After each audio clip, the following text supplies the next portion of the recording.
Yeah. Right. Yes, public meeting. Yeah. Good evening, members, officers, and members of public. Happy New Year to you all, and welcome to today planning meeting.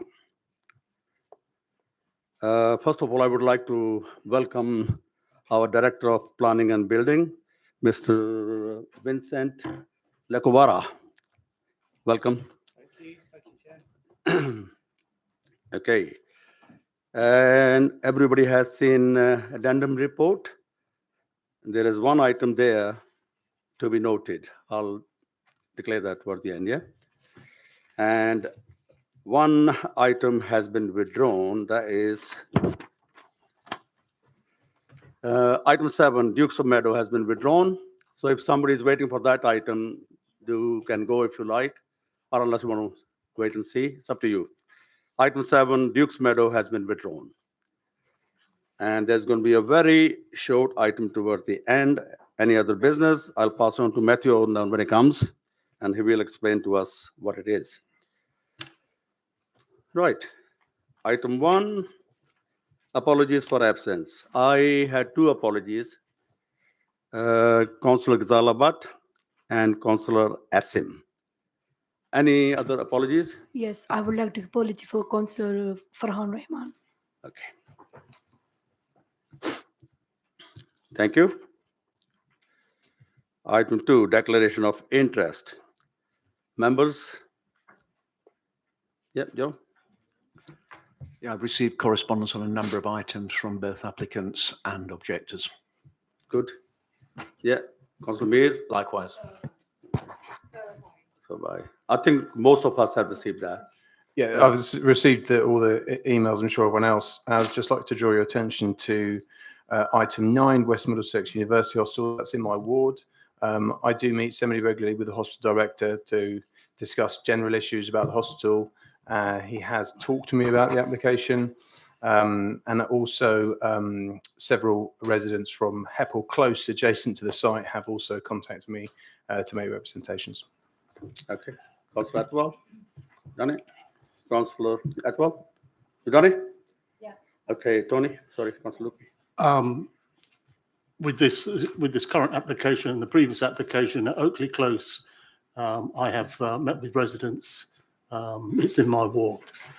Councillor Barron and I visited Prince's Way yesterday for that item, and I've had correspondence on the old NatWest Bank site at Chiswick, whatever it's being called now. Thank you. Any more? Yeah. Councillor Bhatti? Thank you, Chair. Just had a lot of correspondence regarding all these applications. That's fine. Thank Yeah. you. Councillor Todd? Thank you, Chair. Emails on most subjects. Thank you. Same here, emails I got. Okay. Councillor? Yeah, same. I had the same. I had an email from sort of objectors and applicants on almost all items, and also had a phone call. So that's my interest. Thank you. Minutes. Item 3. I will take corrections and matters arising together. That's from page 7 to 9. Any corrections or matter arising? Everybody's happy? Can I sign that? Okay.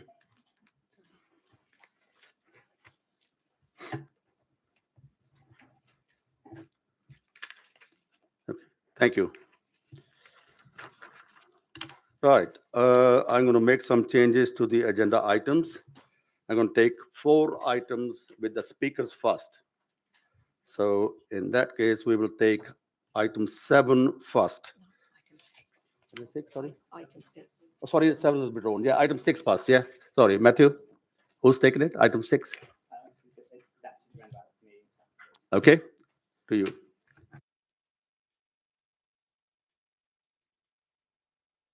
As soon as I got it loaded on the screens, apologies everyone.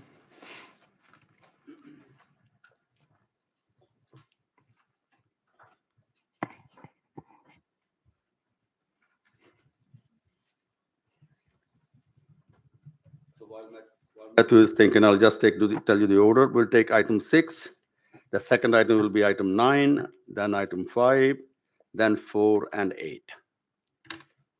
Members, yeah?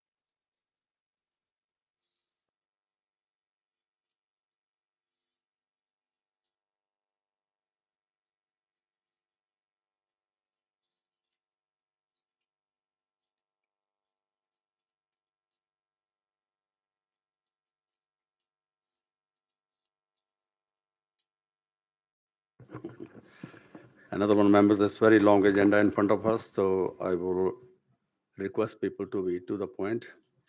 And Sorry for that. Apologies for the delay. Thank you, Chair. Good afternoon, everyone. My name is Matthew Rees. I am the Head of Development Management.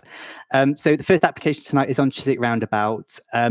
I'll start off by hopefully getting everyone's bearings. I'm sure most people know where the site is by now, but just in case, so the application site is outlined in red on the site location plan in front of us at the moment. So it sits just to the northwestern side of the Chiswick roundabout, adjacent to the A4 and M4 flyover. Just to the northwest of the application site is the B&Q next to Chiswick roundabout.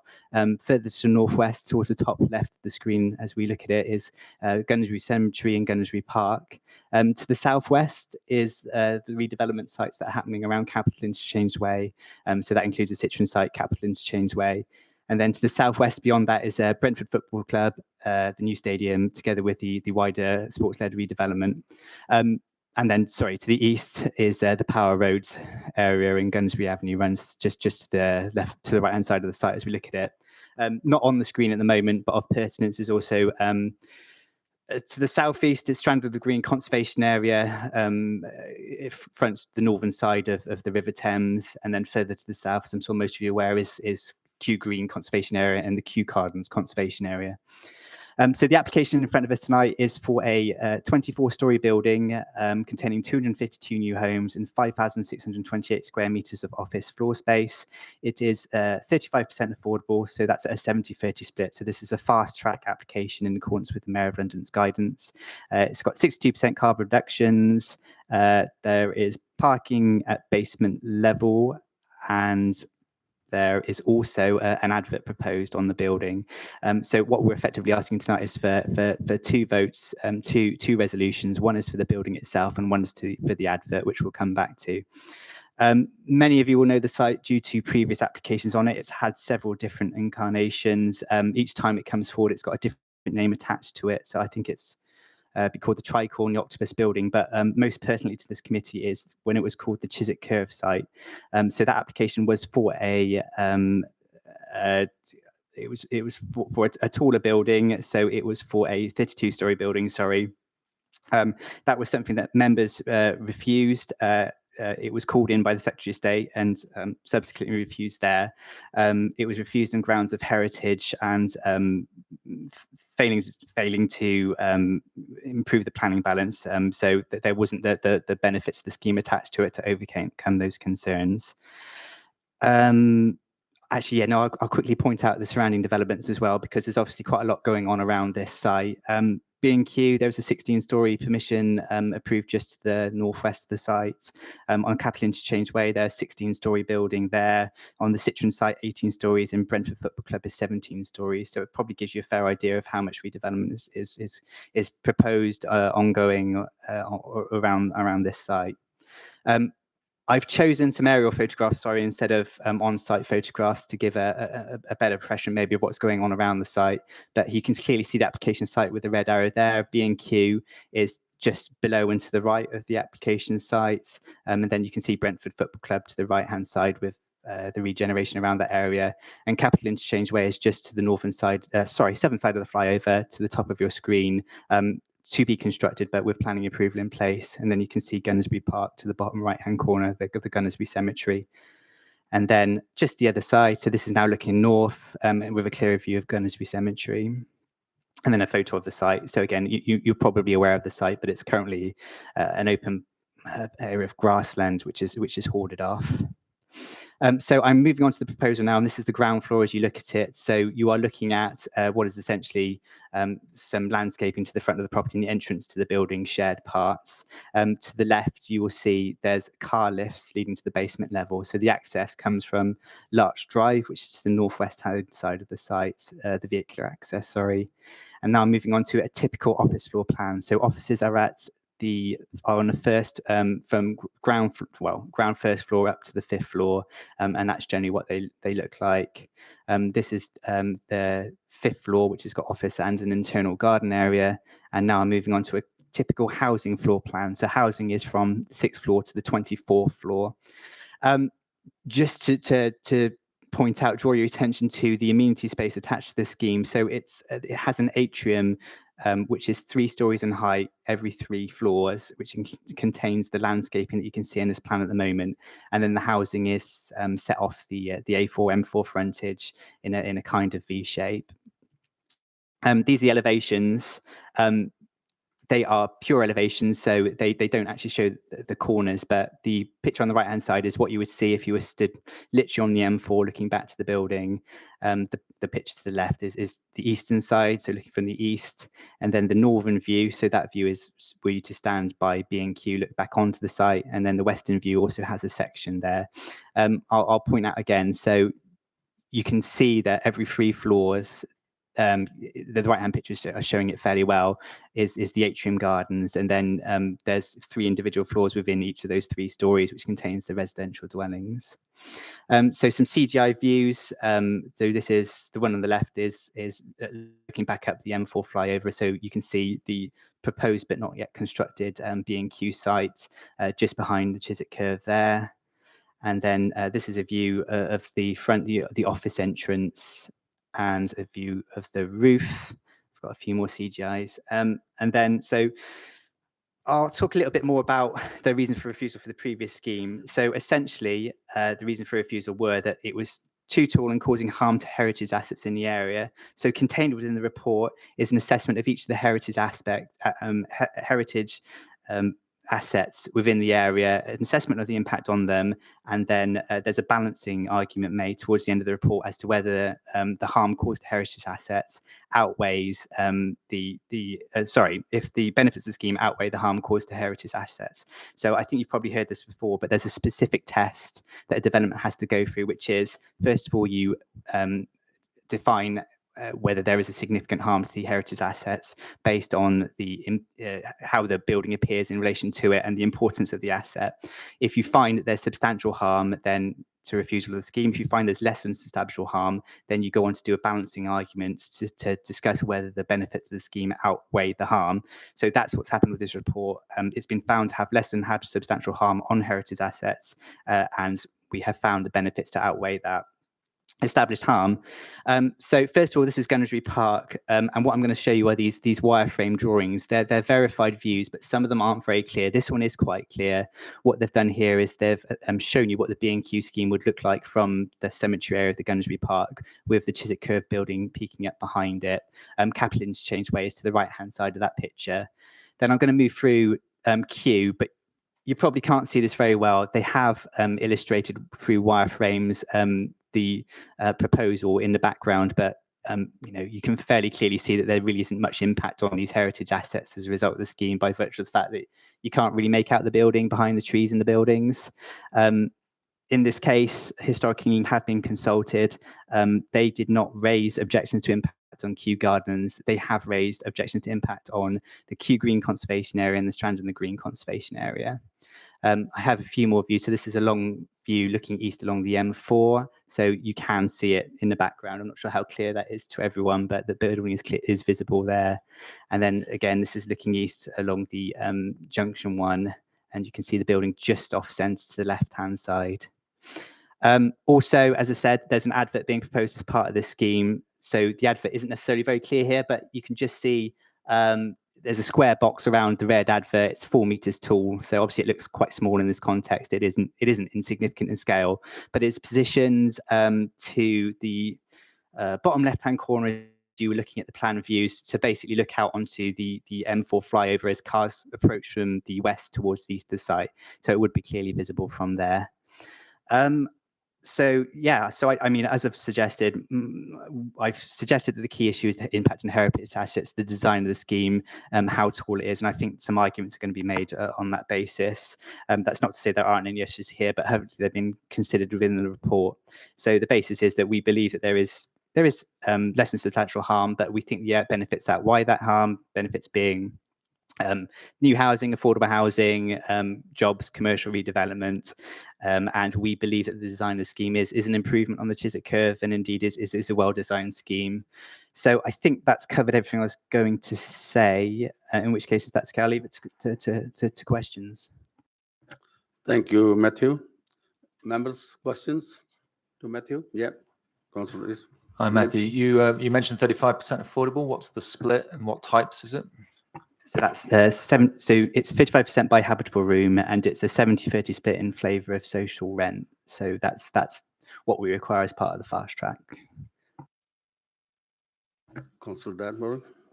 A number of the objections I received have commented on the quality of air because of the location to so much traffic. Could you make some comments on that?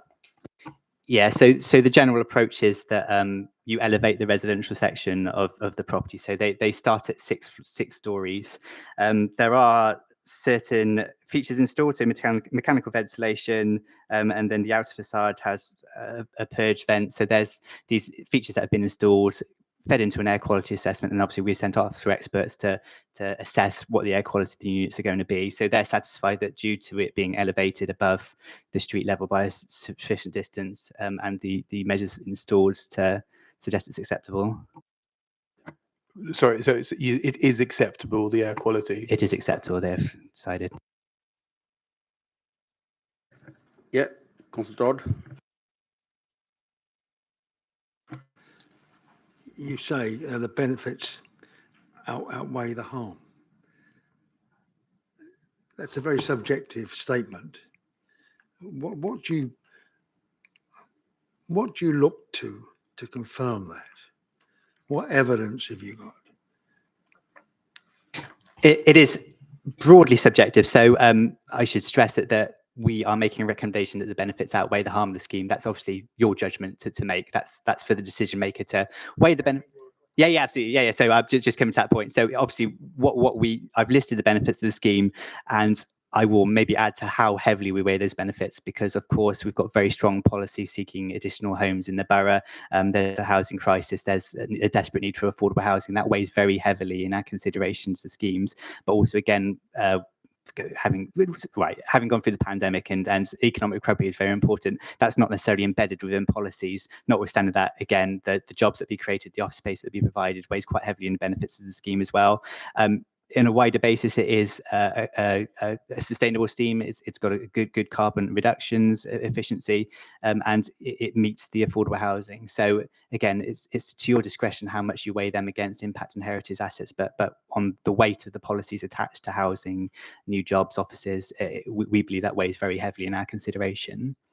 It's very helpful. Can I ask a quick one too, Go on. if you wouldn't mind? How many single one-bedroom flats units are there? Oh, I'll have to get the mix up in front of me. Sorry, it's I think there's a table within the report.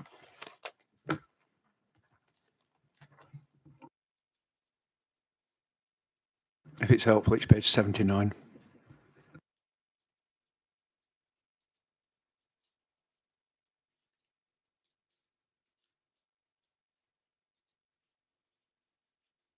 Councillor Nagra's found it. I'm informed it's page 110, Councillor. People have found it before me. What I would say is that it did go through our housing colleagues. There was some negotiation. There was an uplift in larger homes, 4-bedroom homes, as part of the negotiations. As I try and find page 110, that's wheelchair homes. Yeah, that's wheelchair homes on page 110. 79, page number 79, Matthew. Thank you, everyone.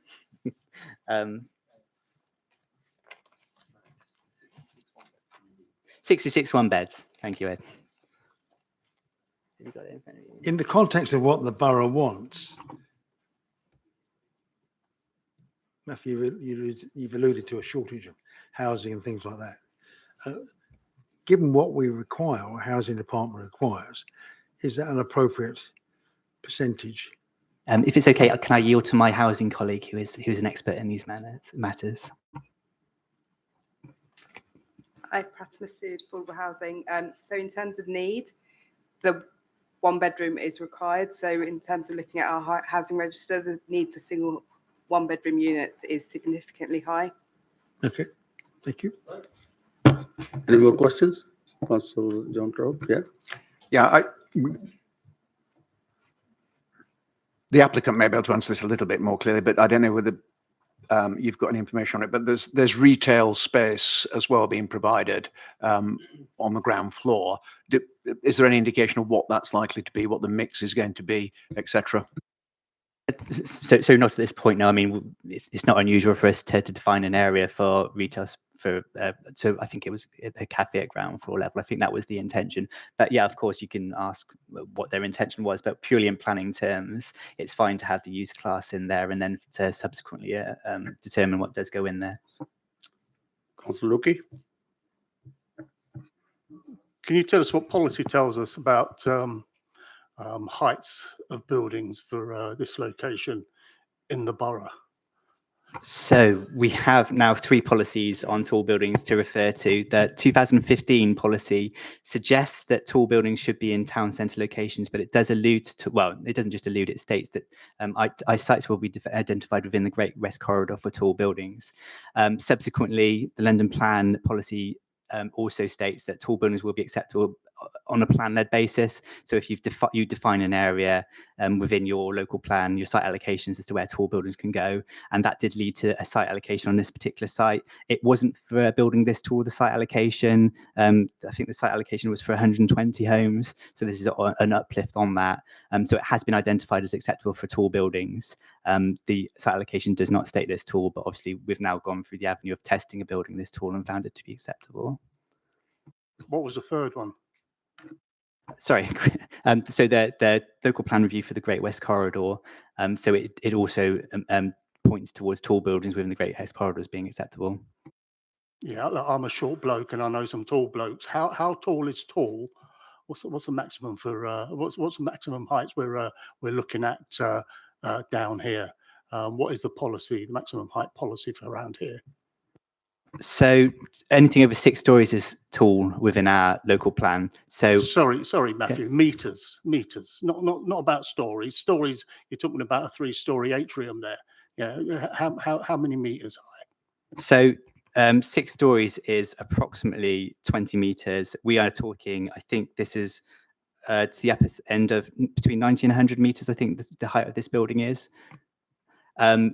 Sorry, I've already forgotten the first part of the question. Oh, yeah. So in terms of defining how tall a building can go, so the Great West Corridor local plan review, it bases it on impact on heritage assets, which frames how tall buildings can go. So as I say, it undertakes assessments of impact on Gunnersbury Park, for instance, conservation areas in the surrounding area. And once it's established there's no harm on those areas, then it's deemed to be acceptable. Then you can go as high as you like if it's subjectively decided that this won't impact Well, so we've already established this is tall. Sorry, councillor. Yeah, carry on. So we've already established this is taller than it is stated as being, as was identified within the site allocation and within the Great West Corridor Master Plan, which is why we're now going through the planning balance argument as to whether the harm that it caused outweighs as whether the benefits outweigh the harm caused. Right. Okay. So, I'm sorry, Chair. Just hold on. It's just a conversation going on between you two. Just come through, please, if you want to supplement. Have you got another one? I'm going to ask if there's any clearer pictures than a very thin wire diagram superimposed on a light picture as shown as here. See, I can't see. Challenge anyone to show me, point out where the advertising hoarding is on the picture there. Yeah, so these are the planning drawings. So these are the applications drawings submitted. So these are probably the ones I should be showing you. I appreciate it's small, but they're all drawn to scale, which is what I need to be showing you. Yeah, Councillor Williams. Thank you. We've established the opportunity area creates something different within. It changes the planning dynamics. I understand that. I suppose to help Tony out, I guess what we're getting at is how tall is this compared to all the other tall buildings that have gone up in the area currently? Would it be the tallest? Yes, it would. So as I say, B&Q 16 stories, Capital and Chaseway 16 stories, Citroen 18 stories, Brentford Football Club 17 stories. So it would be the tallest building, yes. Any more questions? Yeah, Councillor Bhatti. Thank you, Chair. Just like to know, you mentioned parking spaces. Are they underground and how many are they? Sorry, everyone. So those 50 parking spaces, and yes, they're at basement level. So there's a car lift that takes them down into the basement. Thank you. Thank you. I can't see any more hands. Okay, so we will invite Councillor Joanna Bedef.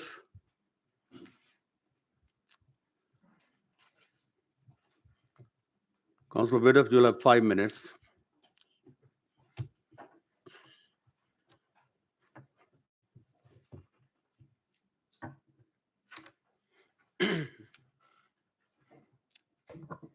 Thank you, Chairman. I'm here as ward councillor. I live in the ward relatively near this site and understand the impact this proposal would have on residents. I endorse the comments made by the West Chiswick and Gunnersbury Society, whose members live closest to the site. I also endorse the views of the Strand on the Green Association and Brentford Voice. Both represent Hounslow residents, as well as the Kew Society and Kew Gardens. It's significant that all these authoritative organisations say the same. I'd like to concentrate on 3 points. I can't do everything. The impact on Gunnersbury Station, the site and its wider context, and the location of the building. First, Gunnersbury Station. I'm disappointed to see that only 193,000 is allocated to Gunnersbury Station to mitigate additional usage from the residents that would be living here. First, Gunnersbury Station, which is railway and tube, cannot cope with existing usage. At peak times, when Chiswick Business Park opposite is at work, the station has to close to manage the numbers in-out, on the stairs and on the platform. It has 2 entries allowed to attend matches, with many coming from other directions, not just via Gunnersbury. Because of this match day closure, I met TfL last autumn specifically to discuss improvements and costs. It needs a lift, a wider staircase, wider platforms, improved and wider entrances and exits, a changed layout for barriers and ticket machines, and the waiting room downstairs to be moved, with land ownership difficulties. TfL couldn't give an estimate due to variables and unknowns, but did say that moving the waiting room alone would cost £500,000. I've been a member of this committee and know how beguiling community infrastructure levy contributions can be. I didn't always have time to research how much of a difference SIL money would make, but I have researched this one. I'm sorry to say that 193,000 will sit idle in a bank because no one else has the 5 million to 10 million needed. Second, the site and its wider context. I realise you're considering this application, but longer-standing members know about neighbouring developments in Chiswick, not the Brentford ones that have been outlined, apart from B&Q, which will bring hundreds more residents to the area. 4 tower blocks are planned for B&Q. Opposite 250 Gunnersbury Avenue could be 2 tower blocks. Next door is Power Road, an opportunity area identified for tower blocks. On Chiswick High Road, additional stories are being built on Empire House. There are other larger sites identified in the local plan for tower blocks. Our infrastructure cannot cope with the additional pressure. Although our training the other day said these could be managed, there is only one passing reference in this application to GP provision, with no funding stated and nothing about dentists or schools. Third, the location of the building. I'm not satisfied that this is the right location for this building from a driver safety perspective. Chiswick Roundabout is a confluence of 4 busy roads, the M4, the A4 alongside it, the North Circular, and Chiswick High Road, which goes in 2 directions, into Chiswick and down to Brentford. Drivers' attention navigating this complex junction above and below must be safeguarded. Instead, their eyes will be caught by this eye-catching design and by the advertising board. The only point considered in this application is glare, not distraction. I'm very worried about this. I remember when the design of the arc in the shape of a ship beside Hammersmith flyover was first being considered. Concern about driver distraction meant that the side of the building next to the flyover was altered, and only the other side was laid out as a ship with decks and other decorative aspects to it. It's very important to learn lessons from others. I have the same concerns as others do about pedestrian and cyclist safety. Many food and online purchases are delivered by bike, and couriers' lives matter too. I'm not persuaded by the images, which imply that this tall block will be slightly over twice the height of a modest tree on the roundabout below. When I was on the planning committee, I asked the developers if developers' plans could give accurate perspectives, not a worm's eye view through a tilt-shift lens. I can explain this if you like. The CGI images are misleading, and so is figure 10 in particular. And in 30 terms of seconds left. stories, I make this one 27 high. This building is in the wrong, I've got one sentence. This building is in the wrong location. There might be a space for it somewhere in Hounslow, but it is not this plot. I urge you to refuse this application. Thank you, Chair. Thank you, Councillor Widdop. Members, questions for Councillor Widdop? Nope. Thank you, Councillor Widdop. Okay, we have objectors, Mary Rebo-Hens. You'll have 5 minutes, Mary, when you start speaking, yeah?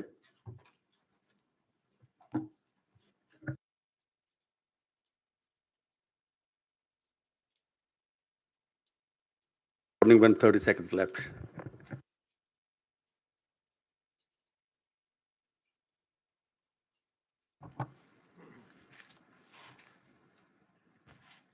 Good evening. I hope you've all seen the email that I sent to every member of the committee and that you found it helpful. Councillors, I ask that in considering this application, you think very carefully. As Hounslow councillors, do you wish to be responsible for giving permission to such a flawed development, a development which will cause harm to surrounding heritage assets and to existing communities while providing seriously compromised residential accommodation? While Holly House may be 8 stories shorter than the Chiswick curve, which was dismissed as appeal by the Secretary of State, it is 30 metres, 10 stories taller than the recommended height for this site in the Council's Great West Corridor Master Plan. That master plan was worked out, a great deal of work by the Council and its consultants to recognise what heights would be not damaging or very little damaging to surrounding heritage. I believe it would cause a similar level of harm to many of the heritage assets as would have the Chiswick curve. The applicant's argument that the architectural quality of the design means that Holly House will have a beneficial positive impact in many of the sensitive views into which it intrudes is as misguided here as it was in relation to the Chiswick curve. As the Secretary of State made clear in his conclusions on the latter, design, however good, cannot mitigate for completely inappropriate scale. The massing and design of Holly House gives it a bulky, inelegant form which intensifies the harm on its immediate surroundings and adds to the incongruity when seen squatting on the skyline. The planning officer's report states, para 838, at Strand-on-the-Green, Holly House would appear prominently in the skyline above the historic river frontage in the view from the opposite towpath. In this iconic view, the detail of the vertical gardens will be lost, reduced to a fussy outline. And note that the planning officer's report fails to describe the harm identified by the council's conservation officer to several of the borough's conservation areas, para 841, including Gunnersbury Park, which is a major heritage asset undergoing significant restoration. Note also that an adverse health effect is identified in relation to healthcare, para 8278. In addition, how can this development possibly provide a positive health impact to future residents and those that live in the surrounding area? We understand that planning decisions are taken by balancing the public benefits of a scheme against the harm it would cause. In discussing the planning balance, the planning officer report places great weight on the provision of the residential element of the building as a public benefit. However, many aspects of quality have been compromised by the excessive density on this small and highly constrained site. Councillors, I ask you, are you happy to approve a major residential development on this small island site surrounded by major roads? are you happy to approve homes where a sizable minority will be single aspect? This includes all studios on floors 12 to 22, with negative consequences for light, outlook, privacy, and air quality temperature. Many rooms will have inadequate daylight sunlight. There will be no private outdoor space. There will be a seriously inadequate amount of communal open space. And what communal space there is, other than at level 23, will be subject to unacceptable levels of noise and air pollution. Some affordable homes will be located on levels 3 and 4, the lower office plant floors. We've heard that level 6 actually is level 5 where residential starts, but okay, it's only affordable homes, so let's put them at levels 3 and 4. Do you consider it wise to approve a development on this site with such ungenerous public realm that the building's footprint extends almost to the site boundary? The public realm is confined to a strip of land surrounding the building and running alongside the outline of the site. All those walking or cycling along the North Circular to access Gunnersbury Park, for example, will need to use the shared pedestrian cyclist pavement. Residents of the 400 plus flats at Two Larch Drive, the B&Q site, will also need to use this pavement to access public transport. Do you consider it acceptable to dismiss the GLA's strong encouragement to remove on-site car parking and their concerns about 30 seconds pedestrian left. and cycle movement? Councillors, in conclusion, what weight can you give in the planning balance to the provision of such poor quality residential accommodation to set against the recognised harms that this building would inflict? We respectfully ask that you refuse this application and that for the digital advertising screen. Thank you. Members got a question for the objector? Yeah, Dan Borry, councillor. In your view, how tall what's the maximum number of stories that you think would be appropriate? Well, I think you should chop at least 8 off. And we know this is a focal point, but you can have a focal building which is iconic by its design. It doesn't have to be bigger than anything else. And if you notice, if you look at I don't know whether Matthew can find the appropriate view, but if you look at the view where you can see the development at the B&Q site, yeah, that's partly it. You can see that those buildings are dropping down towards the roundabout, and then suddenly this is going to rise up way above them. So I think, the master plan, as I said, that the master plan that was built by a lot of work by council policy officers, and they looked at all these heritage assets, all the sight lines, and worked out what height they thought would be reasonable. They didn't say it wouldn't cause any impact, but they thought it would cause an acceptable impact. And that's 60 metres, not 90 metres. It's confusing whether you're talking AOD or whatever, but there's basically a 30-metre difference, which would be 10 residential floors. So it needs to be a great deal lower. It can still be iconic in its design. Okay, Councillor Stroud. Thank you very much, Chair. Just to follow up on that point, so if we could persuade the developer to lower it 8 stories, you'd be content? Well, I'm not Simple, sure. no, it's a yes or no question, really. Yes. Yes. So that means all your other objections fall away because you'd be happy to. So your only binding objection is the height of the building. So, Not at well, you all, said you'd be sorry. happy to see it approved. In terms of its height, but not in terms of the quality of the Well, when I residential. just asked you, would you see it approved at 8 metre story? You said yes. I'm sorry, this isn't a court of law.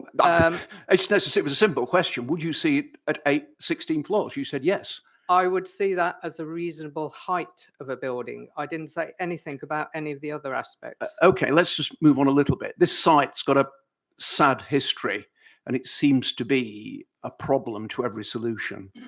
Clean piece of paper. You're a local resident. What would you see as acceptable usage of this site? In a couple of sentences, if you would. Well, I think it would have been nice if we could have relocated Brompton bikes there, and they could have had an iconic golden bike on the roof. So but industrial use. non-residential. Okay, thank you. Thank you, John.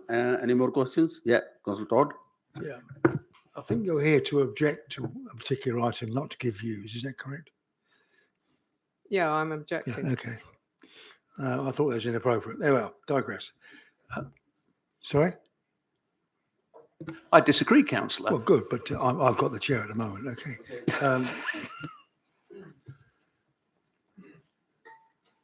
Three people make very important points, in my view, about the damage to the environment, Strand, Kew and others.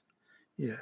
Could you explain in more simple language than they use what you perceive to be the damage, please? Well, if you take the example of Strand on the Green, and there is a very comprehensive appraisal of that conservation area, and it is one of the highest quality conservation areas in the borough, and one of the great significance and the very sensitive is the view of Strand on the Green from the other side of the river, and there will be a view that's given there. So you've got this low-lying river development of great quality containing many listed buildings, and with the heights proposed for Holly House, it will rise behind them to a height. And as I said, you know, unlike the curve, and I hate to have to say, but I actually think the curve, despite it being higher, would in some ways cause less damage. But the outline of Holly House, it's a bulky building, and these vertical gardens, which may improve it from close to, that's subjective, but you will not be able to identify them as gardens with trees. It will just give a fussy outline to the building. So suddenly, above these wonderful river development, you get this bulky object. So it's not damaging the houses, but it's the view you get. I'm trying to think of the word. Sorry, I'm finding this very, very difficult. It's when you look from a conservation area or at a conservation, it's setting, sorry. It's a setting, and similar arguments apply to the Kew Green conservation area. And Historic England are clearly very concerned about those two, particularly Strand on the Green, because as I say, it is for the whole of London, not just for Hounslow. It is an extremely precious development along the river.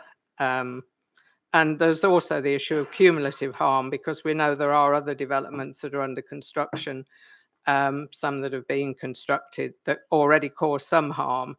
So, you know, we talk about tipping points, and this could well be the tipping point that I mean, you can see the wire outlines. It's not very clear from here, but those are the other developments. But then this would be the lump, the great lump that you can see to the left of the trees.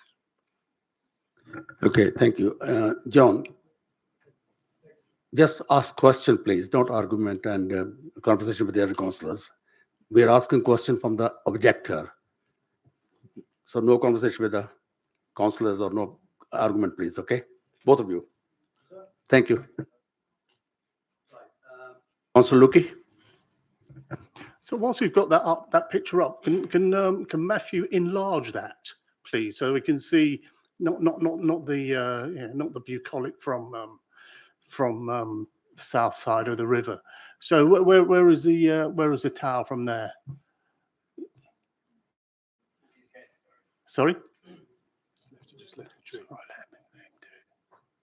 Right. Okay. So yeah. Right. So it's hardly the Kew Pagoda. Okay. Can you? Yeah. One thing that concerns me about this is the amenity space. Can you just remind us what you said about the level of amenity space, and from your point of view as an expert on these matters, what's your where there's a shortfall there, both inside and outside? Right. Well, in terms of private amenity space, in most cases, that would be provided by balconies. but because of where this site is, it's too high, too noisy and too highly polluted, so you can't have balconies.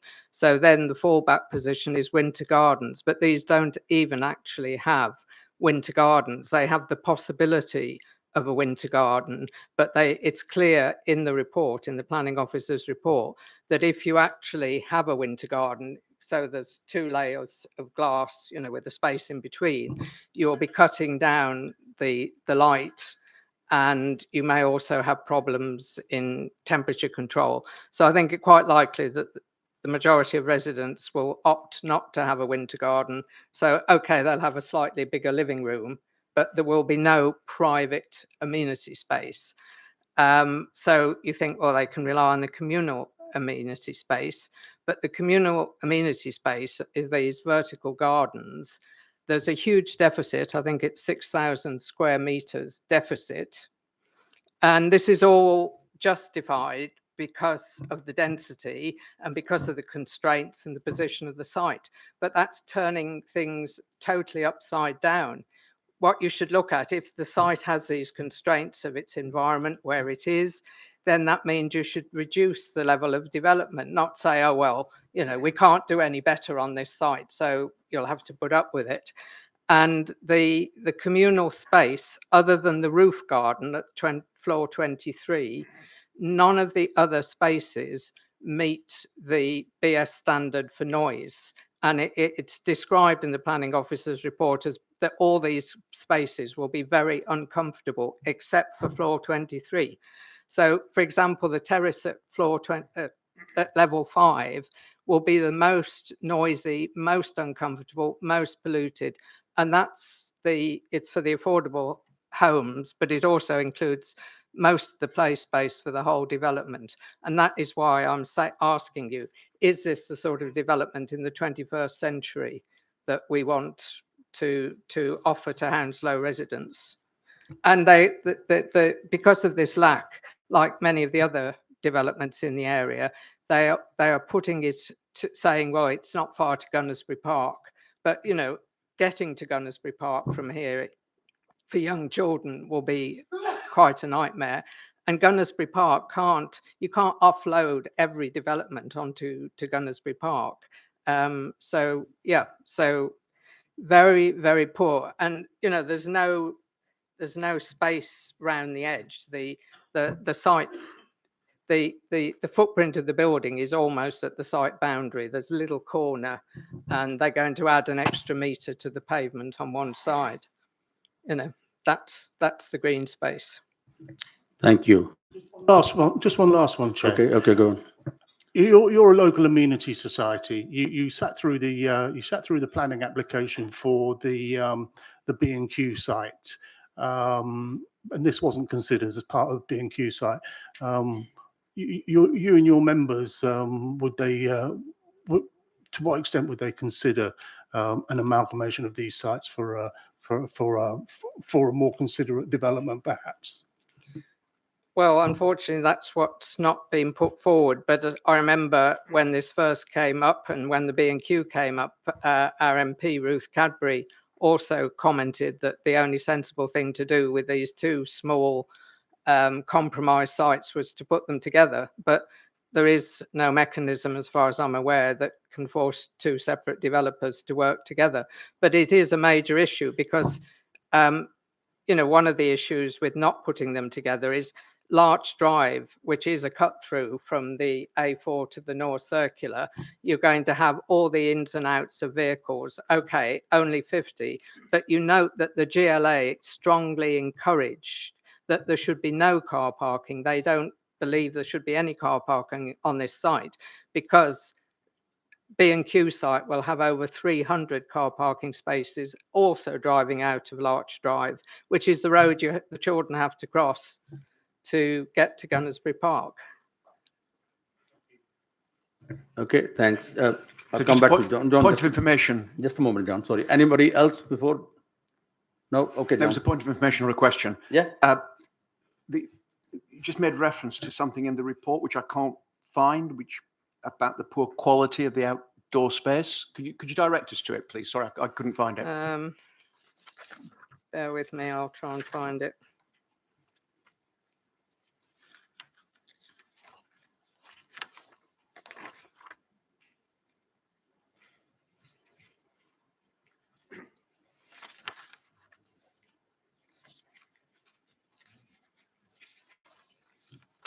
I have got the reference to it if you just bear with me.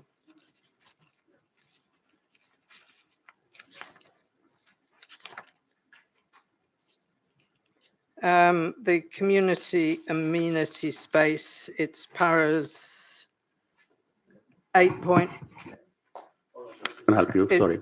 paras 8.169, although you've changed some of them in the addendum, so I'm not sure. Private amenity spaces, paras 8.186 to 169.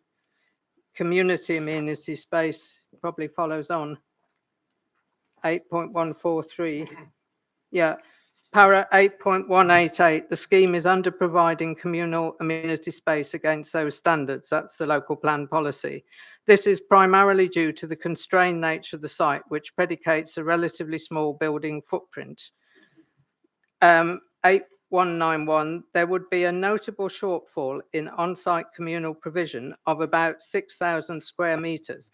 That shortfall is justified because of the relatively small size of the site and its location. The space that would be provided would be of a suitable quality. And I ask really, how can it be a suitable quality when, as I said, all of it is it doesn't meet the British standard for noise. None of the outdoor amenity spaces, except for the communal rooftop garden, meet the British standard for noise.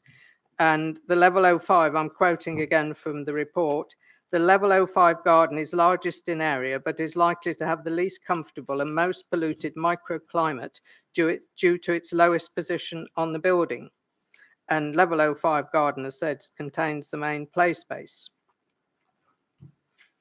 And whether that would be accessible, because there are affordable homes, as I mentioned, that are actually below level 5, although the developer has suggested level 5 is the lowest level at which you can possibly put residential, but they've snuck a few affordable homes at levels 03 and 04, which they will be sharing with office and plant, and which I'm not sure what the fire evacuation would be. And we were promised that in the addendum there would be a report from the HSE on the fire safety, because the HSE is not happy with it. But I see no report in the addendum, so heaven knows what the fire safety is. But in the report that the developer produced, they did say effort is made to separate the stairs from serving both residential and non-residential uses. And in general, there are multiple means of escape provided from all levels, including residential, except L03 and L04. And Mary, can you just answer the question, please? yeah, well, I am. It's all part of the same issue. Are you happy with that, John? Okay, yeah, John's very happy with that. Thank you. I can't see any more hands. So thank you very much.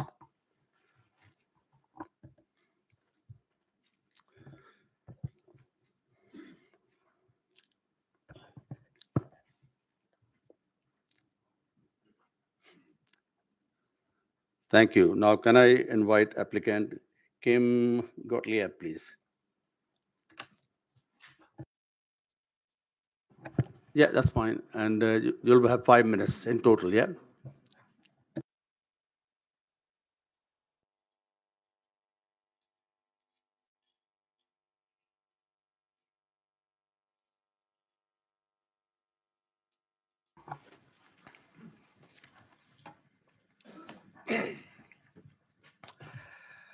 Good evening. My name is Kim Gottlieb, and I'd like to thank you, sir, for giving me the opportunity to address your committee this evening. Of course, there'll be differing views on any major application, and we're more than happy to answer and to correct any of the points just raised. Your officers have the advantage of the appeal for the previous curve proposal to identify all the issues, and after working with us for 2 years, they have concluded that this is a much better scheme, and that whatever harm might be caused by Holly House, that harm is more than outweighed by the many benefits it provides. Those benefits include the provision of 35% affordable units on site with a 70-30 split in favour of social rent homes. You don't need me to remind you how very much needed affordable housing is in all parts of the borough, nor that it can provide a transformational experience for those families who occupy it. There are over 400 job opportunities on site and a similar additional number off-site through the demand for goods and services in the local economy. The office space will be high quality and flexible in its design so that it can adapt as office uses change over time. There will be some who both live and work in the building, and there will be those who want to be located close to the media industry in which Brentford plays an important role. The benefits also include significant contributions to infrastructure and to public transport facilities. The public realm on the site will be enlarged and upgraded, and the improvements will extend beyond the site, particularly on the pedestrian route to Kew Bridge Station beneath the flyover. The streetscape will all become more user-friendly and more permeable. Holly House will be a wonderful building with very high-quality accommodation in which to work and to live on all levels. It is not a standard brick-built block with little balconies. It sets a new level of ambition for architecture in the locality, and its landscaped garden terraces will give out a particularly strong message about the natural environment and how it should be incorporated within new development. Holly House is of an architectural quality that befits its location in this strategic position, and it warrants a tall building, albeit one that complements and unites with the stadium complex and provides a focal point for all the tall buildings that are being built in a whole new neighbourhood. Seeing Holly House will be something that evokes pleasure, not a reason to automatically assume harm. Crucially, it will provide an answer to the longer-awaited regeneration of an important high-profile site which is passed by millions of people each year. When you come to make your decision tonight, above all, I would ask you to bear in mind that it was a vacant derelict site long before we acquired it. The old NatWest Bank closed its door 28 years ago, and the Jock's Box Cafe, which occupied the rear half of the site, closed 48 years ago. It has been an empty eyesore and a blot on the townscape ever since. Why attempts to develop this site over the last 2 decades have not been successful is a discussion for another day. What you have before you tonight is a scheme that does work in every way in terms of the quality of its design, its provision of housing and employment, and its contribution to the locality. It has been robustly examined by your officers, and our team of consultants have ensured that it's a deliverable scheme. The regeneration of this locality has been a policy objective of Hounslow for many years. I have read initiatives going back to the 1970s. Given the progress made in recent years with the stadium and the Citron, Capital Interchange Way, B&Q and other sites, Holly House is now the last piece of the jigsaw of regeneration. In summary, we believe that Holly House is a building of which we and the borough will be proud. It will be a great place in which to live and to work. It is a great building to look like, and I very much hope that you will accept your officer's recommendation. So thank you. We have a team of consultants here to answer any questions you might have. Thank you. Members' questions? Yeah, Councillor Williams. Thank you. We've obviously heard quite a lot previously about what might be wrong with this scheme. So I guess if we take it as a few points, could you talk to us about the shortfall in play and amenity space, the daylight sunlight issues in some of the rooms, and I guess, and fire safety report? What does it say? How is it fire safe? I think it was an FHE report that hasn't been done. I'm offering you the opportunity to explain to us what the real situation is in terms of application. So in reverse order, the fire brigade have given it the clear. The HSE have been supplied with a report. We're just waiting for a response from them. But just one thing to make clear, that every flat in the building has access to 2 staircases. I know that's a point that's often been raised. And what's more, every flat you can actually turn left or right out of the front door if the needs arise. So from a fire point of view, that was one of the biggest issues day one when we started designing the scheme, and it really passes muster on every level. I'm going to run through all the questions, sorry. If I could come back on amenity space. So there's a variety of amenity space provided throughout the building. The terraces we've talked about, the internal private spaces for each unit, as well as the rooftop garden, all tested in terms of air quality to be acceptable. The policy, the council's policy target is 6,675 square metres. As you know, that's a long-standing policy that the council have had in terms of quite onerous amenity standards. But notwithstanding, the scheme provides, there's a shortfall of about 1,800, not 6,000, first of all. It provides 2,500 within the communal gardens, another 1,800 within the units themselves, as well as 475 square metres of internal play space, community space on these levels. All residents have access to the rooftop garden and a variety of spaces. Similarly, in terms of play space, within the communal gardens, there's a minor shortfall from the 1066 requirement, but if you include the internal spaces that people have access to, it would exceed the play space requirement. Thank you. You got a supplementary? I do, just Yeah, go quickly. Just to clear up, will there or will there not be winter gardens? So each unit's designed for a winter garden. The space is there to be meeting the requirements of what you'd normally have for a balcony. There is a condition. The idea is that it is for the tenant or the RP to decide if there's subdivision or not. So there are winter gardens in that instant. The space is there, whether the installation is for the tenant or the RP.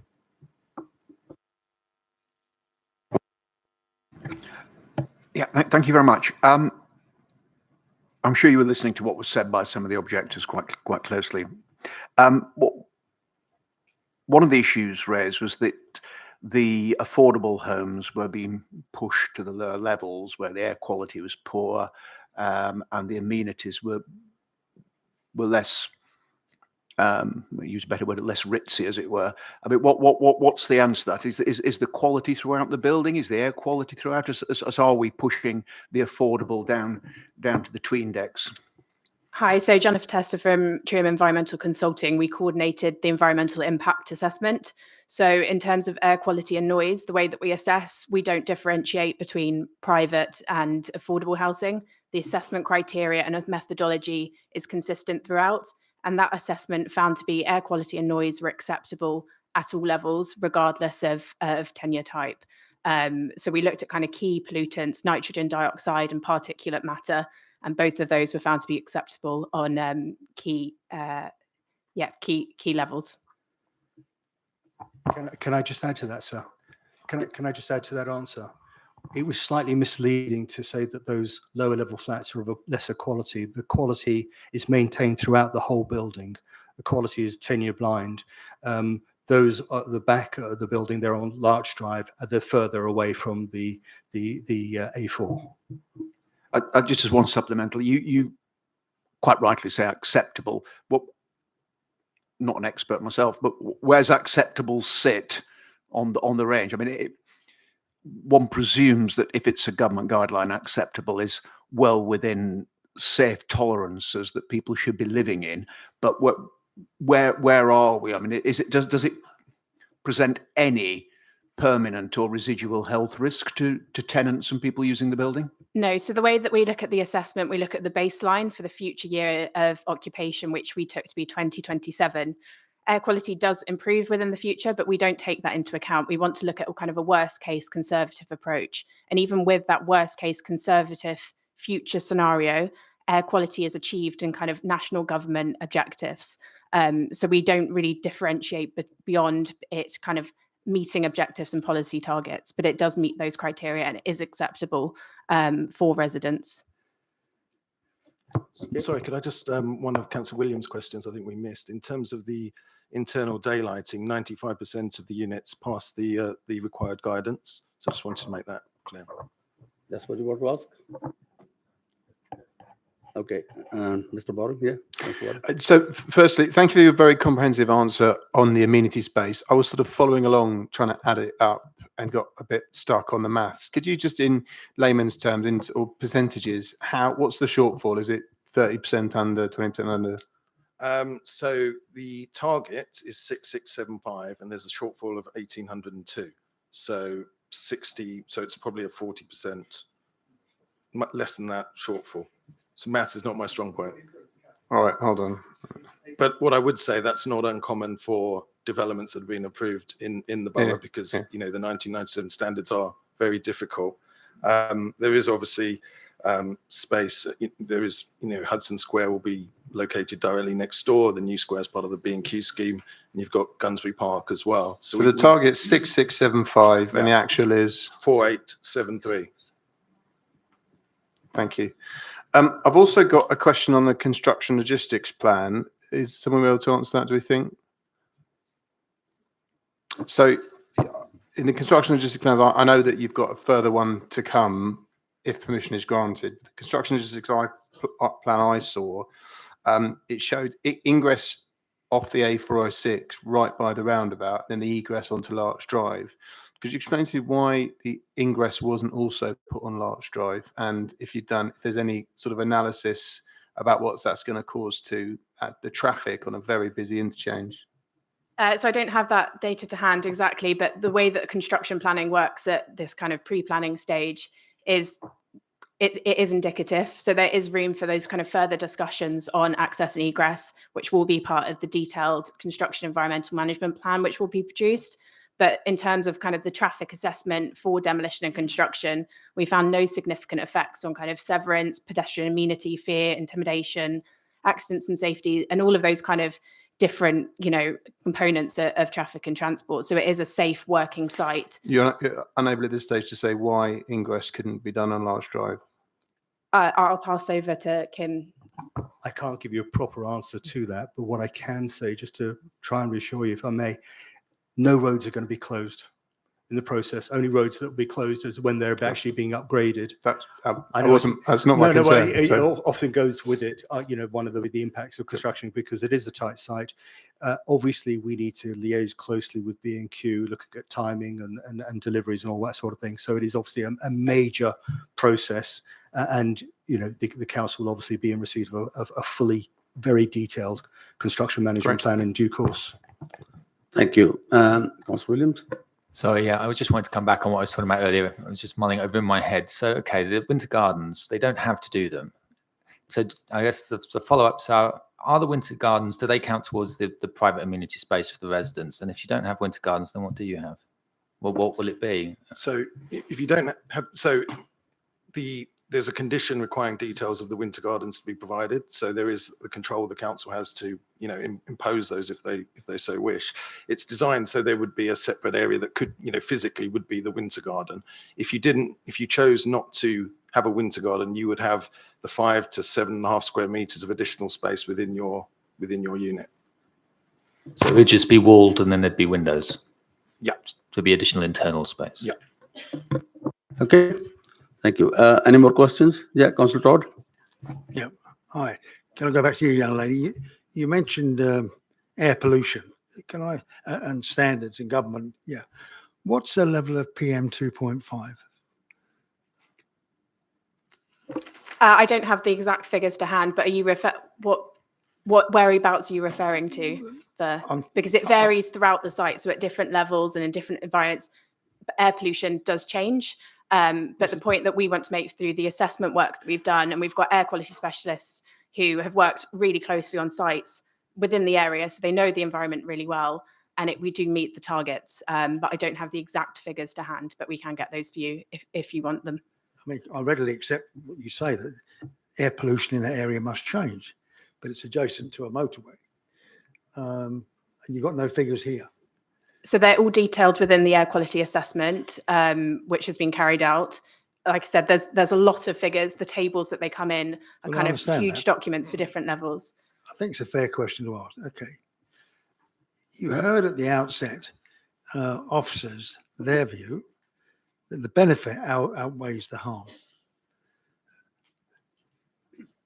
Why haven't you, by way of example, reduced the height to reduce that harm?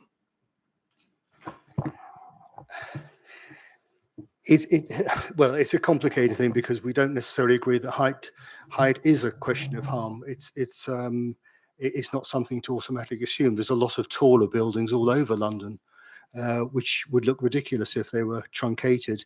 We think this design has been well designed. We've got award-winning architects who have done some fabulous buildings around the country. We think it's in proportion and makes absolute sense for the height it is. One of the things we particularly wanted to achieve in terms of the height, and it's marginally higher than its neighbours, was to create a focal point, because you've got what is being created here is a whole new neighbourhood. And one of the things you've got, for example, down in somewhere like Paddington Basin, is a collection of buildings which don't relate to each other. There's a comparable area. What we wanted to do was to provide a focal point, to provide a degree of legibility and cohesion amongst those buildings, and we feel we've achieved that, and we feel the height is absolutely correct for what's been consented over the last few years and for the site itself. Okay, thanks. You want another question? Yeah, Can I just come back to you in a minute. Just yeah. I'll come back to you now. Okay, sorry. Sorry. Any more questions? Dan? Is a separate access for the affordable homes and the market rate homes, is that correct? It is. Can you explain the reasons for that? The chief reason is that the social housing providers want it that way so that they can control the properties that they own in terms of costs and management, and for lots of reasons. But please be assured that there is no differentiation in quality at all. It is a prominent entrance on Gunnersbury Avenue, and as I say, you stand outside the building and it's effectively 10-year blind when it comes to design. But it is a separate entrance, but it is of the same quality design as the market segment. Okay, thanks. Yes, Councillor, you happy with that now? Okay. Any more questions? Yeah, Councillor Luki. Yeah, let's just pick up on that one. You say the housing association doesn't want. Who are the housing association? Why are they? Why is the housing association going for poor doors? And when the developer isn't, or have you discussed it with them and agreed? And are you Sunil? Okay, welcome back. When you mentioned some of the atrium, or some of the winter gardens might not become winter gardens. They'll be part of the flats or the accommodation. Then that would bring down your amenity space, wouldn't it? If it was chosen not to have a winter garden, the amenity space would come down, but their internal space would go up. So there is a balance there. Well, there won't be amenity space then, will there? If they choose not to. If they choose not to. Yeah, But it is down to the residents to choose. Which well, we then feel it won't be amenity space as described in will. the application. Anyway, let's not argue that. We'll see. Tell us, let's talk more about discrimination between the haves and have-nots here. I'm not sure if that was a question, but I think that's kind of a motive to call it a poor door and discrimination. There is no discrimination going on here, sir. Who are the housing association you're working with? Then that have said that they don't want they want separate doors in. There are a number that we're talking to. This is not the forum to be disclosing those or private conversations, but obviously we are talking to housing associations, and it is a common thing amongst all of them that they want to have complete control over their service charge levels and what have you. Okay, thanks. Any more questions? No, I can't see any more. Thank you very much. Right, it's back to Matthew. Thank you, Chair. I'll try and clarify a little bit about the amenity space if I can. So as presented to you, it's obviously amenity space that the winter gardens, first of all, they're obviously necessary in an area of poor air quality. It's not unusual for us or a development to propose them as opposed to an open balcony. I hope those reasons are relatively clear, but it has led to some concerns about how you calculate the amenity space.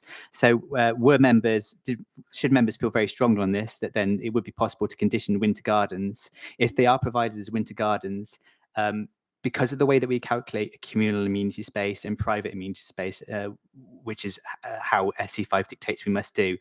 If they're winter gardens, the shortfall that we have for communal amenity space is 2,288 square meters. So acknowledging that if the winter gardens are there, the shortfall will be 2,288 square metres. So I did specifically ask an officer to go through that with a fine-tooth comb before it came to planning committee tonight.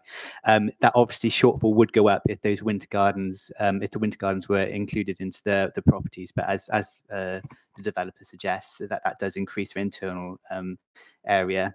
There's a couple of other issues I'll cover, but I think the argument's been had out quite effectively up to this point. It is correct that the health and safety executive did suggest that they would get back to us before planning committee to give us a response. They haven't, so apologies for that. But within the report, we're asking for you to delegate authority to us to issue a decision subsequent to that being given. So we're not asking members to take a leap of faith here and assume it's going to be okay. If the health and safety executive raise in principle objections that we can't overcome, it's effectively back in front of you to reconsider that. So this is subject to that being secured. And there's been a lot of discussion on noise, air quality, external amenity space. I don't have much to add to that other than these have been had out before. We have had a very high profile public inquiry where similar issues were considered. The outstanding issue was found to be heritage impacts. These weren't considered to be sufficient grounds to refuse a scheme. I tentatively suggest that these issues are, it's what you're going to get on an application site such as this within a roundabout. It's, there's clearly constraints attached to the site. It does have a site allocation on it. So we are, with the site allocation, we are in policy terms suggesting that residential accommodation is okay here. There's going to be associated issues attached to that. I'll conclude that it's up to you to conclude as to whether or not those issues are sufficient to refuse the application. But as I say, the officers are recommending it's acceptable. Do you want to speak to the housing exit? Yeah, with regards to having 4 doors and separate doors for the private homes, RPs that we work with. Speak on mic, please. Sorry. Can't hear. The RPs that we work with do request separate entrances. It makes management of the blocks easier for them, and service charges as well are more manageable when they have separate calls. Question from members? Yeah, Councillor Bori. Rob, I wondered if you could comment on your thoughts about Larch Drive, the ingress, and how you're going to look at that going forward and what you'll consider. Yeah, so this is TfL are the highway authority for the roads around the site, and that includes Larch Drive. Obviously, from my perspective as a transport planner, Larch Drive would be the best point for accessing site for construction traffic.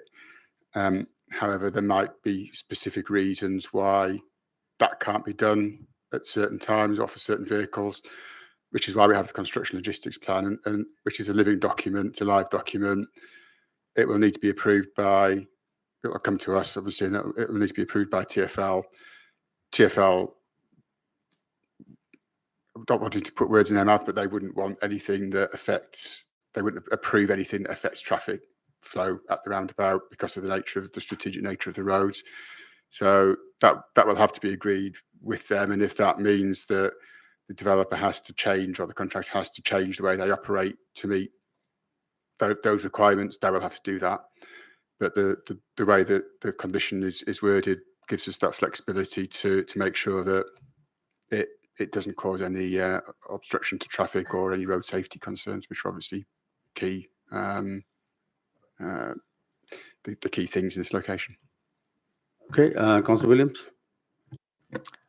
Hi, yes. I'd like to come back to the Winter Gardens point, and I'm looking for an opinion, a steer from our officers as to whether they have a strongly held view about whether these should be winter gardens or not, and because obviously we do have the option to put conditions on tonight, so I'm curious for a view.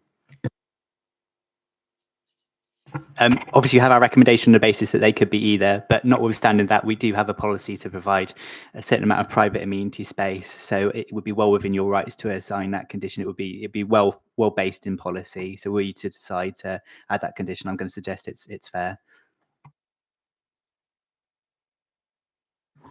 So, two-part question. First, my first question is to do with the previous application, which was rejected.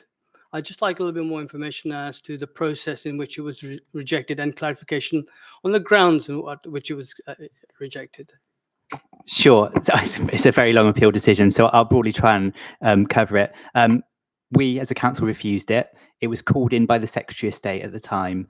There was a public inquiry. The planning inspector actually made a recommendation that it be approved to the Secretary of State. The Secretary of State then refused the application, so they exercised their power to refuse a planning permission. The reason for refusal was broadly heritage impacts. So it's a discussion that we've been having out today. Impact on these heritage assets which we've discussed. That included Kew Gardens as the World Heritage Site. That particular one has fallen away with reduction in height. But you have to then introduce this balancing argument that I've been suggesting. So the inspector then introduced this balancing argument. He found many similar benefits attached to that scheme as he is with this scheme. Design was quite important in that as well. So the conclusion of the inspector was that the design was not sufficient to outweigh harm caused to the heritage assets. So we're coming back to you with the suggestion this is an improved design to go together with the reduction in height to overcome the concerns of the Secretary of State at the time. Yep. Listening to the debate today and discussion by the objectors and the planners, it's quite clear that a great deal of discussion has happened between yourselves and the developers try to find something that's workable on this very, very difficult site. And I understand that completely. What I don't understand is that, bearing in mind that the impact on the heritage, this building being on the periphery of the conservation area, and the impact that that lady said it has on the Strand and the Green in terms of viewpoints, etc. With all that knowledge, as a council planning department, why did we not encourage them to put forward an application which was broadly in line with the current surrounding buildings, or perhaps future developments, i.e. the B&Q site, so it sort of blended in a little bit better than it has at the moment? Surely that would have been the direction to push the developers. Fair point to make, but it does ultimately come down to it's within their right to present an application to us, and we have to consider the application placed in front of us. So yes, of course, during the pre-application stages, you do make them aware of the issues attached to the scheme. But as I say, we have now concluded that the recommendation will be for approval. So that suggests to me that all of those pre-application discussions have led to this point. So on balance, we believed it was okay at a pre-application stage. Thank you. Councillor Boring? Yeah, just two quick questions if I can. Could you just slightly unpack a bit more this idea of the design being different and how that impacts differently on conservation areas? And secondly, could you remind us of the difference in stories between the refused application and this one?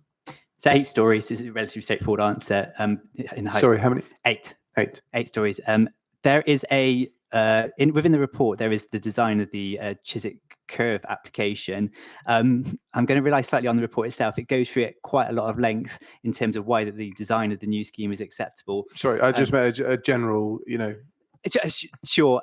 So designing a tall building went top, middle, and bottom. We believe that each stage is well articulated. We believe that so the way that the ground floor is designed, there's amenity space. Sorry, I've got Councillor Licky grimacing at me at the same time. But sorry, look, I'm not grimacing at you.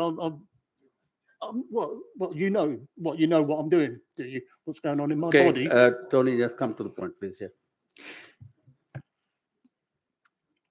So sorry, can I clarify the question? I just hear that the developer's sort of saying, well, we've changed the design a bit, that's having less impact. Is it broadly fair to say that the design of this application is different enough in nature to lessen the impact on the conservation areas? Is that a fair point to make? Yeah, so that's fair. This is a materially different design of the scheme, that they've done it in a manner that you see the CGI images, and that they've had it in blocks of 3, which kind of reads from a distance as being each 3 story is a single story. That's not how it's going to work in practice. I'm not trying to move away from the fact that it is a 24-story building, but the way that it reads in terms of height, the way it's been designed, we believe is an improvement over the previous scheme.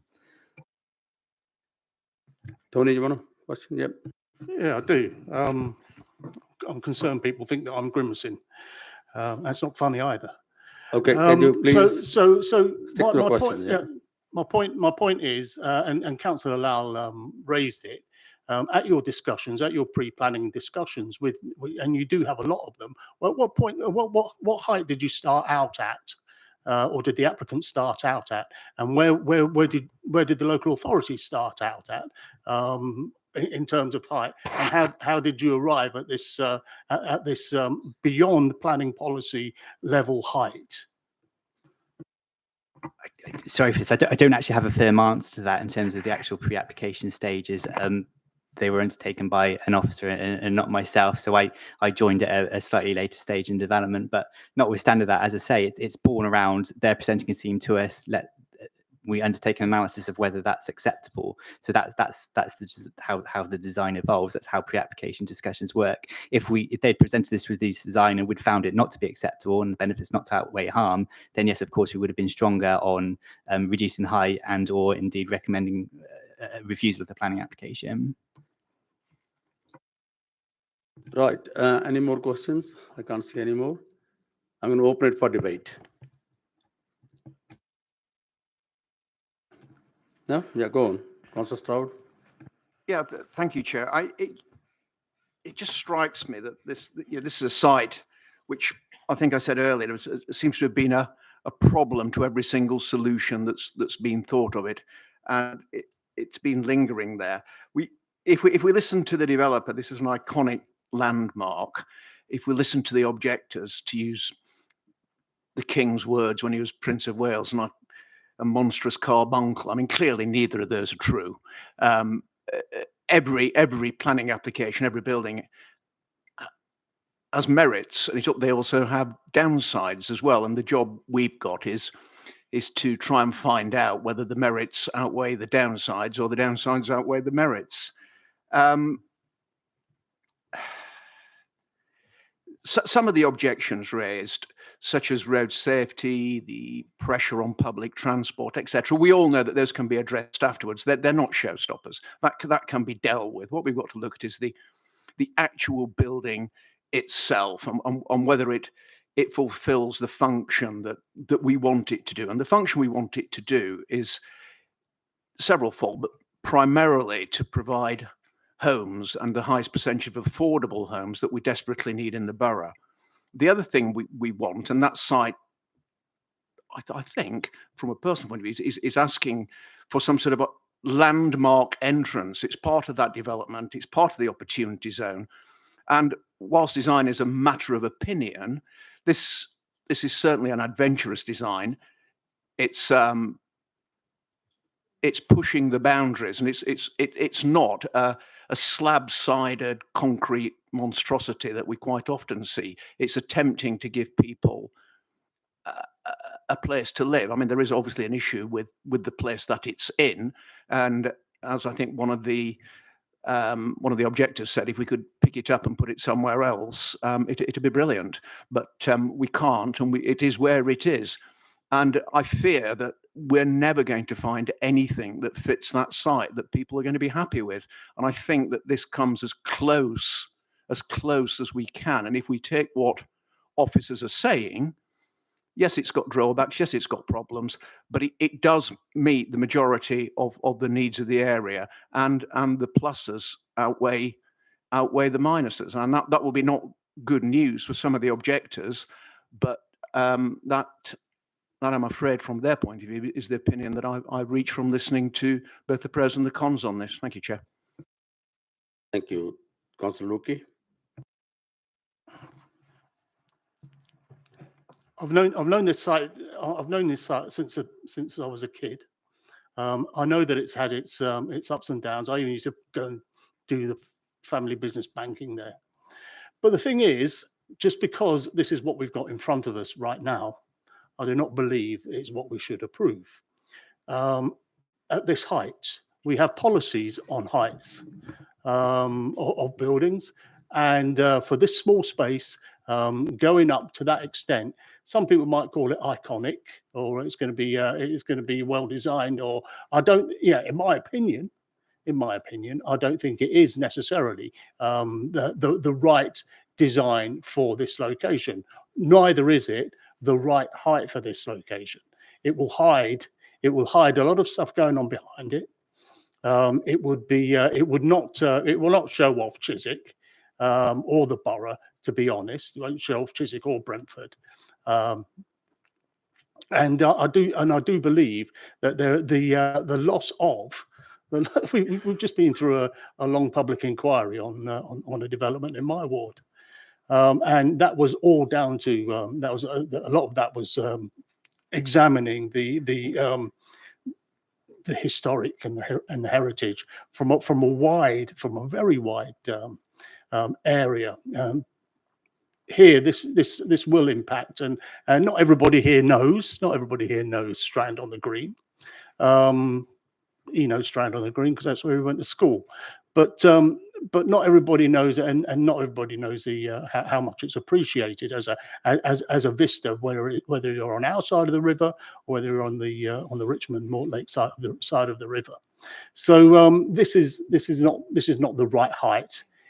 I'm not against development, definitely not against development. I'm not against development that will put houses there. This is unfortunately this is generally the hook that in my opinion does affect decisions made at the planning committee. We need homes, of course we need homes. We need houses, of course we do, but not at every cost or at any cost. And that's what it looks like potentially here. And when the opportunity arises, I'm going to move refusal. Thank you. Councillor Lal.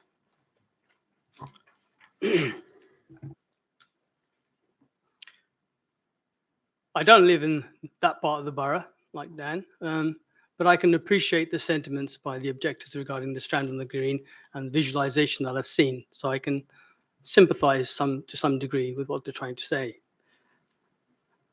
I've already mentioned the heritage aspects. I've already mentioned the height aspects. What I did feel was that this committee, time and time again, we have to mitigate to a certain degree. And we do mitigate sometimes. But in this particular instance, I go along with Councillor Lukey that perhaps this is a bit too much. It's quite clearly, this proposal is quite clearly not going to be in keeping with the area for the reasons mentioned. And I do feel that sometimes committee members are sort of browbeaten into submission because yes, there is a overwhelming need for housing in the borough. We all know that, and we really want to strive to provide that housing provision for our residents. But there comes a time when you've got to say, no, I think that it's not right. And I'd go along with Councillor Lukey on that. Thank you. Councillor Dan Boring. Yeah, Councillor Lukey is correct that I attended school at Strand on the Green. My apologies for not including that in my declaration of interests. Yeah, I think I'd just like to say on this, I don't feel very passionately about it either way, but I think I do lean towards the benefits outweighing the harms. I think it's got a very good delivery on affordable housing, social housing, and it's a site we're trying to find a solution for some time. So just offer that as a contribution. That's where I sit. Councillor Williams. Thank you. It may not surprise some that I'm leaning more towards Councillor Stroud-Turp and Councillor Baring's view on this. We have been here before with almost every site that's being developed in this area. We get the same objections, always from the same groups, always for the same reasons. And the Brentford Community Stadium project was going to destroy Strand on the Green and West Chiswick and all the rest of it. The heights were going to ruin the views of everything from everywhere, and it hasn't. Strand on the Green sits in its own very particular context, and the context once you get over the road is entirely different. You can't see the Brentford Community Stadium site, or we won't be able to see this site when you're in Strand on the Green, and I often am, Tony. I drink down there quite a lot. It's got some very good pubs. It's right next to the stadium. I go to a lot of games there.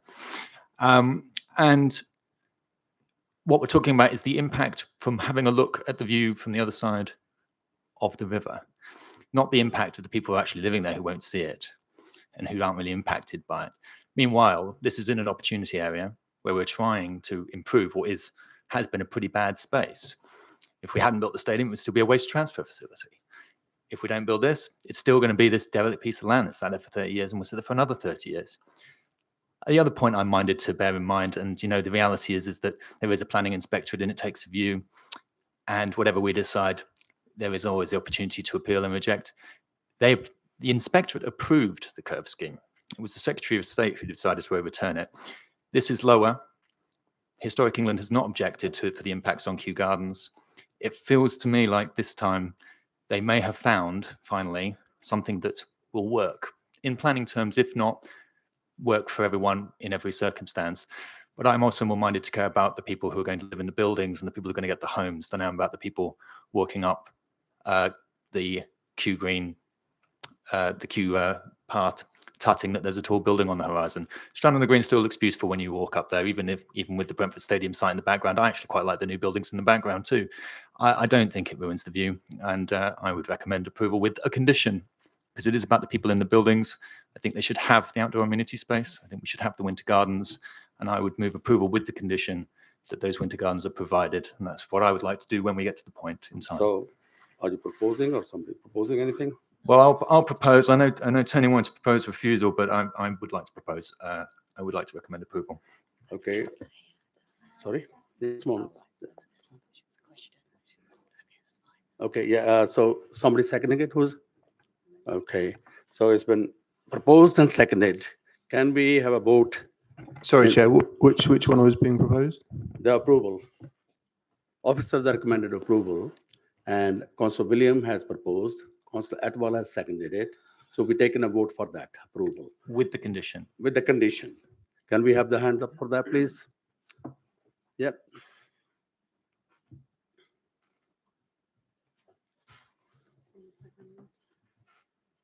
Okay. And against? Abstention? So the votes are.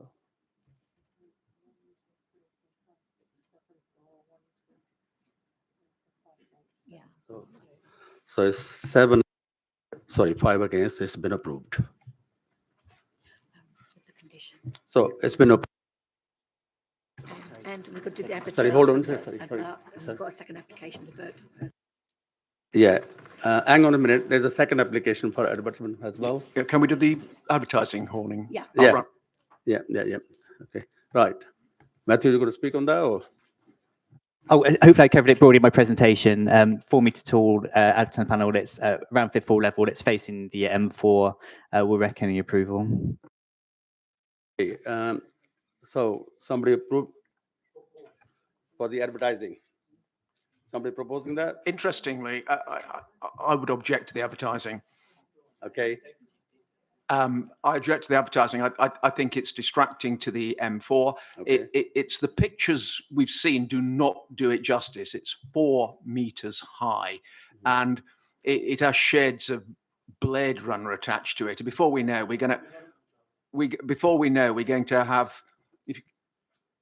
have bright warnings flashing out across that A4 corridor, which is not acceptable. I would move to object to refuse the advertising.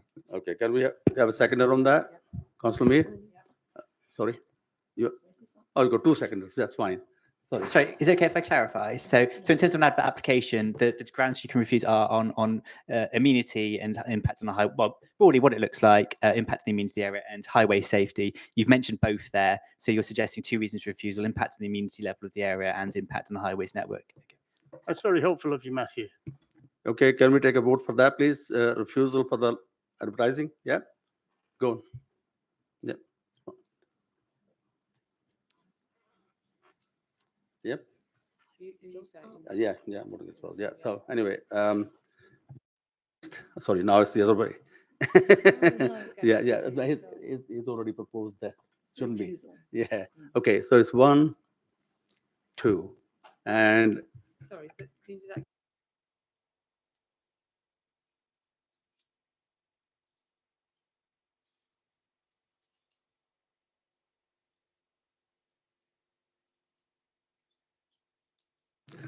Yeah, abstentions? 2 abstentions. So Who's abstaining now? Dan and Arlene. And Yeah. So who voted? Councillor Lau, what did you vote? Vote with us. Vote with refusal. In favour of refusal. Did you vote for refusal, In favour. Councillor Lal? Yeah, that's fine. Yeah, that's fine. Yeah, Councillor Lucy, I didn't get your vote. yeah. What did Councillor Lucy vote for? Councillor It Luki? was here and bubbling. Clearly refusal, Chair. I had my hand up highest. Good. It was. No, that's fine. Refusal, Joseph and Williams.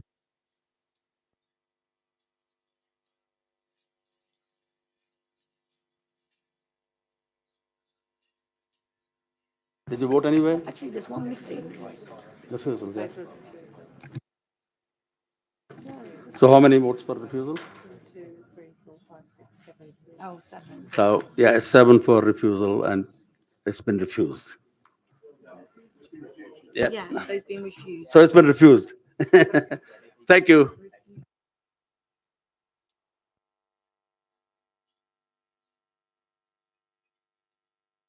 Members, can we take item second before we take a break, or you want to take a break now? Break? Okay. 5 minutes or 10 minutes? Yeah, okay, 5 minutes break. So we'll be back here. I'll give you 7 minutes, 10 to. Yeah.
to suspend the standing order, Mhm. please. I think we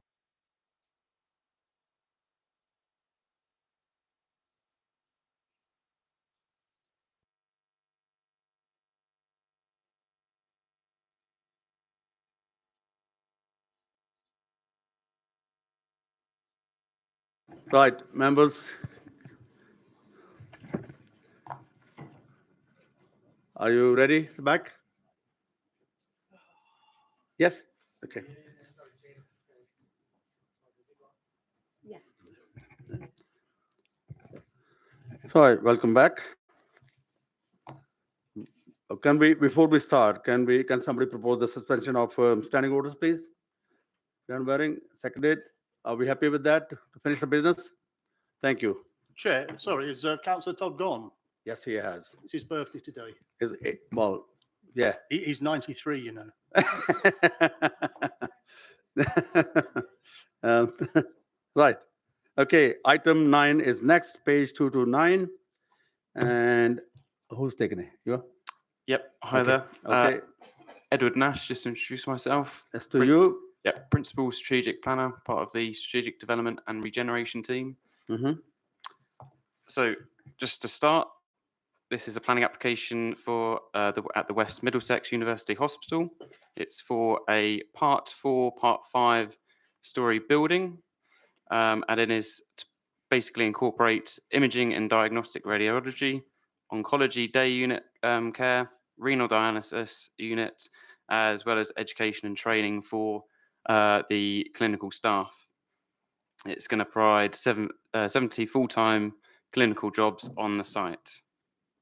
To give you a bit of a basic in terms of where the hospital is, Syon Park is located northeast of the site. Then you've got Twickenham Road along the west, and then you've got Isleworth Village Conservation Area wrapping around to the north and to the east, and then a bit further to the east you've got the River Thames, and then Kew Gardens on the opposite side of the river.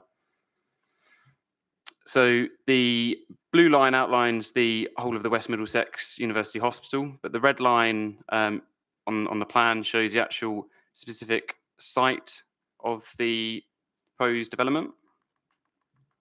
So it's part of the western part of the site, and then you've got Heppel Close running along directly to the east, and you've got Isleworth Cemetery directly to the north. Just running through some of these site photos.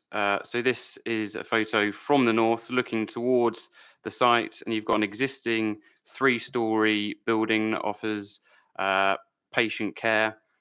And then this is a view from the south looking northwards again at the site. So it's this green area, grassed area with a few trees wrapping around, and again Heppel Close on the right hand side of that image. The photo on the left is showing the residential properties to the south of the site, approximately 15 metres away, 3 stories, and again that's on Heppel Close. The image on the right is showing a car park for the hospital on the eastern side of Heppel Close, with the site to the left-hand side of that.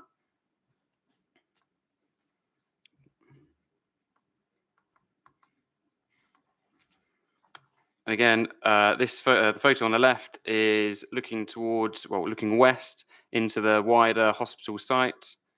And another view on the right-hand side is looking from the north, but from Park Road this time rather than Heppel Close, a bit further away, and it shows the trees in front of the site.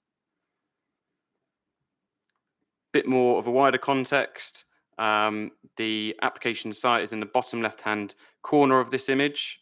And then it shows the wider Syon Park in the centre, and then Kew Gardens on the right-hand side with River Thames in the middle.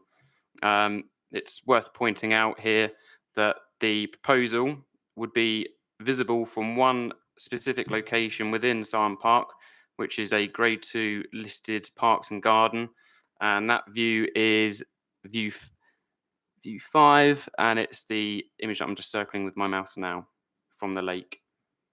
And just to clarify that is this view here. The existing view is on the left-hand side, And the proposal is in the right-hand image, right in the centre, just above the lake.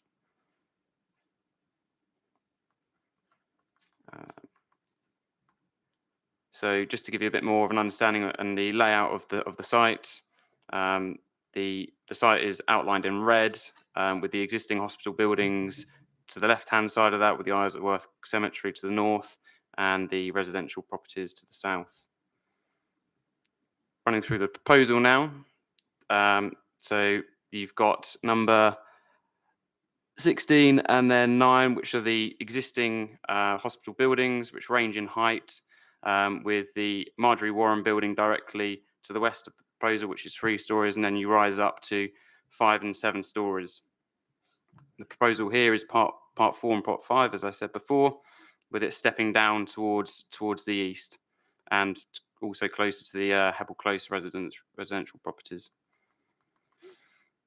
Here's just a slide giving you a bit of a better understanding of its massing and scale.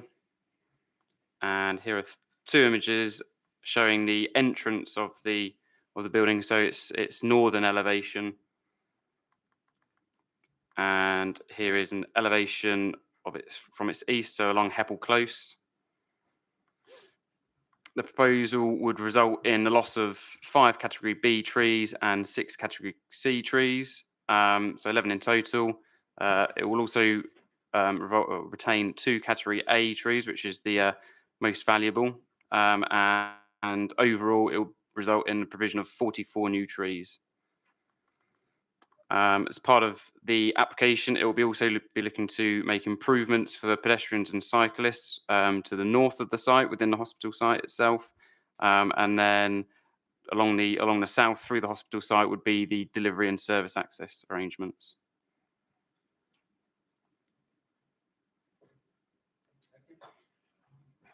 Thank you, Edward. Okay, questions, members? Yeah, Councillor Boring. How many cycle spaces does this include for the general public? Robert, is it okay to pass over to you? Sorry. Yeah, so that is set out in the report, paragraph 8.202 to 204. So currently 112 cycle parking spaces, additional 56 under construction. So that's on the whole West Mid site, isn't it? Yeah. So and the 56 under construction, which I think is now built, that's for staff. Question is for general public. Yeah. Sorry. So 8. So okay. So eight short stay spaces in the former Sheffield stands provided on the northern side of the access road.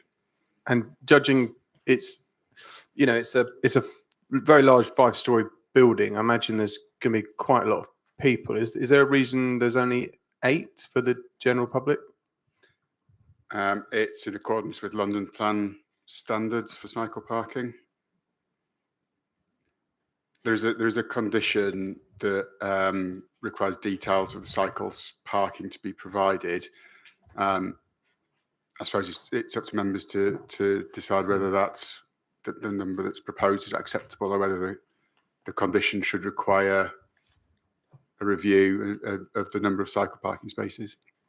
Okay, great. Yeah, I mean, I'd just like to say that it's the cycle parking for the general public on the West Mid site is pretty sparse, and I imagine this is going to be used by hundreds of people. So I think 8 for the general public, it does not seem like enough. But okay, thanks. Yeah, Councillor Luki.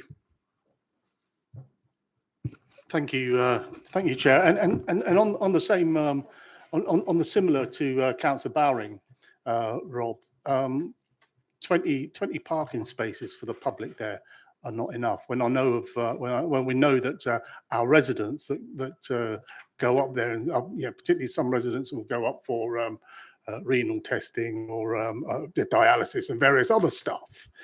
How can we increase patient parking on this side of the the hospital. I mean, the fact that people are going to go to hospital means that they're not well, and there are problems in even in the dropping off or the staying for short stay for treatment from people with disabilities and people who are ill. How can we increase that? I think with this application, members will have to decide on what's been put in front of them. So there are 20 parking spaces for drop off and to the car park on the northern side of the access road, which are for drop off and drop offs are not long stay parking. There is a wider draft master plan for the hospital site that will look to reorganise the level of parking and location of parking over the site as a whole. But with this application, I think members will have to make the decision on what's in front of you, I think. But the patients will have to use there is obviously parking at the front of the site off access from Twickenham Road. So people being dropped off, as I say, can use the drop-off spaces that are being provided close to the site. Otherwise, would have to, for longer stay parking, would have to use the existing parking within the hospital. So it might be one. Sorry, Chair. No, Might be one for Edward. Will there be direct access from the main hospital building through to this new block?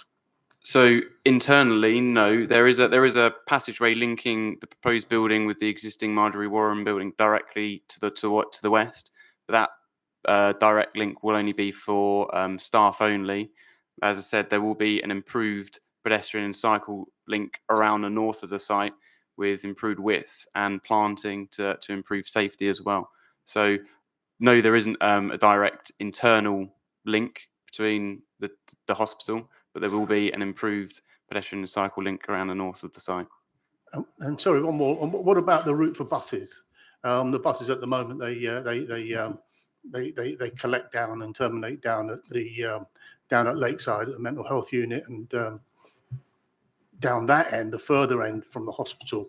What proposals are there afoot or ideas are there to run a bus or relocate buses to this site? If we are talking about 5 to 7 stories and many many treatments being available there, they will end up relying on cars or 5 push bike spaces. I think, as I said, there is a draft master plan for the hospital site, and it requires phasing of development. The development, my understanding is that it requires a development of and relocation of existing facilities within the hospital site, and this is the first phase of that wider redevelopment. So, with this proposal, there's no change to the bus drop-off facilities, bus stops, and the bus route. But again, my understanding is that as part of the wider redevelopment, that is something that we want to look at in terms of providing much better access for patients and visitors throughout the whole hospital site. Sorry, if I could just expand on that, just to explain why this application is in isolation and not as part of a wider master plan. This application came in because of the urgency to provide the specific uses for the renal and MRI facilities, which currently are very, very poor in that quality. So that's the reason why this application has come very much now, and the master plan will come forward in the future. But that's just giving a reason why this one has come on its own rather than a holistic master plan. Councillor Williams.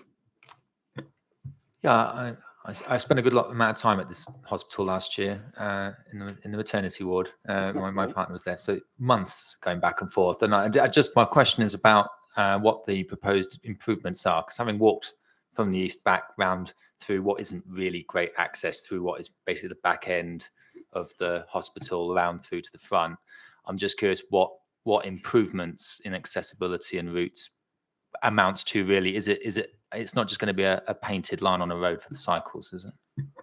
No. So again, it doesn't perhaps help that this application in the urgency it came through is on its own, but within this application, the improvements for the pedestrian and cycle routes is a widening pathway, and also it's providing zebra crossings.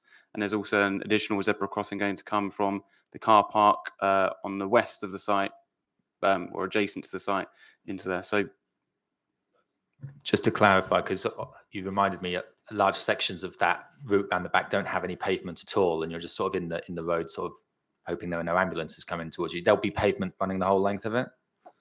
yeah, so if you remember the site plan that I showed, that route running along the north of the site, with the cemetery directly above it, that will be an improved pedestrian cycle route. Yeah.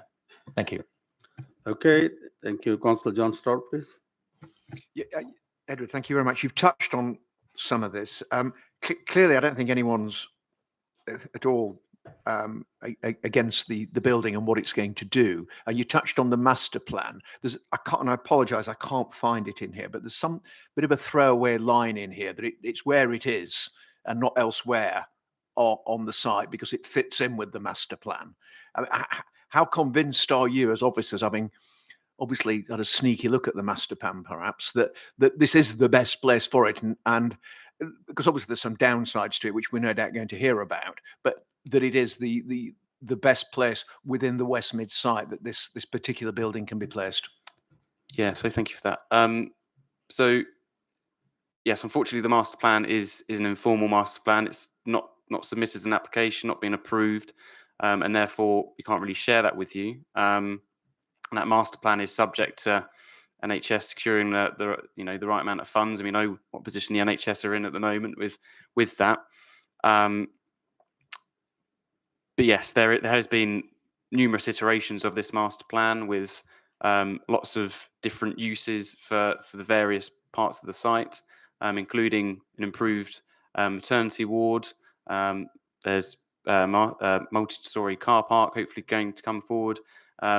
The whole wider hospital site is a site allocation, which does require or is allocated for residential and obviously improved hospital facilities, as well as some ancillary commercial uses to kind of work alongside the hospital. So there's been a lot of testing going on with that. But while it's informal, yes, there has been a lot of testing, and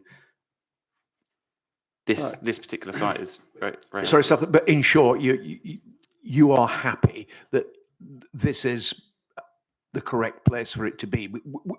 Yeah. We're obviously within the constraints that which you've just outlined. Yes, long and short, yes. Yeah. Thank you. Okay, thanks, Councillor Boring.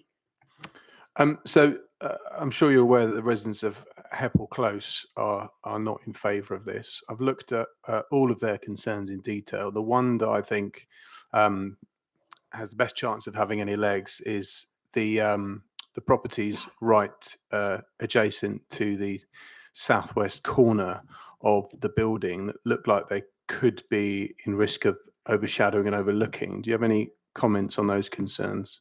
Yeah, so with those properties, there is specifically 3 windows, one window on each story, that directly face the application site. So the separation distance is 15 metres. There's been a daylight assessment submitted. The level of impact is negligible, and therefore, in terms of daylight and sunlight, that's acceptable.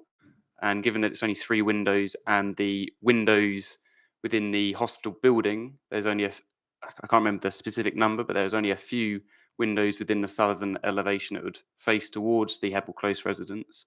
They are only for individual patient rooms, so they don't serve rooms that would have multiple patients in there. So it would be very limited perceived level of overlooking, and we can apply a condition if need be to have those windows obscure glazed to a certain height to restrict the level of overlooking if members think appropriate. Okay, Councillor Lal.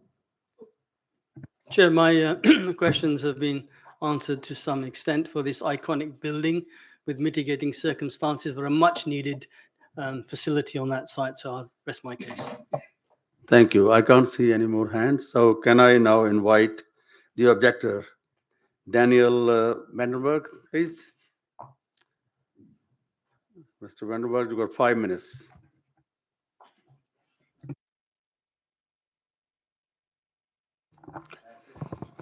Great, thank you. And thank you, Chair, for allowing me to speak today. So I'm Dr. Daniel Vandenberg. I'm not a medical doctor, I have a PhD, so I don't work at the hospital. So I'm one of the directors of the company that basically owns Heppel Close. It's due to the history of the land, it's essentially a glorified residents association, but I am here speaking on behalf of my residents. So in objection, on reflection on the points raised by the councillors, I'll address that first because you thought the light aspects might be the most concerning. So the report, as I understand it, looked at light for patients in the proposed building and also blocks 1 to 12, block for flats 1 to 12, but actually doesn't consider the other block that's adjacent to the property. So basically we have 2 that run alongside and edge onto the property. So if 1 to 12 is one of them, which is on one side. To the other side, you have 13 through to 24, and the resident on 24 is within months of being potentially considerable under ancient lights, the right to light scheme. So I think that kicks in at 20 years of residence, and they're at about 19 and a half. So that would likely to be considerable under the during the build time or the approval time, depending where we get to. So the current right to light, the current light estimation doesn't include those flats. It's only about half of the affected flats that I could see in the report. So just to summarize some other objections. So as noted, the site is bordered by the conservation area. I wanted to raise a few points that are relevant to that. That were provided by an independent building consultant a planning consultant on our behalf, and was part of the basis of our objection. So those particular points in relevance to a conservation area are the potential harm under D9 of the London Plan, which is the tall building provision. S12 carbon emissions was massively over allowances. And I think it's G5, urban greening, and also the Environment Act 2021, and a net biodiversity loss was calculated by that assessment. And I think the fact that it's bordering a conservation area and is within at least less than 1 minute of the Isleworth allotments that I know have been discussed a lot by this group, I'd like to raise those as points of objection.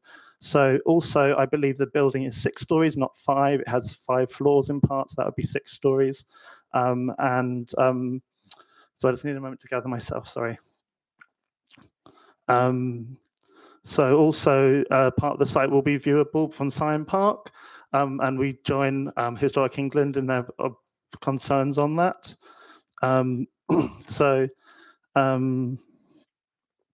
Also, our assessment by the independent planning consultant we hired shows that the site fails a sequential flood test, and the argument for that allowance was that there's no other possible sites. We've had 2 consultation meetings with the hospital, one of which we were given a day's notice, and it was cited the World Cup was part of the reason for lack of notice, which I don't think is acceptable. And essentially, we haven't really been told what other sites were considered, so that they were.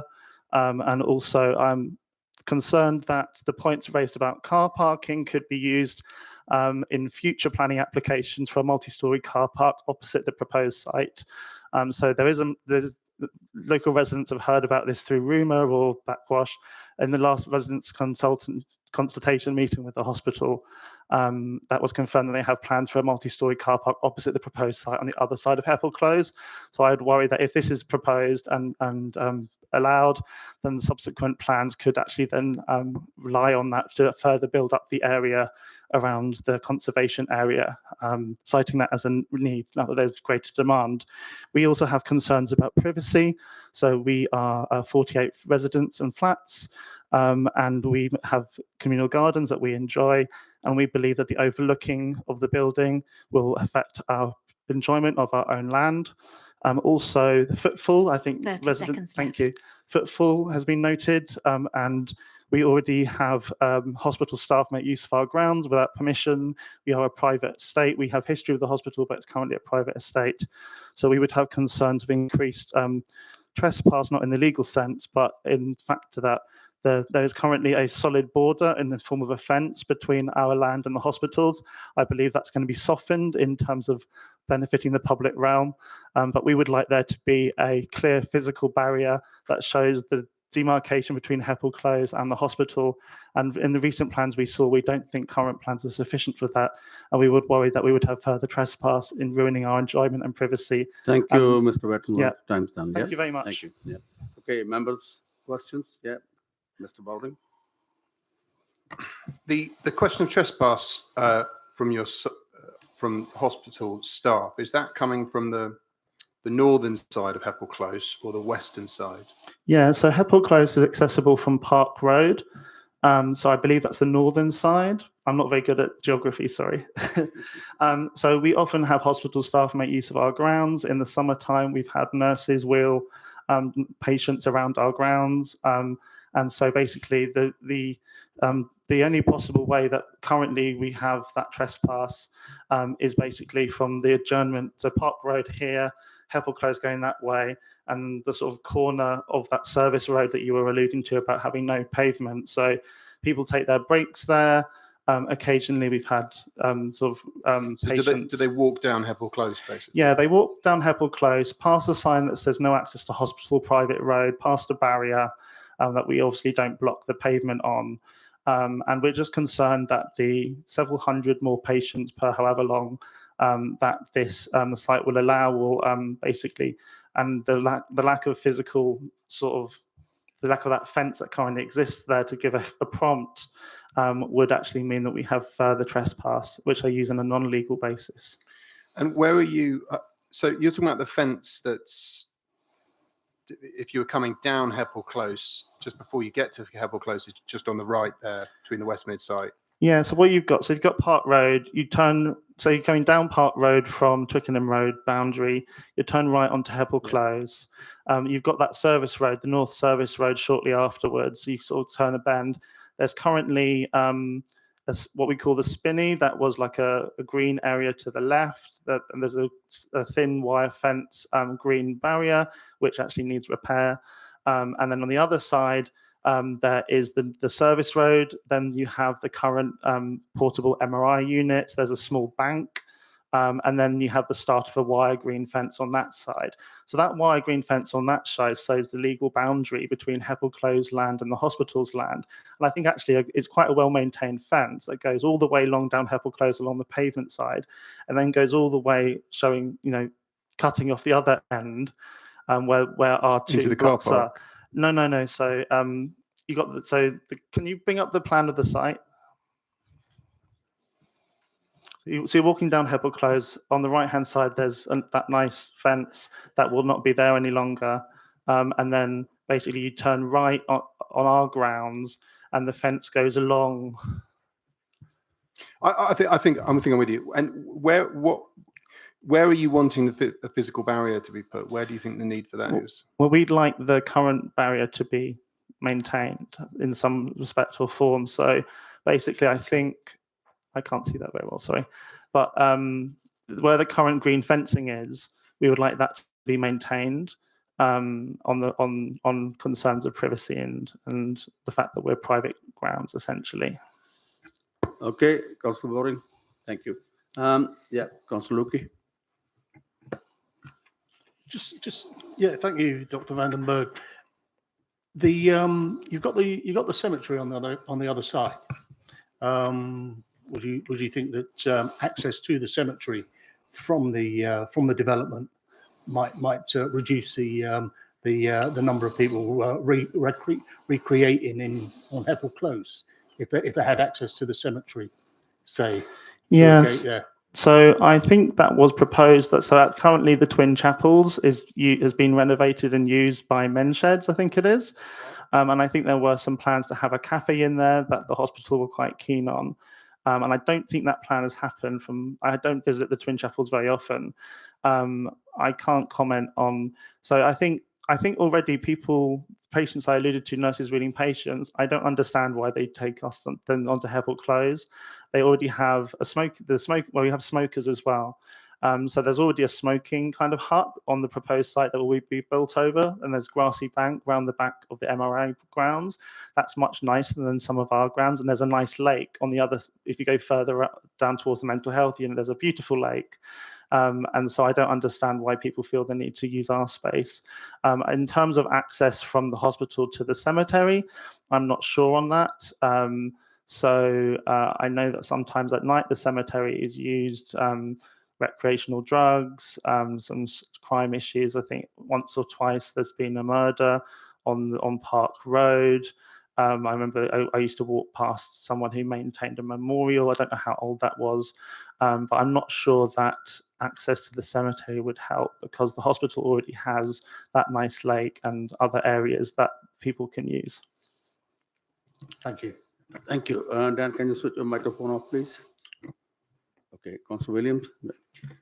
Hi. Just so I've understood, if as part of this plan some sort of solution to the boundary to maintain privacy could be found, would that go a lot of the way to alleviating the concerns of residents in this scheme? We focused a lot on that, and I'm wondering if that is the primary thing that is concerning you. Yeah, so I think on the macro level of the borough, these services are needed, and I think it's the micro considerations that are important, especially to us as people who live a few meters away from the proposed site. I think if that fence could be maintained, it can be doesn't have to be the same fence, but a clear demarcation. I think where we currently have a tree border that goes along where our blocks kind of run parallel like that, and then the proposed site is kind of going like that. If basically we have a tree border there, I think if that could be enhanced, maybe made a bit taller, basically that's our main vista of worry. So for overlooking. So if that could be improved by high trees so that we still have privacy to enjoy our own grounds, that may help, yes. Thank you. I'll be sure to raise it as we go further on. Okay, Councillor Stroud. Yeah, I was going to ask a very similar question to Councillor Williams, which you've addressed, but my second part was you also mentioned concerns about additional traffic and parking. Once again, if there were to be additional parking restrictions put in, what that might be, I mean, it could possibly be a residence parking zone or some such instrument. I know it's not the ideal answer you're looking for, which is that you don't want it built, but if we're trying to assist both parties, and Councillor Williams makes a good point about beefing up the physical boundary, and then if we can help with the parking as well, would that go somewhere as well? So I think at the moment, our main concern on parking is that this approval will be used as retrospective need for a large multi-storey car park where the current single-storey car park, flat car park, I think is the term planning use. So the reason for that concern also is that there was a nice area of greenery and trees that bordered along Park Road and on the corner of Heppel Close where it meets Park Road. And essentially that's been eroded by the hospital over the years. We raised an unauthorized removal of tree in a conservation area concern, and because it wasn't raised within 6 months, it was not allowed, but the hospital was warned not to remove further trees. They've also basically removed lots of shrubbery on that ground. It's no longer a spinney, it's now a car park. They basically extended the car park onto what was the green land. So we're worried that basically this master plan that is not in the public domain is not, and in the consultation, the hospital did say that they have plans for a multi-storey car park on there. So I'm worried that if this is allowed, the increased demand that is currently not provided for will be used as dispensation for a multi-storey car park on the site. I believe the original PFI grant to the hospital also included funding. When most of the hospital was built, the PFI grant included money for a multi-storey car park, but that multi-storey car park did not actually materialize. So the hospital has had previous potential to raise a multi-storey car park elsewhere on their site. Thank you. I can't see any more hands, so thank you, Mr. Vandenberg. Thank you. Okay. Now, can I invite the applicant, Max Good? Mr. Good, you got 5 minutes, yeah?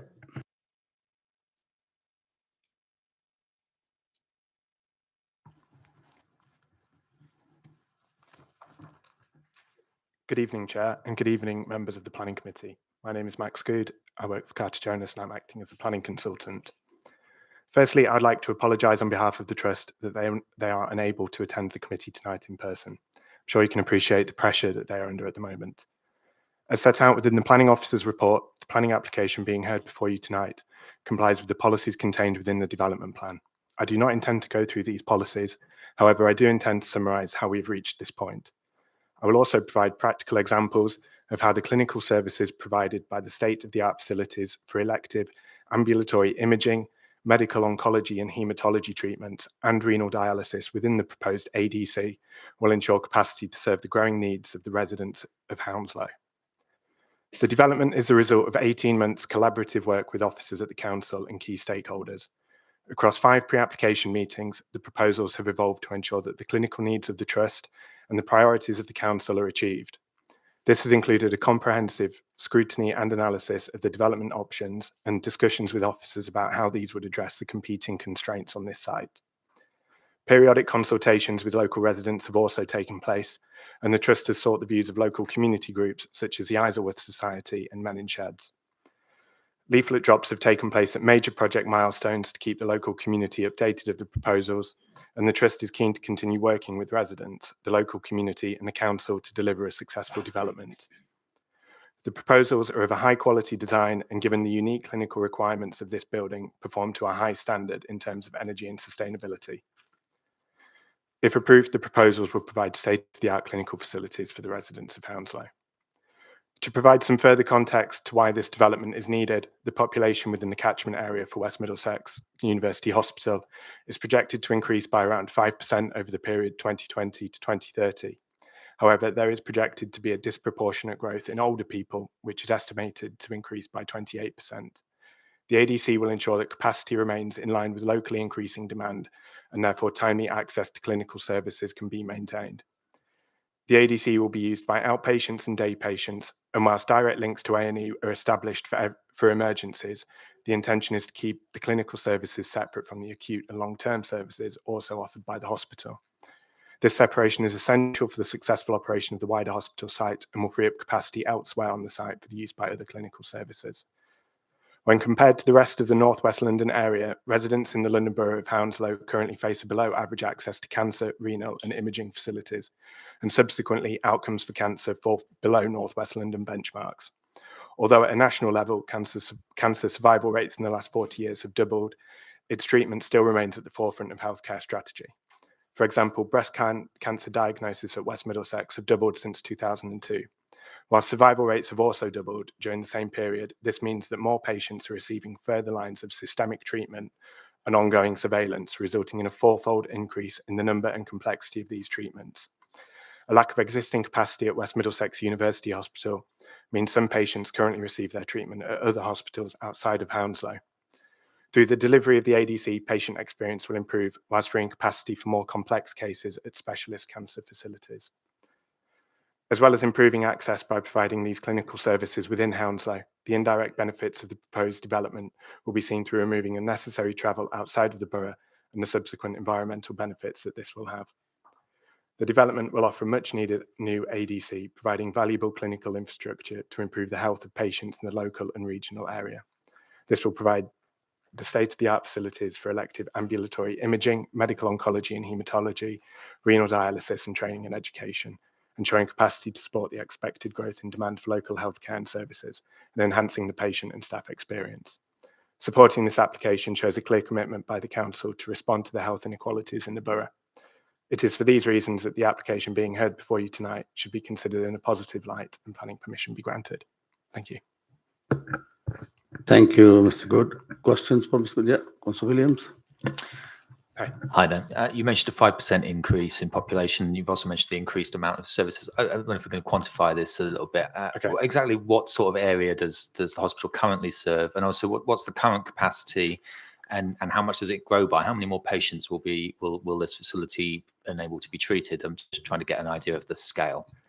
Yeah, thank you for the question. Unfortunately, I don't have those numbers in terms of the actual population growth. In terms of the percentages, we provided those by the trust as part of their business case for the funding for the hospital. Yeah, that's all I can give you on that, I'm afraid. Councillor Lal. Chair, I previously heard officers mention that this was a quickie application, and we've also heard from the objector the issues that he put forward. So really, you were sitting there probably listening to what the objector had to say, and in your submission, you said there was some liaison with residents groups, etc. So why is there a mismatch between what you're saying and what's coming from the objectors? Clearly, some issues have not been addressed.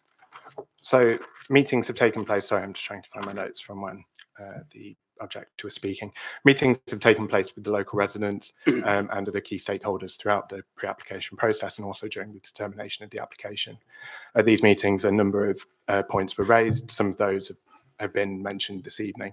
And for example, it was mentioned about the biodiversity gain not being at the required standard. Since we've had these meetings and during the determination, amended proposals have been put into the council to deal with some of these aspects.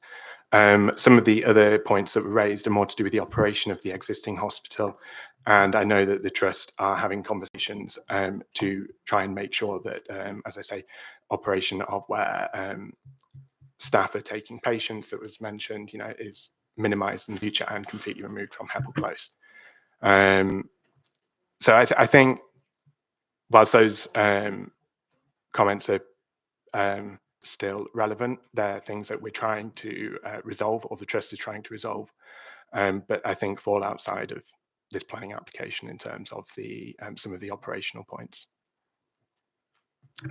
Okay, Councillor Bowring. So we heard from the objector, his sort of one of his big demands was the retention of this fence, an increase in the tree screening. I didn't get a chance to ask him if he'd favour obscured glass in the windows facing Heppel Close. Yeah. What you say that West Mid have tried to sort of deal with those questions, but you seemingly haven't dealt with that one because that's not in the application. Why is that? Was that deemed unacceptable for some reason? No, so in terms of the boundary treatment, I think that conversation is ongoing, and as part of the recommended conditions, there is a landscaping condition, I can't recall which number, but as part of that, boundary treatments would have to be approved by the council, and I think it was felt that the fencing, for example, would fall under those boundary treatments that we'd need to negotiate with the council at a later date. We could sort that out tonight, perhaps. Thank you. Can you switch your microphone off, please? Councillor John Stroud. Yeah, just one thing I'd like to note. I mean, given the importance and the urgency attached for this, I'm rather disappointed that not one member of the trust could manage to make it here. That I think I'd just like that noted. It doesn't put them in a particularly good light that they couldn't find one person to turn up to support this proposal. You laid out a very good case for the medical reasons for this, which is great. I think nobody at all has got any doubt about that. The question we've got is why that building on that site? That's what we're discussing. I think everyone takes the medical need as read, but I'm presuming that within this master plan, there's a jolly good reason why it's there. Now, the officers have only had a sneaky view of the master plan and can't really divulge it. Can you enlighten us a little bit more of exactly why this building needs to be where it is, not why we need the building? So as part of the determination, that query was raised, and a paper was submitted to the council just confirming the site selection process that took place. There are 4 reasons for the location of the building in that place, in that site. The first one is the clinical adjacency, and that means about the emergency routes between A&E, but also maintaining separation between inpatient and outpatient services. The second and the third touch on the master plan points in that there's a coherence with the development of the wider clinical strategy. So, for example, again, that separates the elective and non-elective services. It means that the disruption on the wider site whilst the development is taking place in this location, it minimises disruption on other clinical services around the site, which maybe wouldn't have been the case elsewhere. And similarly, the costs of developing this site over the case of other elements of the hospital, wider hospital site, allowed for the clinical services that were required. Right, Councillor Luki. I will go back to the access to the cemetery, regardless of maybe what goes on there after dark, and that could be managed some other way. But the number of occasions that I've had discussions with Men's Shed at Isworth Cemetery, and they've restored the two chapels there. They've restored the old mortuary there as well, to an exciting level, to be honest. And they're keen on getting access to the cemetery from the hospital, and that would take out a lot of wheelchairs, if you like, from Hebble Close.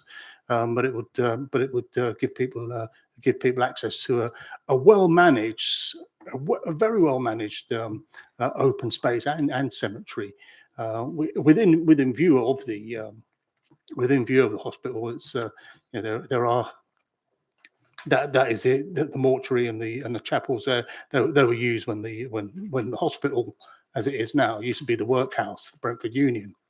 So I would look. And I would ask you to talk to your absent bosses here. I'm sure not everyone's scabbing on an ambulance today, but if we can work with ward councillors, with residents, to look at these boundary treatments, look at the enhancement, because I know how it works. They're experts on clinical matters, but they're not really experts on environmental and neighbourhood issues. And you've got a good one here with Councillor Bowering, councillor for Simon Brentford Lock Ward. That work? I mean, yeah, there are conversations that can take place between the cemetery managers and the trust, certainly, I think. And councillors and council planners will hope they've listened to this, and they would include it. And at some point, we'd like to see that master plan, the emerging master plan. We'd like to see it locally. Okay. I'm happy to take it to the Isworth and Brentford Area Forum that I chair. And if you leave your details. Thank you, Tony. I think the question. That's all right. Yeah, that's all right. Plug for IBAF, mate. Okay, I can't see any more hands, so thank you. That's good. Yep. Thank you. All right, it's back to Edward. Okay. Yep. So thank you. To summarise, it is I've just double checked. It is a part 4, part 5 story building. It's providing some urgent healthcare facilities. I did run through the one specific view within Sarn Park, and that it will be impacting that view. I did forget to mention, so I apologise, but Historic England have identified that it would cause less than substantial harm. Our council officers, conservation officers have agreed with that.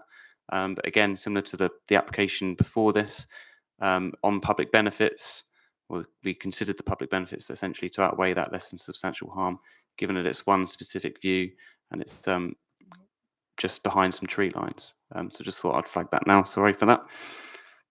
And again, transport improvements in terms of pedestrian and cycling, and to confirm the site directly to the east on the other side of Hebble Close, the objector pointed out that it may become a multi-storey car park. That is beyond the scope of this planning application, so we can't consider that, unfortunately.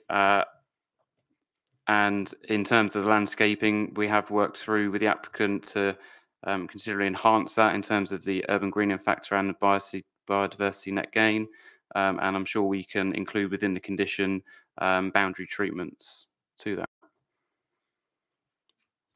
Yeah, thank you. Right.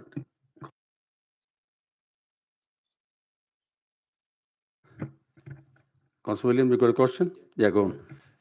Hi, Ed. So just going back to what the objector was raising, I mean, don't know, perhaps you can confirm what where things have got to in terms of boundary treatments so far in discussions. Obviously, there's an impression that they're going to lose the fence, the separation that gives them, you know, that secures their private immunity for themselves and the land that they own. Can you clarify where we are and where we could get to through a condition tonight? Because I think you might have guessed that that's going to be on our list of things to do. Yep, of course. So where we've got to on that is that it's still very open, hence why we've required the details of the landscaping. So it's not finite what is concluded today, but within the condition, we would require details of all boundary treatment, and I'm sure there is the ability to retain or even improve upon the existing boundary treatment. Thank you. Thank you. I can't see any more, so it's open for debate. Anybody? Yeah, Councillor Boring. So I think, you know, everyone agrees we need to get this done, get this built. I don't think there's anything against that. I would like to see a condition of a secure boundary treatment, potentially obscured glazing, after having consultation with the residents who live directly opposite, and the number of bike spaces increased from 8 to 25. And with those conditions, I propose we approve this application. Edward, do you think those conditions are acceptable? Yep, I think we can do that. Okay. And Yeah, I'd just like to add, I know that the hospital director did really want to be here tonight, but he's on call, so he can't. Okay, yeah. And anybody seconding it? Chair, can I? Yeah. It's been proposed at the moment. Can Yeah, you, right, and then I'll add to it. Okay, go yeah, on. if that's all right. Can we, as I mentioned earlier, can we get ensure that conditions that are being discussed, new conditions coming up, being discussed, are passed by ward councillors, well, Councillor Bowring particularly, to liaise, to agree them following liaison with residents of Heppel Close, and also to examine the potential of working with Men's Shed, because I have asked for it. They've discussed it with me, to put access into access from that site into the cemetery. It could be at the it could be managed by the hospital with a passcode, but something like that. And again, that will go that'll come to is that all right, Matthew? Yeah. So that can come to councillors as well.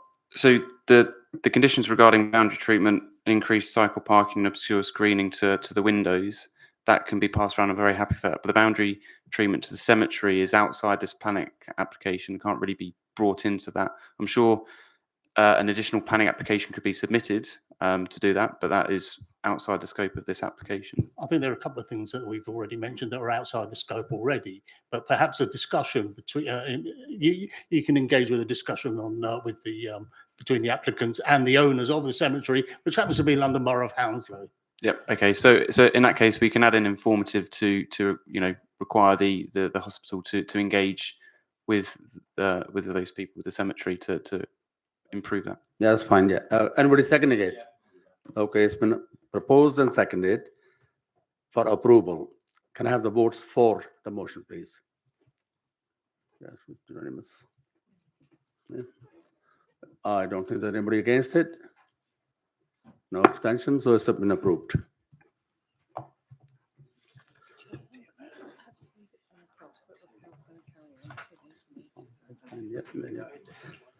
All right, next item is item 5, pages 40 to 68, and that's Jesse is taking that one, yeah? Okay.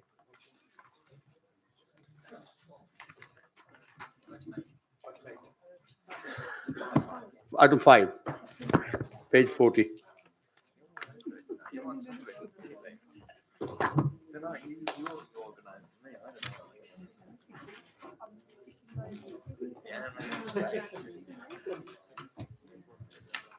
Okay. No coming. So, okay, fine, yeah. Right, when you're ready, Jesse.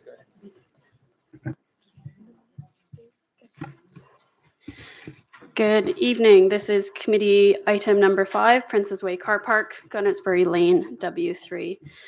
I just wanted to commence by quickly stating that a reference to Councillor Bidoff's objection was missed off in the committee report, and I just wanted to explicitly quickly run through that objection. So the objection was on the following grounds: change of use, impacts on residents and associated disruptions, lighting causing light pollution throughout the night, objection to the use as a car park, cars versus public transport, given public transport surprised over extent of car parking that is needed. TfL has a number of locations and there are alternative locations for a car park. Bats does not adequately deal with the disruptive impact on local bat populations. Landscaping, no landscaping of any significant value, and car parking isn't screened from the houses sufficiently. Screening must be sensitive to residents and properly maintained. PTAL would like to challenge the PTAL scored low, even though it is within 100 yards of a tube station. TfL instructing everyone to use their network, but plans for car parking. TfL's inability to consider residents through extensive developments in the area, and failure to maintain its land and manage its property. And lastly, long-term plan for the car park, high level of cynicism for the long-term use, and softening exercise for something worse. So apologies for missing that explicit reference to that in the committee report. All right. Thank you. So Right. this, Sorry. yes, great. So the proposal is for the development of the site to provide 59 surface level car parking spaces with associated resurfacing, lighting, signage, and landscaping. So the site is located within the Gunnersbury Park Conservation Area, which is also subject to an Article 4 direction, with Prince's Way bounding the site on the southwestern and northwestern sides and a private access road to the east. If you just go to the aerial, yeah. Further to the east is the London Underground Railway line, which leads up to Acton Town, marked on the map, which is to the northeast. The private road is accessed from Gunnersbury Lane to the north, and the site is occupied by vegetation and a small amount of hard landscaping. The existing fence would be retained, and a 1.8 meter hedge is proposed along the western site edges. So just as a brief background before we run through some of the photos, this application follows the consent for the Bolo Lane site in Ealing, which is on the Ealing side of the railway lines to the east, for the delivery of up to 900 new homes and commercial space, which involves the removal of 106 car parking spaces for TfL. So just in terms of some site photos, we have photos along the site edges on Prince's Avenue. So yep, we'll just go through those quickly. So you can see the existing fence and vegetation on site, as well as the existing rear access and service lanes to the rear of houses that front both the Ridgeway and Prince's Avenue. And that's the area of hard landscaping, which occupies a small amount of the site currently. And just some other views along the site edges. Right, so you'll see that the existing fence in the elevation, and just moving forward, the existing fence retained with the hedge proposed and lighting columns also proposed covering the site, 11 columns in total. And here you can see the landscaping plan with the car park layout and landscaped areas. And great, if you just cycle through the CGIs, I can continue. So the site has no formal designation as green space, nor is it designated as metropolitan open land. Historically, the site was used to provide a small amount of informal parking in the 2000s. This was never the subject of planning applications, and the site has not been used for parking for many years. The site is also the subject of a draft site allocation in the emerging local plan review, allocating the site for 10 residential units.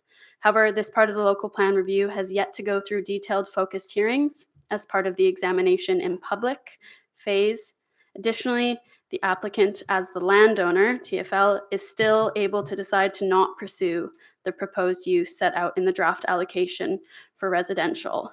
The draft allocation has therefore not been afforded material weight, and the principle of the proposed use is therefore considered acceptable.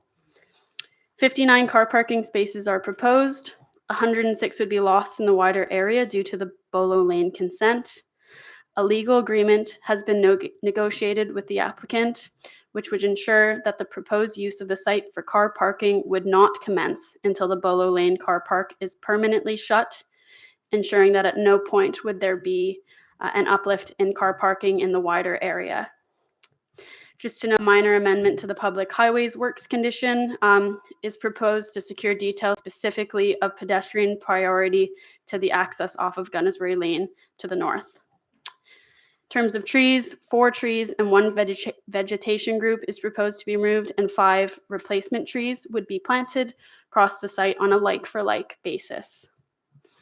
Amendments were also received over the course of determination to enlarge the area of landscaping on the western side of the site, and the application would now provide a 9% biodiversity net gain on site, and retained habitat would ensure that there would be no adverse impacts to protected species. There is existing street lighting on the rear service lanes that border the site. However, new lighting columns are proposed on site. Given the separation from the rear of neighboring residential properties, there would be no harm to neighbors' living conditions through light spill. In addition, the application would meet relevant standards in regards to air quality and noise, both in terms of maximum noise events from car door slams and average noise levels throughout the night. The proposal involves an area of green landscaping on the western corner of the site, which you can see in the image, and would also provide a hedge around the existing fence, which would green the site edges, ensuring no harm to the conservation area. Full details of hard and soft landscaping would be secured by a detailed condition in order to ensure their quality and acceptability. The application is therefore recommended for approval, subject to a legal agreement and the conditions outlined in the report. Thank you. Thank you, Jesse. Okay, questions? Yeah, Mr. Williams. Thank you, Chair. If I may, there are a couple. I'm kind of wondering how you achieve a 9% net gain when you're taking a site that's largely, it would appear, not very impressive green space, but green space, and putting a lot of concrete on it. And it seems an interesting one. Yes, so from an ecology point of view, an ecological impact assessment has been carried out. And in terms of how you assess biodiversity net gain, of course, certain landscapes have higher biodiversity potential and benefit. So that's all scored and that's all been submitted. And previously, the application resulted in a 12% reduction in biodiversity, but due to the increased area of landscaping that they're now proposing, that's how they're achieving the 9% uplift. Thank you. And as part of this ecology survey, could you give us some details of what was found? Has a bat survey been done? What animals are here? Yes, so the assessment outlines all of the required protected species that they have to note. In terms of bats, that has all been considered. There were some bats noted on site for foraging and commuting, but not in terms of significance for roosting. And again, there is retained trees, retained habitat to make sure that there would be no adverse impact on bats in the future. Okay, so just quickly, if I've understood it correctly, this site forms effectively part of an application in Ealing, and actually, they've got a whole phasing plan for what they want to do in Ealing. They need to get rid of this car park on their other site, but they're only now coming to sort of get the permission on the Hounslow side of the border that makes the rest of their scheme in Ealing possible. Have I got that right? In part, so yeah, yes, there was a consent in Bolo Lane in Ealing, which is of course not too far from the site. It's on the other side of the railway. It's quite a strategic site, about 900 new homes, which is quite significant. And as part of that, they were tasked with looking at how to rationalize their car parking needs. And this site was identified essentially as having capacity to provide some parking. Again, this isn't the only site that's been identified. But in terms of Acton Town Station, which is just to the north of the site, they need to provide some parking for their tube drivers, the train crew, and staff at Acton Town, who of course run the public transport system. So you mentioned other alternative sites have been considered. I think that I was going to ask something else, but this seems more interesting. Why this one? So I think because of the proximity to Acton Town Station, this is a site that they needed to consider in terms of what was in their ownership and what could feasibly come forward. Again, I don't know all of the specifics about the Bolo Lane consent. Of course, they've submitted a transport assessment and all the required details for that. We've been in negotiation with them to critique that, of course, to make sure that this is acceptable on transport grounds. And just to note that, again, there would never be an uplift in parking within the locality, and the legal agreement that we've negotiated specifically secures that. So this site could not be used until that's closed. Thank you. Councillor Stroud. Yeah, following on from Councillor Williams, what I just wrote on my pad is Ealing are in effect dumping their parking problem in Hounslow. Just to sum it up, really. We spend our life as a planning committee taking car parks out. Obviously, Ealing aren't capable of doing that. Well, we shouldn't be picking up their problem. Also, there are other places. You generally go to Google Earth. There are plenty of other places on the site they could use. And the site that's going is a heck of a long way from Acton Town Station. So I'm not sure how that kite particularly flies. I struggle to understand this one. Why are we solving Ealing's problems? Why can't Ealing, if there is a problem with parking that's on a site in Ealing, why can't they find somewhere in Ealing? Or tell them quite simply, you're TfL, you're actively promoting alternative transport. All your workers get free rail, bus, tube travel. Think of Plan B. Yeah, just to clarify, that the site is quite close to Acton Town Station. I don't have the exact measurement in meters. Yeah, so if we go up to the aerial image, it's just along the other side of the railway off of Bolo Lane. So you can actually see it in the, yeah, so it's just the site that runs all the way along kind of north-south along the railway in Ealing off of Bolo Lane. Yes, but the actual application we're talking about, it's a large master plan. It's been given consent in an outline and detailed application, which provides some parking on site. Yes. But what's not shown on that is an enormous car parking space. Further, if we're looking north there, I think to the southeast of there, the other side of the railway, but there is a railway crossing to it. I'm not familiar with the exact one you're referencing. Perhaps that would be a question of clarification for the applicant. Okay, thank you. Councillor Williams, you want to come back, as we said? Okay, you're happy. Any more questions? No? Go on, Mr. Lukey. Miss demoted, all right. That's okay, Chair.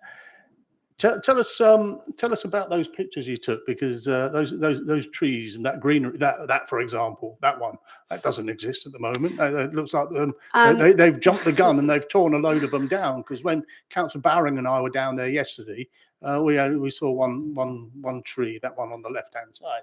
Yeah. Sorry? So it didn't. And some it of the didn't look like that. pictures. Oh, Yeah. excuse me, Councillor. It's all right. Yeah, some of the pictures I took in September, and some I actually took yesterday as Right. well. So if you go through, obviously the ones that look quite summery were September, and so that was yesterday. Yeah. So I interspersed some pictures of just to provide some comparison between seasons. So that was September, and if you keep going, that was yesterday, and again yesterday. Of course, the trees are no longer in bloom, so there is quite a contrast between the images. Yes. Yes. So when you mention boundary treatment, what boundary treatments are we looking at there? At the moment, it looks quite sparse on the design.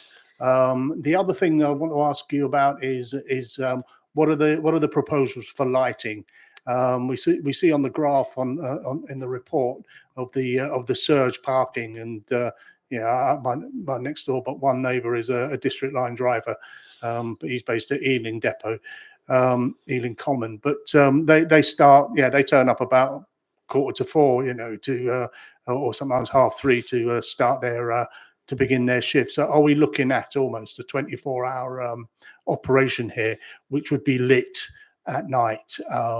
And how will that be mitigated for the residents There's a lot of unanswered stuff there, and you know, much as I like to argue with Councillor Stroud-Turp, he's probably got a point in that we are being stitched up by the London Borough of Ealing for their benefit, and for their developments and their targets. But we're over here on this side of the track, the right side of the track, may I add. We're going to take all the mess with very little mitigation, if you like, to make it nice. For if it does go ahead, that's you know, I see stirrings in this committee tonight because of this. If we do approve it, it's going to be there. It's going to be there for car parking and upset our residents, our valued residents on the Prince's estate. Great. So just to answer the first question in regards to boundary treatments, as mentioned, the existing fence would be retained. However, they are proposing a 1.8 meter hedge behind that, which is quite a significant height to screen the development. So that would be along the south and northwestern edges of the site adjacent to the houses. In terms of lighting, that has also been considered. It is going to be 24-hour operation of the car park, given the requirements of TfL and the nature of the operation they provide from Acton Town. But just to mention, there is already existing street lighting along Prince's Way. So yes, new lighting would be provided on site for the car park. Around the site edges, though, it wouldn't be too out of context to what the existing street lighting would be, and the proposed lighting levels, the lux levels, have all been considered and would be well within the relevant British standards to habitable rooms. And can the lighting be low-level lighting in the car park, or does it have to be on columns? So for the nature of the use, I think that it needs to be downlit from columns, and that also helps in terms of ecology. However, if members thought it was necessary, some amended details in the lighting condition could be secured to provide dimmers, perhaps. However, the lighting that they are proposing are within the relevant British standards. Councillor Boring, is it a burning question? It's 10 o'clock. We've got 4 more items to go through. Go on then. If the committee was so minded, how far could we push this in terms of decreasing the number of car parking spaces and increasing the biodiversity on this site? So as mentioned, we have negotiated quite extensively with the applicant over the course of determination. They have decreased the number of car parking because of how insistent we are that they achieve biodiversity net gain on site. So it's now officers' views that it's acceptable on those grounds.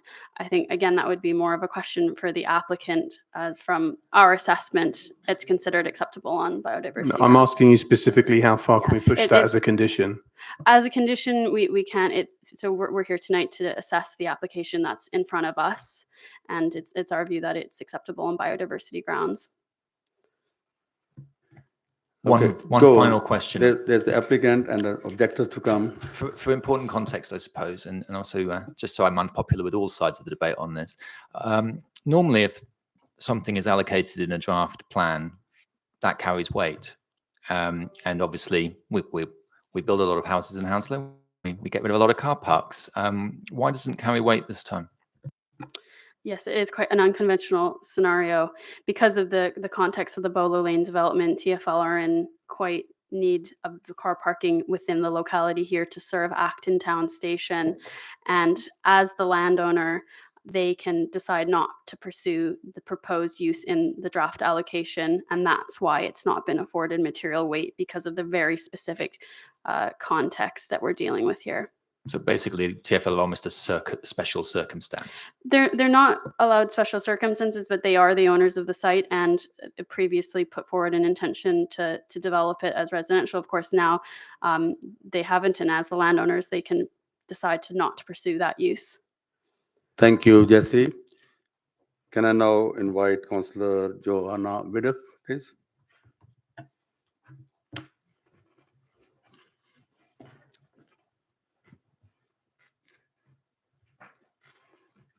as ward councillor, representing residents' views as given to me, and must declare that someone approached me with an inappropriate proposal about this application. This has been referred to the monitoring officer. Thanks. Thank you. So another declaration. I live in the Gunnersbury Park Garden Estate where this application is, but at the extreme western edge on the other side from this site. As the officer has said, I objected to this application giving 14 grounds. I support the Residents' Association's objectives and reasoning. Its committee members have a long history as residents here. They understand its unique charm and character. I hope some of you saw that the ITV coverage that was sent to you in an email today, which gives you a very good snapshot of the area and how much local opinion there, how strong local opinion is. And it brings the application to life for members who weren't able to visit. I won't raise issues that you will hear later from the Residents' Association, but we'll concentrate on 4 points. Community, the need for this car park, which some of you have raised, the value of the space, and TfL's record as a landowner. First, community. I have never known a community rally together against a proposal in the way this community has. Many came to the first public meeting about this application. Strength of feeling is very strong. That is because it is a community, a unique part of the borough, a separate triangle of houses with a club in the centre and with neighbours knowing each other for decades. It is rare not to bump into someone and stop for a chat or be given casework. It is brought together also because it is cut off, bordered by TfL on 2 sides of the triangle and Ealing on the other. Residents feel forgotten by Hounslow. Next, the need for this car park, and some of you have raised this already. I'm not persuaded that Hounslow should be solving Ealing's car parking problem. This car park has been displaced to Hounslow because Ealing didn't require TfL to find alternative locations for parking, having been displaced by its own development in Ealing's Bollow Lane. Ealing's planning approval was deficient. Our residents should not be disadvantaged by another council's inefficiency. As the London Mayor has commented on TfL and car parks, London has a housing crisis, not a car park crisis. We need car parks in some areas, such as retail roads, but not on existing open green spaces that support Hounslow's response to the climate emergency. The reduction in car parking spaces, I think the officer might clarify, has been mentioned. I'm not sure it's significant. I think it's 64 to 59, something like that. Moving on to the value of the space. I'm not persuaded by the assertion made in the report, and others have mentioned this, that there would be a biodiversity net gain. The entire area is alive with insects, beetles, moths, which is food for the bats for which this space is a commuting ground and a daytime, well, not daytime, but a habitat to some extent, and with birds. Removing and concreting over green space habitats does not add up to a net gain. It is a loss. Increased lighting, some of you mentioned, would be at night and would drive away the bats anyway, when they would be foraging for food. I'm concerned about the proposal to remove mature trees and replace them with saplings. The benefit of trees to air quality comes, as we know, from when they mature. Additionally, the plot includes a mature yew tree noted by the Wildlife Trust in its Wildlife Gardening Guide as a native tree that is, in quotes, good for wildlife. TfL has not said which trees it will remove. Is this mature yew one of them? Now TfL's record as a landlord. I'm concerned about TfL's record. It is the biggest landowner here, and am not confident its maintenance plan will be fulfilled. I have continuous casework in the Gunnersbury Park Garden Estate Conservation Area as a result of TfL's failure to maintain and its lack of consideration for residents. Photographs of this site, owned by TfL for decades, and you will have seen this when you visited, show that it has not been maintained and that it has allowed one side of it to turn into a fly tip. Councillors who visited will have seen that. So I'm not convinced that the landscape areas in the car park, the hedges, the trees will be maintained because TfL's other plots here have been poorly maintained. I have a list that I can talk through if you'd like me to. There is no maintenance programme. Everything has to be fought for year after year, season after season. For all these reasons, I urge you to reject this anti-climate 30 seconds emergency left. application. Thanks. So anti-climate emergency application. One final point, if the committee is minded to approve this development, which I hope it won't, it must include conditions to minimise the impact of this 24-hour commercial enterprise on this quiet conservation area and on the families who live around it. I believe the Residents Association has suggestions for mitigation, as do I. Thank you. Thank you, Councillor Widow. Councillor William, questions, yeah? Yeah, there's questions. Thank you, Councillor Biddulph. Very much appreciate the strength of feeling locally about it. Obviously, on the planning grounds, it's a different factor, and you've described it yourself as in your comments there as currently being more like a fly tip. Would you concede that as it stands, it is not quite the green wildlife haven it is been represented as? And also you mentioned that London has a housing crisis, not a car parking crisis. I think our site allocation would suggest that we have a similar view. Would you prefer to see it redeveloped for housing or for a car park? Because those seem to be the two options. It's not going. It's TfL's land. It clearly isn't going to become something else. I'm just curious. Those are my questions. I think the Residents Association has more to say about that, and I don't want to steal their thunder, but it has been neglected for many decades. Even so, it has got greenery on it, and it is sustaining, it is a wildlife haven, as I said, for moths, beetles, insects, which provide an awful lot of food for other wildlife. There are many things you could do with this car park that would suit, with this open space rather than a car park, that would suit local residents. But I don't want to steal other people's thunder. I'm sure we can all imagine them. And it depends to some extent, of course, what TfL wants to do for a community and for its own reputation. But the main thing is, we're solving Ealing's problem. It's not a Hounslow problem.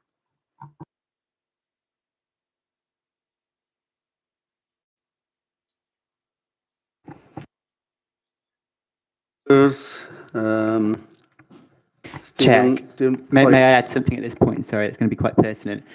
What I do generally is I allow objector speaker to send me presentations to put up on the screen. What's happened now is that I've been sent a video to put onto the screen. Logistical challenges aside, I'm hoping I can do it. I can't be 100% sure of that. We've not done this before. The video is 2 minutes, 50 seconds long. Legal haven't seen it. The other side haven't seen it. I've watched it briefly without sound. It provides aerial views. It provides an ITV article. So sorry, I haven't discussed with you yet, Balja. I don't know if there's any practical reason why we can't take this item, but obviously I need to raise it with you and legal to see whether or not it's okay to be heard in front of committee members. It's like, sorry.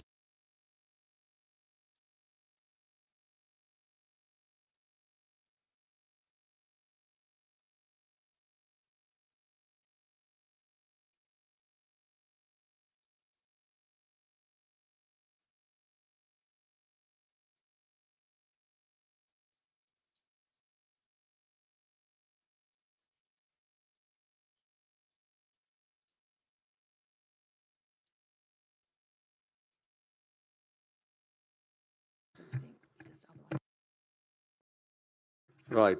Are you happy to include that video within 5 minutes? That's what I was advised. Are you happy with that? So it'll be video and a couple of minutes to speak, yeah? Yeah? Are you happy with that? Excellent. So you'll have 5 minutes in total with the video as well. Excellent, yeah. Okay, it's on your screens at the moment. I've not done this before, so please bear with me, but hopefully it will have sound as well.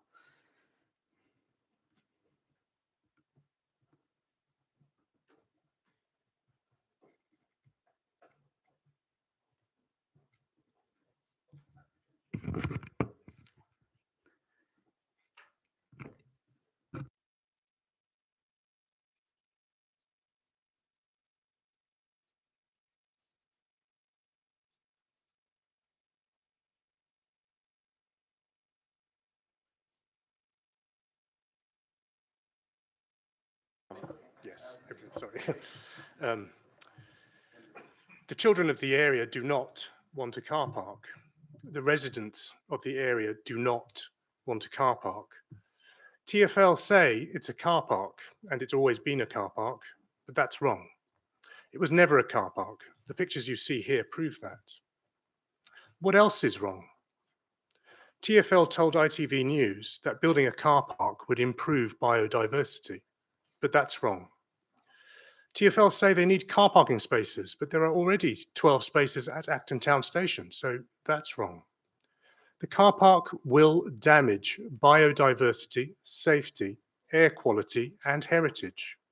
The plan breaks Hounslow's own policy in all of these areas.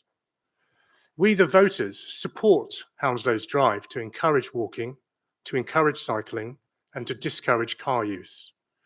By allowing a car park to be built on a Hounslow Nature Reserve, honoured councillors, all we do is allow Ealing to build more flats on TfL car parks in their borough.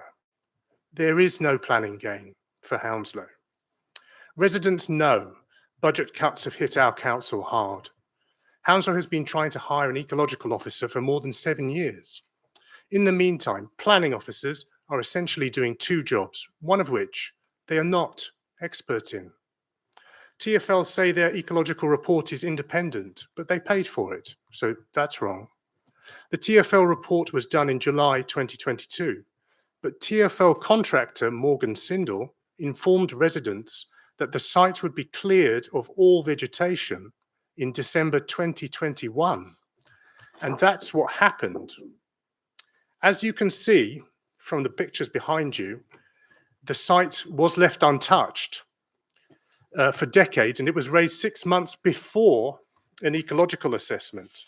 Honoured councillors, that not only invalidates the entire basis of the ecological report, but it is also a very serious breach of the London plan. The report was done in July during the day. A week after the report, London hit its highest temperature ever, 40.3 degrees. The report was done in July, the TfL report says they didn't see any amphibians, such as newts, so they are probably absent. But newts like water, and it was 40 degrees that day, so that's wrong. The TfL report says they didn't see any hedgehogs, so they are probably absent. But hedgehogs only come out at night, and they were only there during the day, so that's wrong. The TfL report says they didn't see any bat roosts, so they're probably absent, but many bat videos exist, so that's wrong. Local children pointed out the bat roosts to ITV News. The estate is part of the Gunnersbury Park Garden estate, and at one time it was all part of the park. This green space and its habitats actually predate the houses on the estate. This is an ancient, mature wildlife habitat. The TfL report says it would be possible to replace these ancient habitats with a narrow hedge on the outside of the site, but that's wrong. The TfL report says it's possible to replace the trees lost to the car park by planting saplings elsewhere on a 1-for-1 basis, but that's well below the recognised caveat value, so that's wrong. The TfL report says that 2 flower beds which require no watering, 2 log piles, an invertebrate house, and a single bird box would replace this ancient habitat and provide enhanced value for wildlife, but that's wrong. Turning to the London Plan, we strongly believe that this application contravenes the intent of the London Plan across at least 4 key guidelines. I'm happy to quote the exact wording of these 4 related London Plan paragraphs during question time, should you need me to. Point 1, it does not prevent further deterioration of existing poor air quality. Number 2, it does not reduce the dominance of motor vehicles. Number 3, it does not conserve heritage assets. Number 4, it does not incentivize travel on foot, cycle, or public transport. Now, let me take these one at a time. Concerning the prevention of further deterioration of existing poor air and light quality, and may I remind you, it's on a 24-hour basis. Gunnersbury has the highest air pollution in the borough, according to a Hounslow Council 2022 report, showing that we are already at 50.1 versus an acceptable limit of 40. Motor vehicles are going to be crossing a pedestrian path to get, which is the main source of traffic, foot traffic, into the tube in order for all these cars to come in and out 92 times a day. There is no conservation of heritage assets. This is becoming a concrete jungle. So in short, it does not prevent further deterioration of existing poor air quality, which is already the worst. Okay, gentlemen, times. It does, 3 seconds, please. It does not reduce the dominance of motor vehicles. Thank you. Point taken. So members, Councillor Williams, go on, and then. Thank you for your presentation. I have some tough questions for TfL coming up as well, but so don't worry, I'm equally nasty to everyone. But nature reserve and ancient habitat, come on. You know, I mean, when it comes to over egging the pudding, that does irk me sometimes when we get that. It's sort of like, make the case, but you can accept that this isn't an ancient habitat and it's not a nature reserve.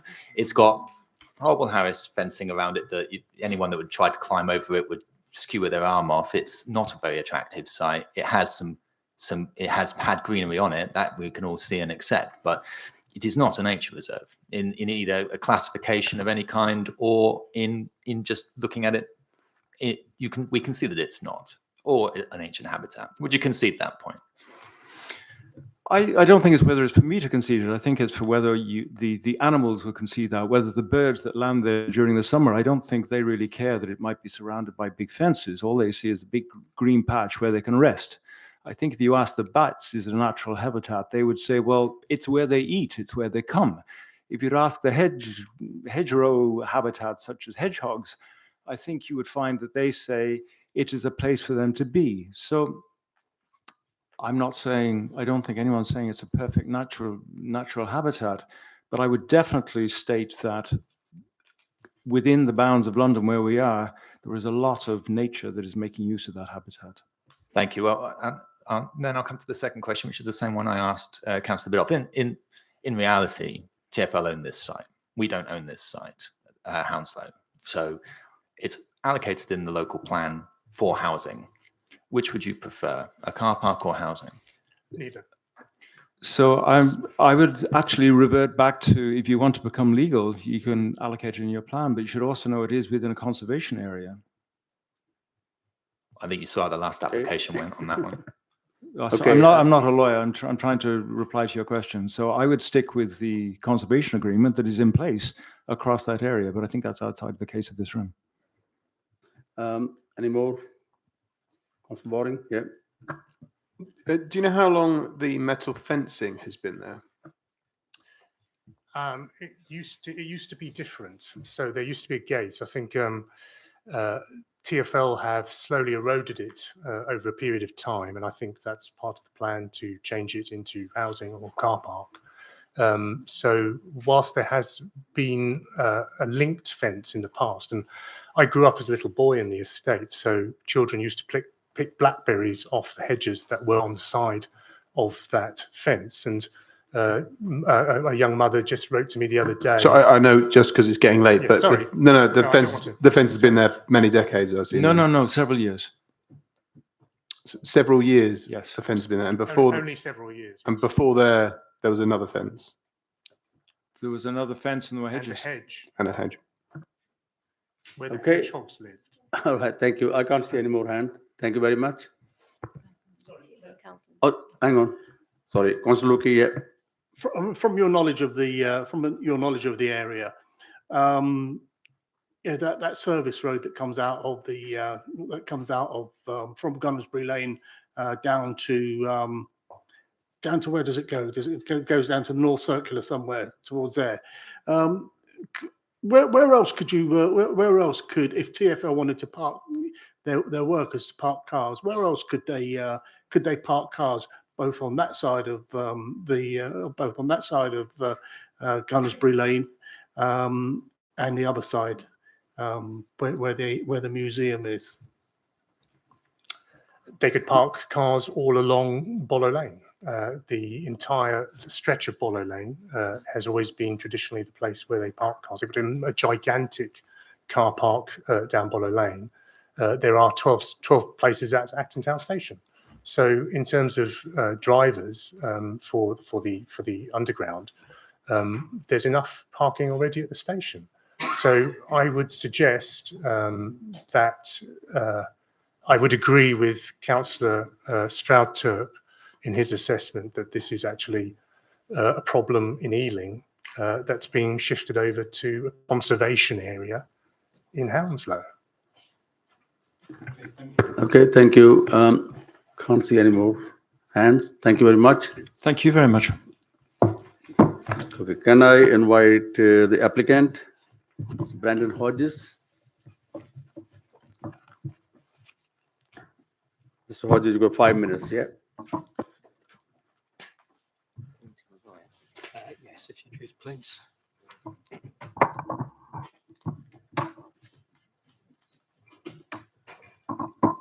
You ready? Yep. Thank you, Chair. I'm Brendan Hodges, Head of Planning at TfL's Commercial Property Wing, with responsibility for delivering new homes and jobs on our surplus land. I'm joined by Colin Light and Jamie Ward from Ramble, who can help you with technical, traffic and environment questions, and also our ecologist, Malcolm Robinson, who's available to answer questions on ecology. In the scheme of things, this is only a relatively minor application with limited impacts, and none of them bad. However, it's an incredibly important part of a jigsaw which enables TfL to make more efficient use of its existing operational land and address local housing needs, including for genuinely affordable homes. It's important to stress that this isn't an application for new car parking spaces. These are simply spaces that will be relocated from other parts of Acton Works for the use of TfL fleet vehicles and highly skilled staff who work unsociable hours, including train drivers. For some of our skilled staff, it's simply not practical to use public transport when they're clocking on very early or very late, or working during the night, and often travelling long distances. This car park's critical to the safe and efficient running of the Piccadilly line and public transport services generally, and please also note that the proposal actually represents a significant reduction in car parking spaces across our wider site. We'll provide facilities for electric vehicle charging and cycle parkings available in existing secure storage at the end of Acton Works. This site is currently vacant, but it's been used in the past for parking and storage, and the objectors' satellite images were rather selective in showing the site. It's not a designated nature reserve, and it's not metropolitan open land. It's simply unused land, which we aim to keep neat and tidy and periodically remove illegally fly-tipped waste. We're very sensitive to the potential for wildlife on our vacant sites, and in this case, our site assessment by a qualified ecologist has found that while there's potential for common bird roosting within existing trees, there's no suitable roosting potential for bats within the site, and no evidence of hedgehogs, and only limited foraging potential. The site's been assessed as being of low ecological value.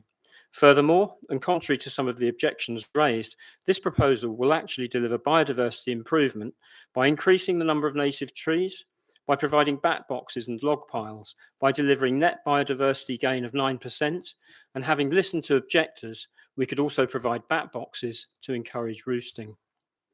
The car park's in an area where vehicle use is already well established, with numerous adjacent private garages and on-street parking. Nonetheless, we're very sensitive to residents living around the site and have undertaken extensive analysis and worked closely with your officers to ensure that there are no adverse impacts on their amenity. Slamming. Lighting will be carefully located and at levels which wouldn't spill from the site. We'll install dimmers so that after dark, the lighting will only be triggered by movement at the site, again, ensuring no disturbance to residents. And use of the car park would not have a significant impact on air quality. We'll also install CCTV and monitor it 24 hours a day at our security gates to help make the area safer. The site won't be accessed from Prince's Way, but from Gunnersbury Lane via our own private access road. The vast majority of additional vehicle movements through this junction will take place outside of peak hours, so won't adversely impact other road users. As I mentioned earlier, the proposal is a significant reduction in car parking provision across Acton Works. There are currently 122 existing spaces at Bollow Lane, 84 spaces at the car park to the south, and 38 spaces at Bollow House. This proposal seeks to retain and relocate only 59 of these. Initially, with the closure of the main Bollow car park, there will be a reduction of 25 spaces, but that will be followed by the closure of the Bollow House car park and a total reduction of 63 spaces, or 52%. In itself, this proposal simply makes better use of our Acton Works site, and it wouldn't have any unacceptable impacts on the local environment or the conservation area. Indeed, in many respects, the appearance of the site will be improved with additional natural screening and improved landscaping. And before I finish, I would just like to remind you that the application will free up 30 land on the seconds Bollow left. Lane that's required to build the first phase of the permitted scheme for up to 900 new homes with 50% much needed affordable housing. So if approved, this proposal will make a significant contribution towards meeting strategic housing needs, as well as delivering other important benefits for the local community, including new pedestrian routes and public realm and jobs at the Bollow Lane site. The application complies with planning policies, and we hope that you can support your officer's recommendation for approval. Many thanks. Thank you, Mr. Hodges. Okay, Councillor Williams. And then Councillor Stroud. Yeah. I said that'd be difficult to both sides. I understand where this is coming from, but what I want to understand is why are you only submitting this application now? If it's such an integral piece of the puzzle for a 900 home scheme where you knew you were going to need to free up parking in Ealing to do so, and I think that permission was got some time ago, why is this? Why have these pieces only been joined up now? Why are we only getting this now? And I accept the point of my colleagues about we don't seem to be getting the good end of this project. But did you not foresee this might be a challenge? I accept that being on the boundary is unfortunate, but surely you could recognise this was a challenge and it Yes. should have been addressed sooner. Certainly the boundary is a challenge, and we have to look at our sites holistically. As it exists, the Acton Works site is on two sides of the boundary. Part of it is more suitable for residential development than the other side. When we submitted the planning application for Bollow Lane, it included a master plan which set out where we anticipated we would move existing uses on the Bollow Lane site to. And for car parking, it did state that we would find space within the Acton Works site on the other side of the railway line for car parking and for the lorry parking, which we currently have on that site as well. So it's never been a secret. It's always been anticipated that the parking will move over to the other side of the line. The planning permission was granted pretty much this time last year, actually. And we started to prepare and submitted an application in, I think it was August. So it hasn't come out of the blue. It was discussed with officers at Hounslow at the time of the Bollow Lane application, but it takes time in TfL sometimes to free operational land for other purposes. Thank you, Councillor Stroud. Yeah, thanks very much. Just a couple of questions to start with. Accepting that there are members of staff who need to turn up when your trains aren't running, how many is that roughly? Sorry, when trains aren't... Well, you said they have to drive because they're travelling outside normal operating of train and bus times. I think the number of train driver spaces is 22. And where are they accommodated at the moment? They're accommodated at Bollow House. Okay, because I visited the site 2 or 3 times, not in it, looking over the fence, and there seems to be an awful lot of free parking every time I look. All the way down the service road, which could accommodate parking at the bottom of the service road where there's no vehicles coming past. Well, if I could. There's a car park up by the station, which is, I asked the security guard, I said, is it ever full? He said, no. So you've got a lot of unused parking around there. So that's the first question. The next question is, I just did a quick hunt around your site. You're closing 15 station car parks around London, which is very commendable, and I do absolutely applaud that. But that's for the public. It seems when it comes to your staff that reducing parking is not critical.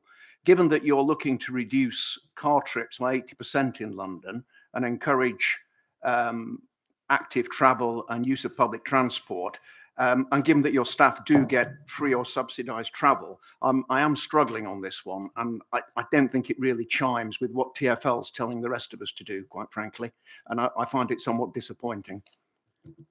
Thank you for that. Car parking at the station, I think, is for commuter use. For commuter use, yeah, I mean, as you recognise, over time, we are reducing commuter car parking to try to encourage more use of public transport and active travel. In this case, this car parking is purely for staff use. As I said, we're reducing car parking by over 50% through this application. And We need these spaces for essential staff and operational vehicles that are absolutely vital to running the Piccadilly line and the wider public transport system. We have fleet vehicles that we'll be accommodating here. These are used for maintenance and emergencies. They're generally cars and small vans. We need them for train drivers who are on early and late shifts. They'll be driving before the transport system is really up and running. Other LU staff will be, their cars will also be accommodated there, who are involved in maintenance and emergency work, who again work around the clock and often work at different sites. They may be at Acton, they may be at other sites on the network, but they're often there through the night to sort out problems at various stations and lines. And also, these are generally very skilled people who often don't necessarily live in the immediate vicinity of the site, but they're travelling some distance, and they're travelling some distance at these unsociable hours. And I should just remind you that there's a parking management plan that's proposed, and it's conditioned within the draft conditions. And that parking management plan, over time, it will be looking at how car parking spaces are used, not only within this car park, but also within the wider Acton Works site, with a view to reducing as far as possible that we can the amount of staff parking that we provide.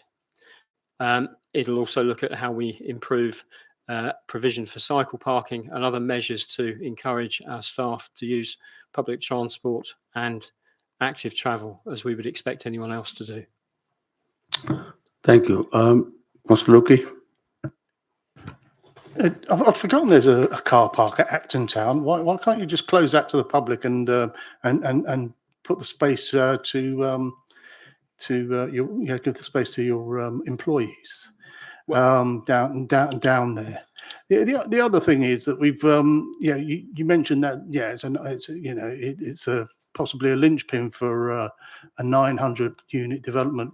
We're not going to get any people from Hounslow being allocated there, are we? That's going to be people from Ealing being allocated, or if it's probably not going to be 100% affordable, so they're going to be sold off like someone will be sold off, or like other developments.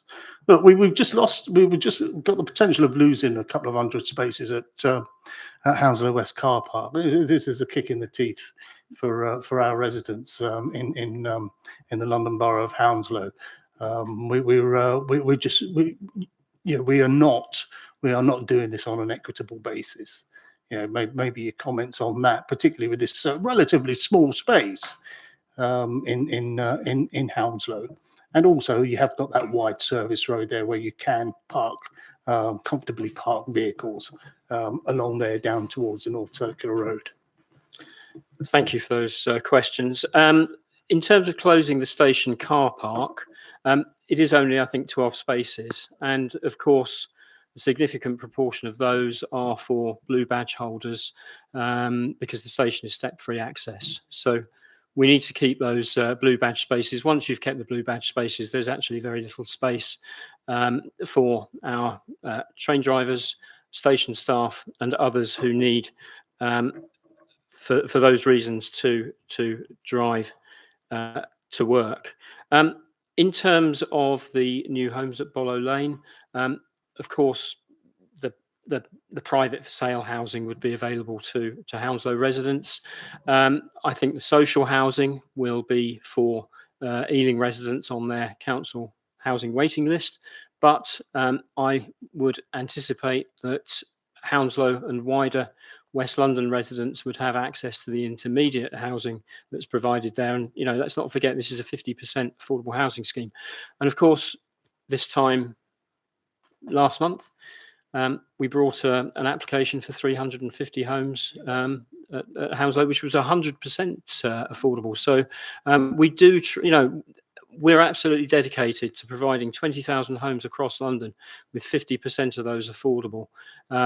And that's sometimes a big ask for us and for you, but we think that it's something that's really worth doing. The service road, that you raised. Through these discussions with officers, we're actually committing to taking spaces away from that service road.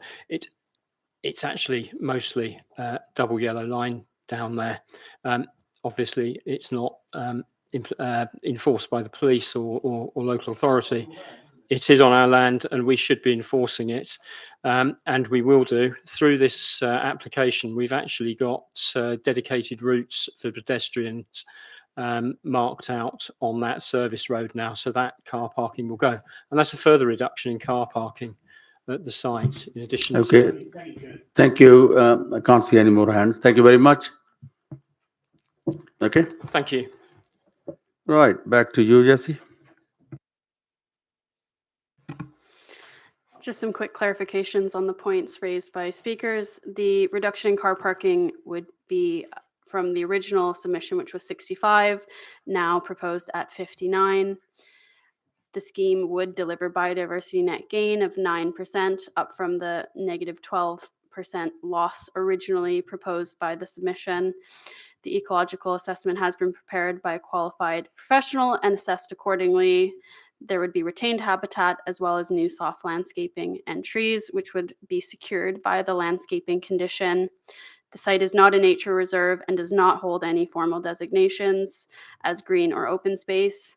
The early mature yew tree, which Councillor Bidoff referenced, is T4 on the plans and is going to be retained, and appropriate protection measures would be secured in the tree protection condition. And there was some discussion on housing. Just to contextualize it, the draft allocation discussed is for 10 units. However, the application would help to facilitate the delivery of the Bolo Lane permission, which would provide up to 900 new homes, just to put that in context. And in terms of the London Plan policies referenced on air quality and reducing dominance of motor vehicles, just to reiterate, there is going to be a reduction in car parking and car usage in the area. The improvements on the pedestrian path would also be secured through that car parking management condition that has been referenced. And that's everything. Thank you. Thank you. Questions, please. Tony first. Just a couple of questions. The main one is, we've known about this for a while. When planning applications come in from a neighbouring borough, we're meant to comment on it. What comments did we make at the time when this planning application came into London Borough of Hounslow from the London Borough of Ealing to comment on this, to comment on the Bolo Lane development? And is it there, or was one ever written? Because I know I had to chase officers a few years back to get a report on the Warren Farm proposal from Queen's Park Rangers Football Club, because the only access would have been through my ward to any development there. Fortunately, we went down. You know, why are we why is that not referenced in the report, and what did we say at the time?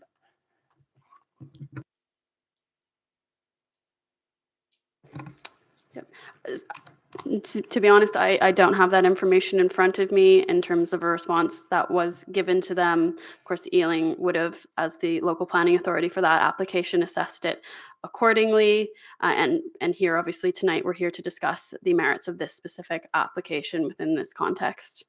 Sorry, Chair, it relates. Did we actually write a response? Did we actually get back to Ealing Council on this, or we don't know? Is that I it? don't have that information in front of me. So we Unfortunately, don't know, I'm or not sure. Possibly we didn't do it.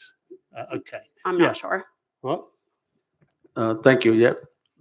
Okay, Councillor William. Thank you. I think this might be a slightly easier question. It would look on the surface, basically, like you have a parking application coming forward.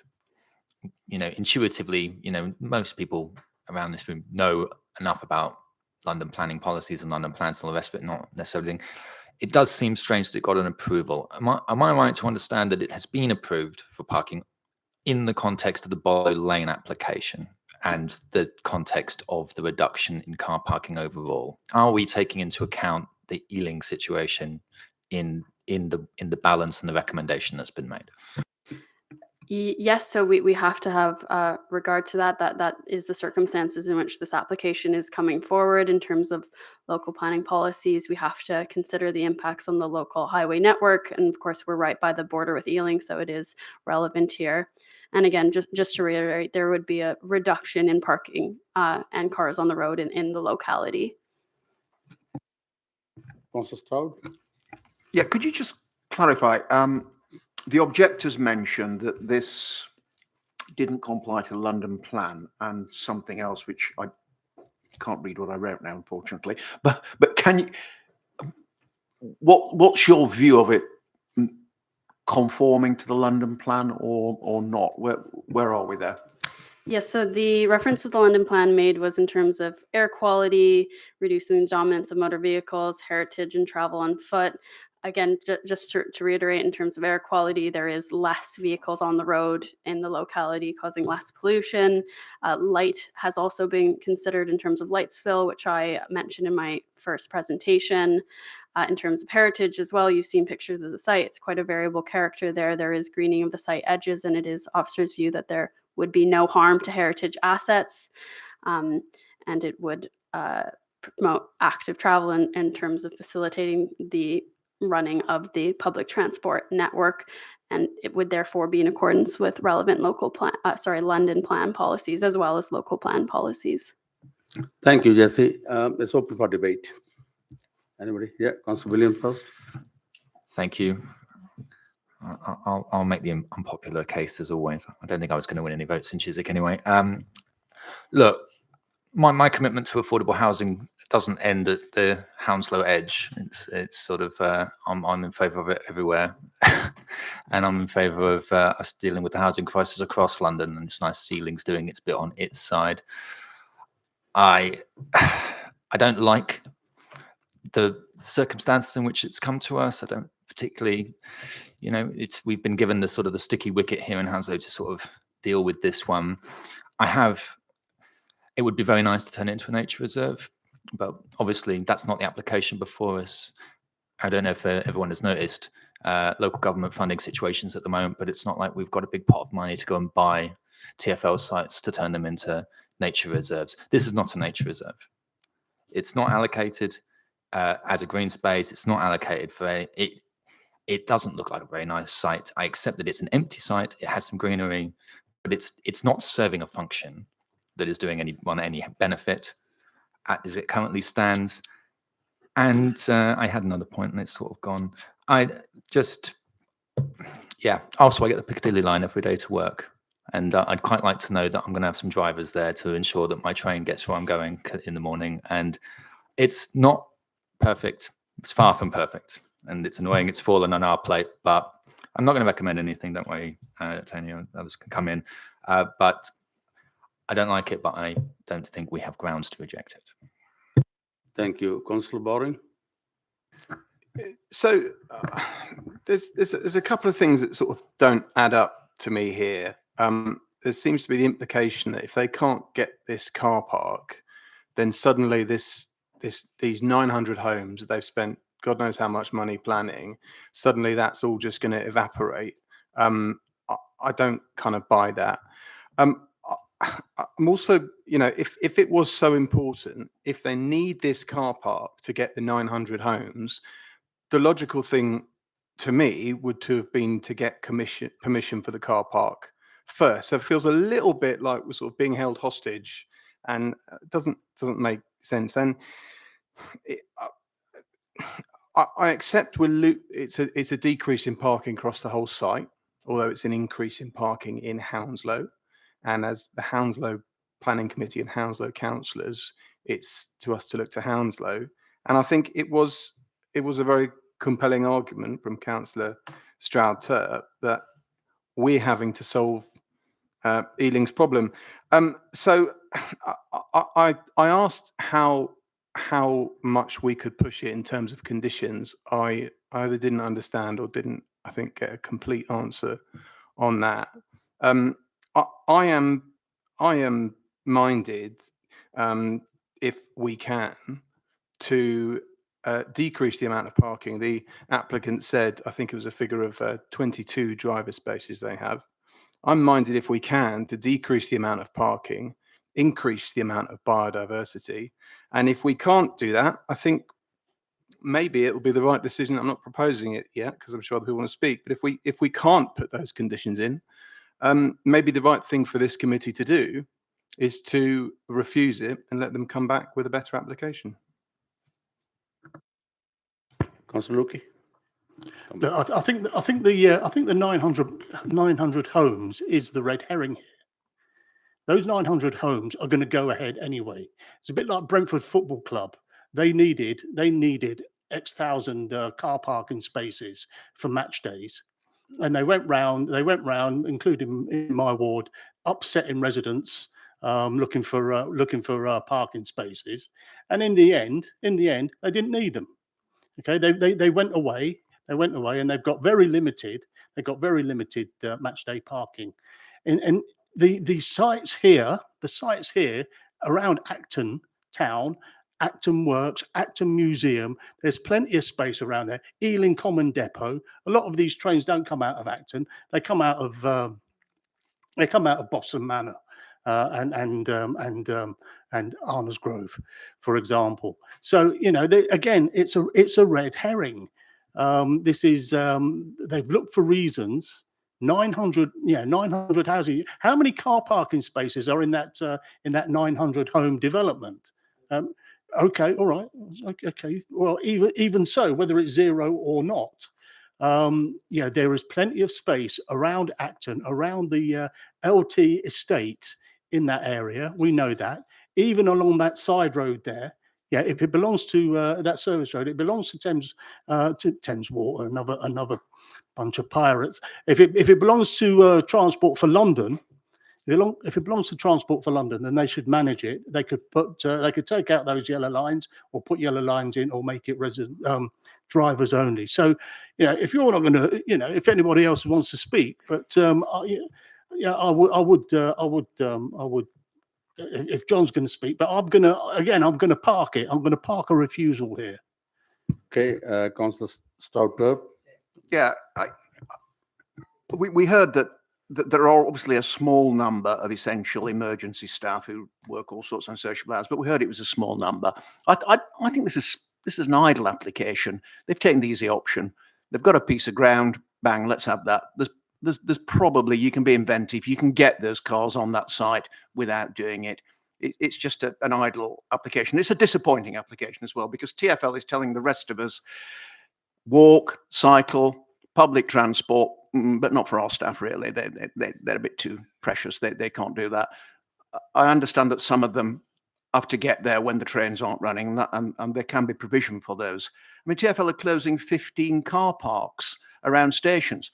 You'll recall that a few weeks ago, we gave planning permission to build on West Hounslow car park, which we were told was essential for commuters, many of them working on frontline hospital services, care workers. But we still gave it, and we still took their parking away, so they've got to get to the station. So I'm afraid train drivers are going to have to suck it up as well. We don't give parking permission. It's a backward step. It's not in line with what we do elsewhere. It doesn't match what TfL are telling the rest of us to do. And I think it's an idle application. It's the easy way out. They've picked a site and thought, oh, sod it, we'll have that, rather than being inventive around the property they've got. Thank you, John. It's Councillor Williams, then Councillor Butty. I've remembered the bit I forgot before, and it comes back to what the reality of the planning situation and the status of this land not being green space, but also, again, I think this is a be careful what you wish for residents and for members of the committee. It's allocated for housing. It's allocated for housing. So, we rejected a parking application. Pretty sure the next one will be a housing one.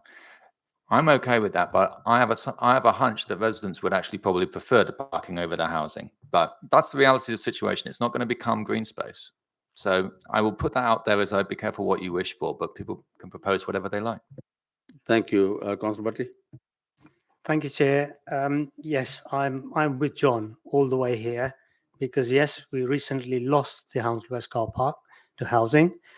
I know the applicant stated that the car park is for vital workers. Well, what about nurses? They don't get any parking, and they have to find places or spaces, pay for it if they have to. We encourage people here to go walking, cycling, take transport. So I find that very difficult to accept that it should be a car park, a glorified car park there. Thanks, Chair. You're proposing anything? You're proposing what? Okay, so seconding. Sorry. Thank you, Chair. I propose reject this application. Okay, there is a proposal for rejection from Mr. Councillor, Bhatti. we and- need a ground for refusal, Councillor, sorry. Yeah, no, I'm sorry, yeah, I know They can that. come with a better plan. Hang on, you have to have some reason, that's what Matthew is asking. Yeah. Well, he's asking So, for are you grounds. proposing something? He Anybody? gave grounds earlier on, but perhaps he can come up with them now as well. Do you mind me recapping what I've heard so far? Only including the ones that are recommending making cases for refusal. I'm skipping over a lot of things like being held hostage, such like that. That's not a planning reason for refusal. I think you know that already. So I won't know. What I've been hearing from Councillor Leakey, Councillor Stroud, and I think is that the sentiment of the room is generally that they haven't done enough to demonstrate to us that this parking is needed. So my suggestion would be that we have a policy within the local plan enhancing connectivity that seeks to ensure that you're maximising opportunities for walking, cycling and using public transport. So the reason for refusal I would suggest would be that they have not failed to demonstrate that sufficient steps have been made to maximising those opportunities. Please correct me. Hounslow also has a policy not to build car parks. Not strictly, no. That's not. So, but I'm kind of wrapping that up into this reason as well. Like, you wouldn't build car parks; you'd first explore avenues for a non-car use. So it kind of wraps into the same objections I tentatively suggest. Councillor Boring, you have some? Perhaps Councillor Bhatti would consider that it's the wrong site allocation might be a good reason as well in terms of planning. Thank you, and I agree that. Yeah, agree with that. Yeah, so it's not the optimal use. So it's been allocated for housing. Therefore, as a council, we have a policy to have housing on the site. You're not maximising housing within the borough on this site, which is what is implicit to the site allocation. We have a policy on site allocation. So that would be the second reason for refusal, then failure to maximise the units on the site. So just that Councillor Williams has been raising the issue that be careful what you wish for, of course, but that is potentially a reason for refusal as well, should you wish to go down that avenue. Okay, members, with those reasons, it's been proposed for refusal. Second by Councillor Mead. I'll take the votes for refusal.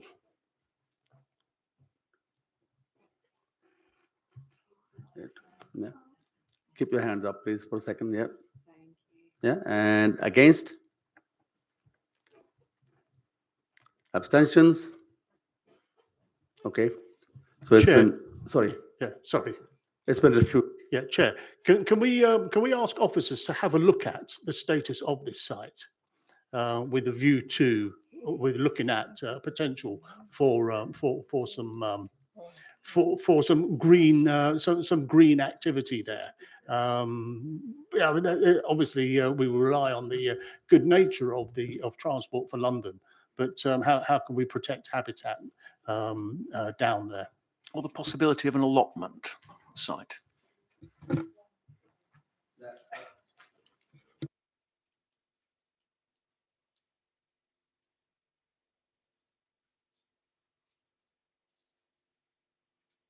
We'll take 5 minutes break and make it 5 minutes, please, because 3 items to go to.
Oh, they're not leaving. No, they've come back. No, they proceeded.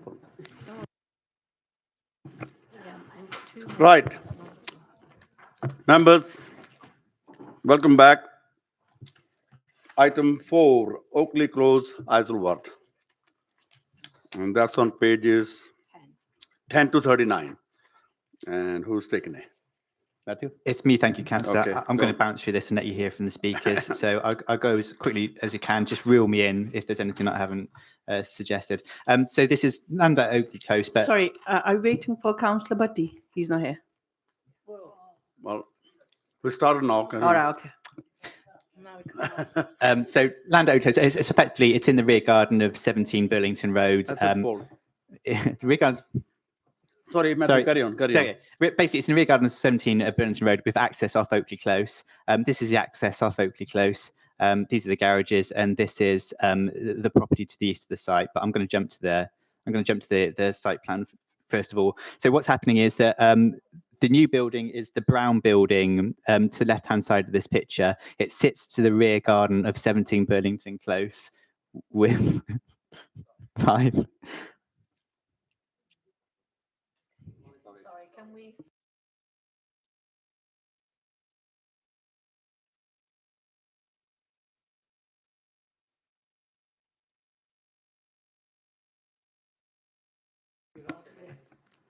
I'll start again.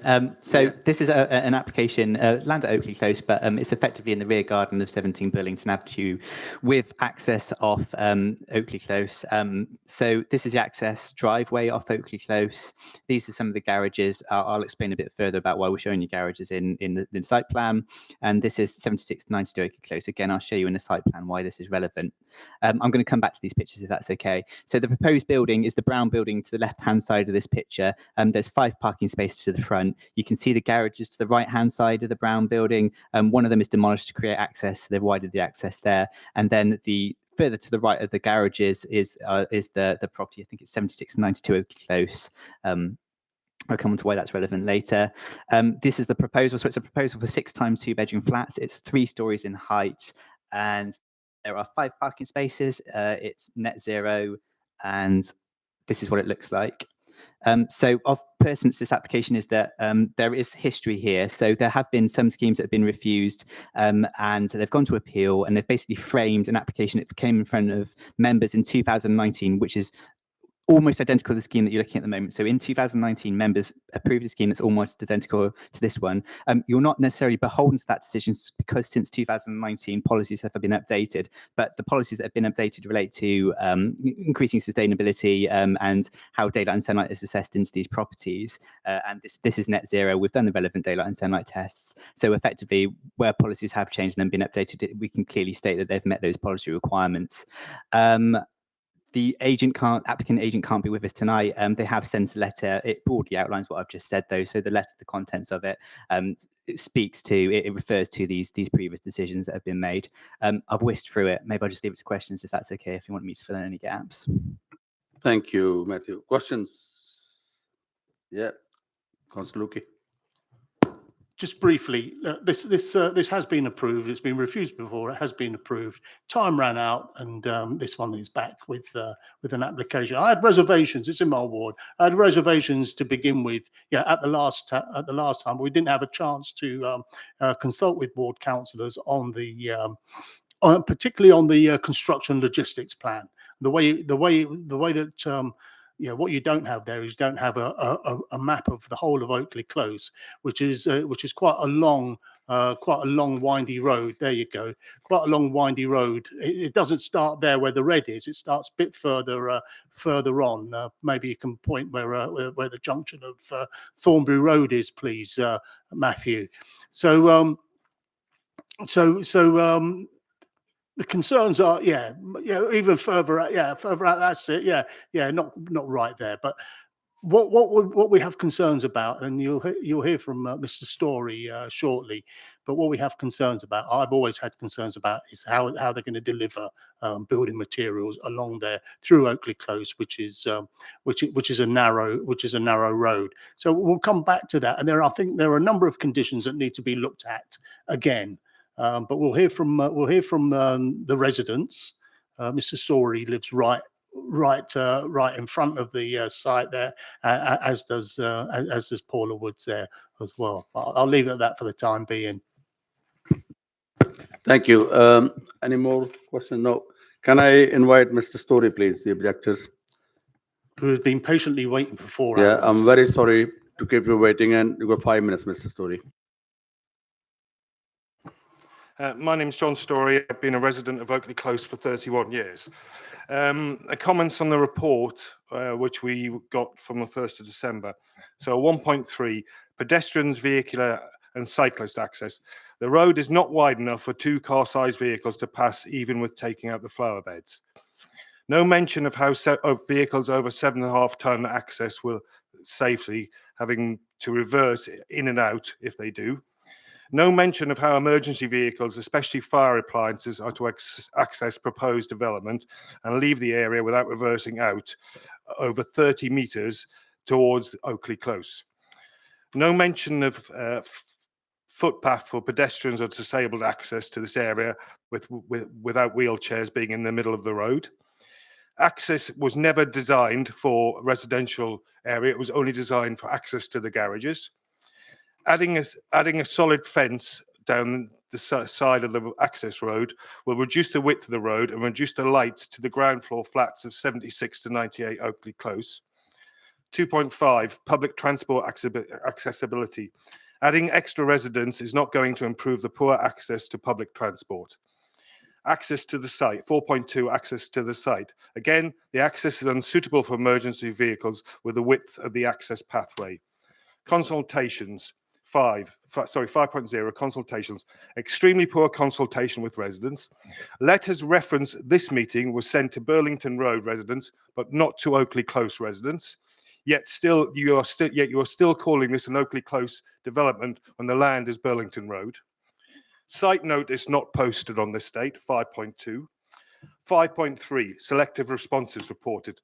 No mention on bin area positioning not being suitable, and that there is no longer a recycling area at the site due to constant fly tipping, and this bin area will only lead to the same issues for the existing residents. Acceptance of the last application does not mean that it was correct, and there are still major issues with safety due to access pathway, road, and above mentioned issues. The site is in Burlington Road, not Oakley Close, with reference to the character of the proposed development. 6.6, London plan policies. The proposed development, GC4, the proposed development is not social housing. Is this what London needs? Is this what Houndslows needs? D12, fire safety access, as per 1.3 and 4.2, not satisfactory access. Local plan policies. Are flats required? Surely houses are required. EQ7, fly tipping issues with the proposed bin area. 7.729, existing drive, still not wide enough for safe access for pedestrian and disabled people. Access to the residents, including the children, to the communal gardens of 76 to 98 Oakley Close, is being restricted by the fencing.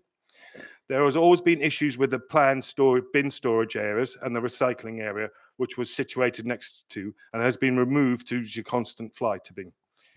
7.38, increased traffic. Why is the increased traffic acceptable? What about the increase during the proposed build?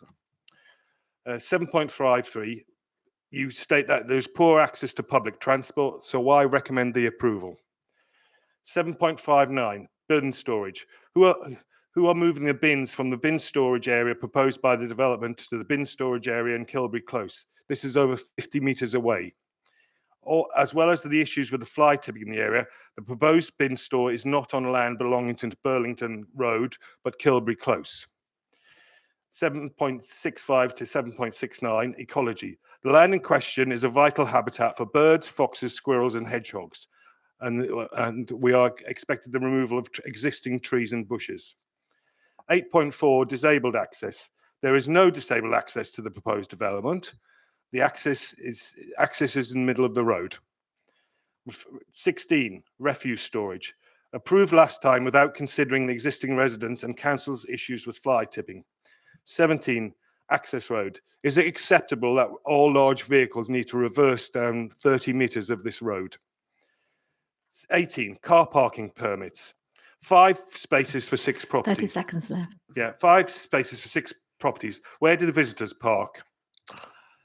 On a personal note, on behalf of the residents of Burlington Road and Oakley Coast, we have been facing planning applications for this clearly unsuitable site for 15 years. How long does this go on? The land was covenanted to prevent further building development. It seems that it's only the existing landowners that these applications continue to the detriment of the existing residents. I urge you to refuse this application. Thank you, Mr. Story. Thank you. Questions? Yeah, Councillor William. Thank you, Ms. Story. I hear everything you say, and I have a lot of sympathy. I'm just conscious that you accept that this has gone through the whole planning process before, has gone to the planning inspectorate, has on appeal, has been approved by the planning inspectorate, and it's the same application coming back again. What do you think will turn out differently this time? This disabled access was not discussed last time, so there's no disabled access down the road. The bin storage area was not discussed last time. The bin storage area was put next to the refuge, to the what's it called again? Sorry, it's the recycling area. The recycling area was removed because of fly tipping. The council removed it. The council had to put cameras up. The council had to prosecute people for fly tipping. And the storage area, which is 50 metres away from the resident, who's going to monitor that? I don't think that was the answer to my question. All I will say is I'm sure that all of the things that were in the original application were looked at. As you said, it's gone on for 15 years. It's gone all the way through the process. Are you expecting a different outcome? Yes, we are expecting a different outcome. Why wouldn't we expect a different outcome? Because it's the same application. But things have changed. That there is no recycling area anymore. There's no bin storage. When it went through last time, was disabled access discussed? I'll ask officers that question when we come back to it. Yeah, because there is no disabled access. You're expecting a disabled spaces to be put down there, a parking space, but there's no footpath for it, no description of what's going on there. Thank you, Mr. Story. Yeah, Councillor Strouter.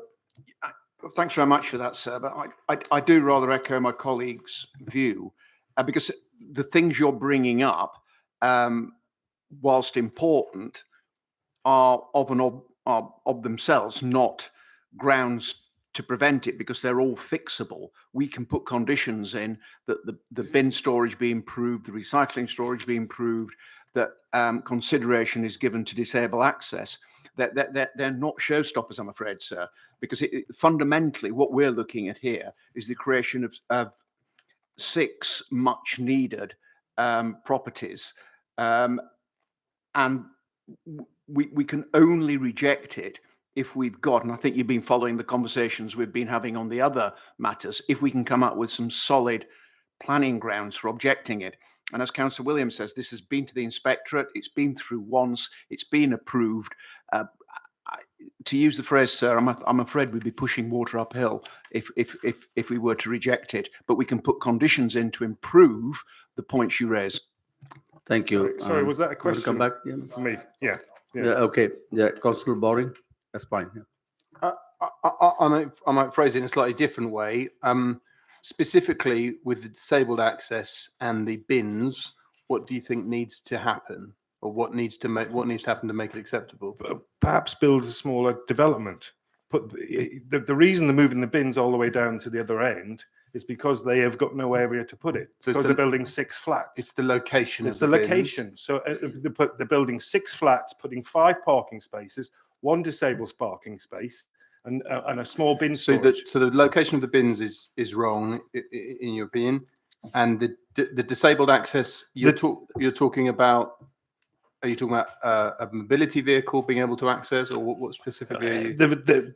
Anyone who has to go down to there would have to walk in the road. So the access pathway, they'd have to walk in there. There's nothing put here for pavement, for a footpath for anyone to go down there. If you put a footpath down there, you narrow down the access to it, so it makes it even worse. Thank you. Understood. Thank you. I can't see any more hands. Matthew, you wanna? Sorry, the applicant is not here.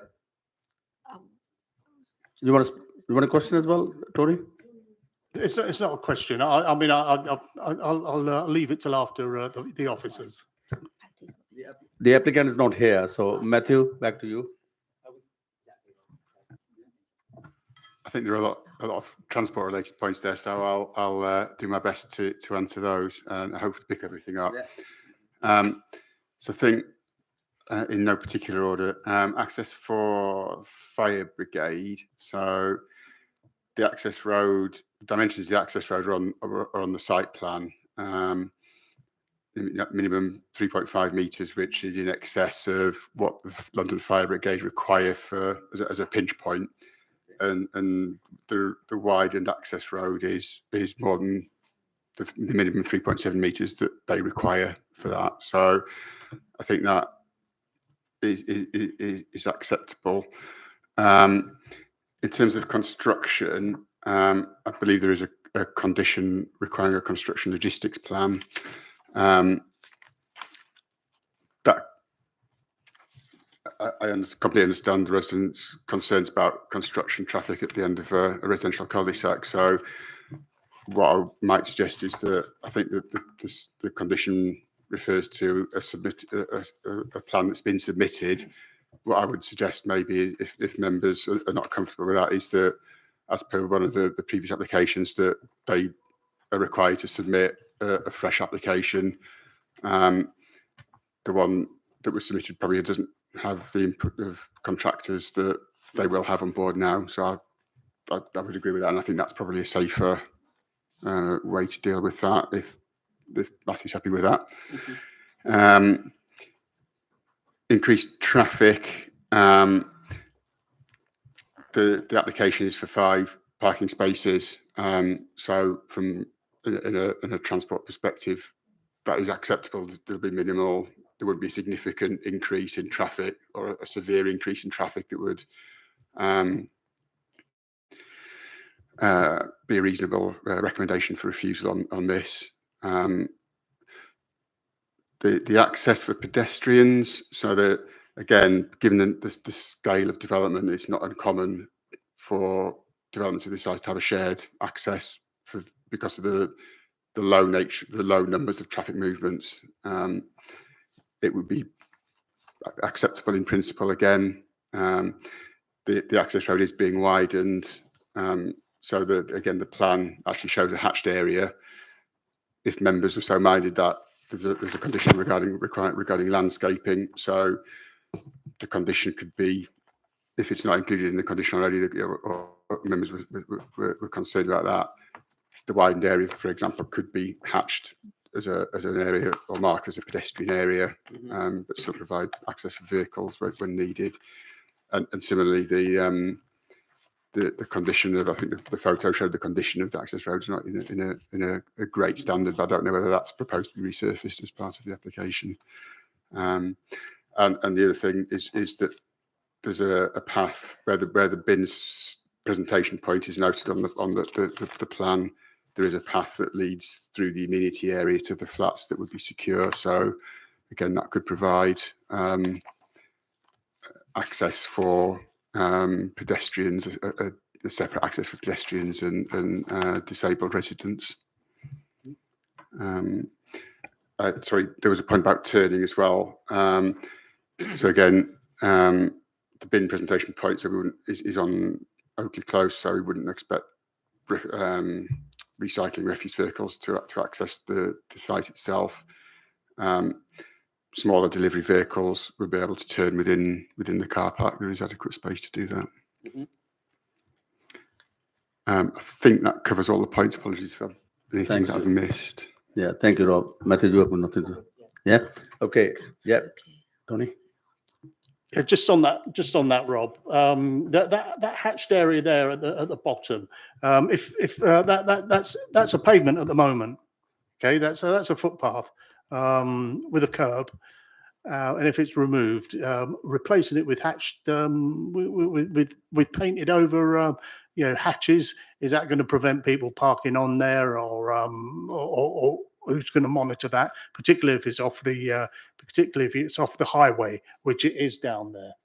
The bin, the idea of having that, I think the idea of having that bin collection point at the top there on the on the eastern side of the site there is just to put the bins out. If you open it up for a pedestrian access, then that's going to allow any old Herbert in to get in there and not any unauthorized person getting in there to do whatever they want. Just for context, this is on the side of the Gymkhana. Okay, yeah. It's on the southern side of the Gymkhana. There are a number of issues here. I'm not going to bore you with all the issues on the construction logistics plan that are flawed.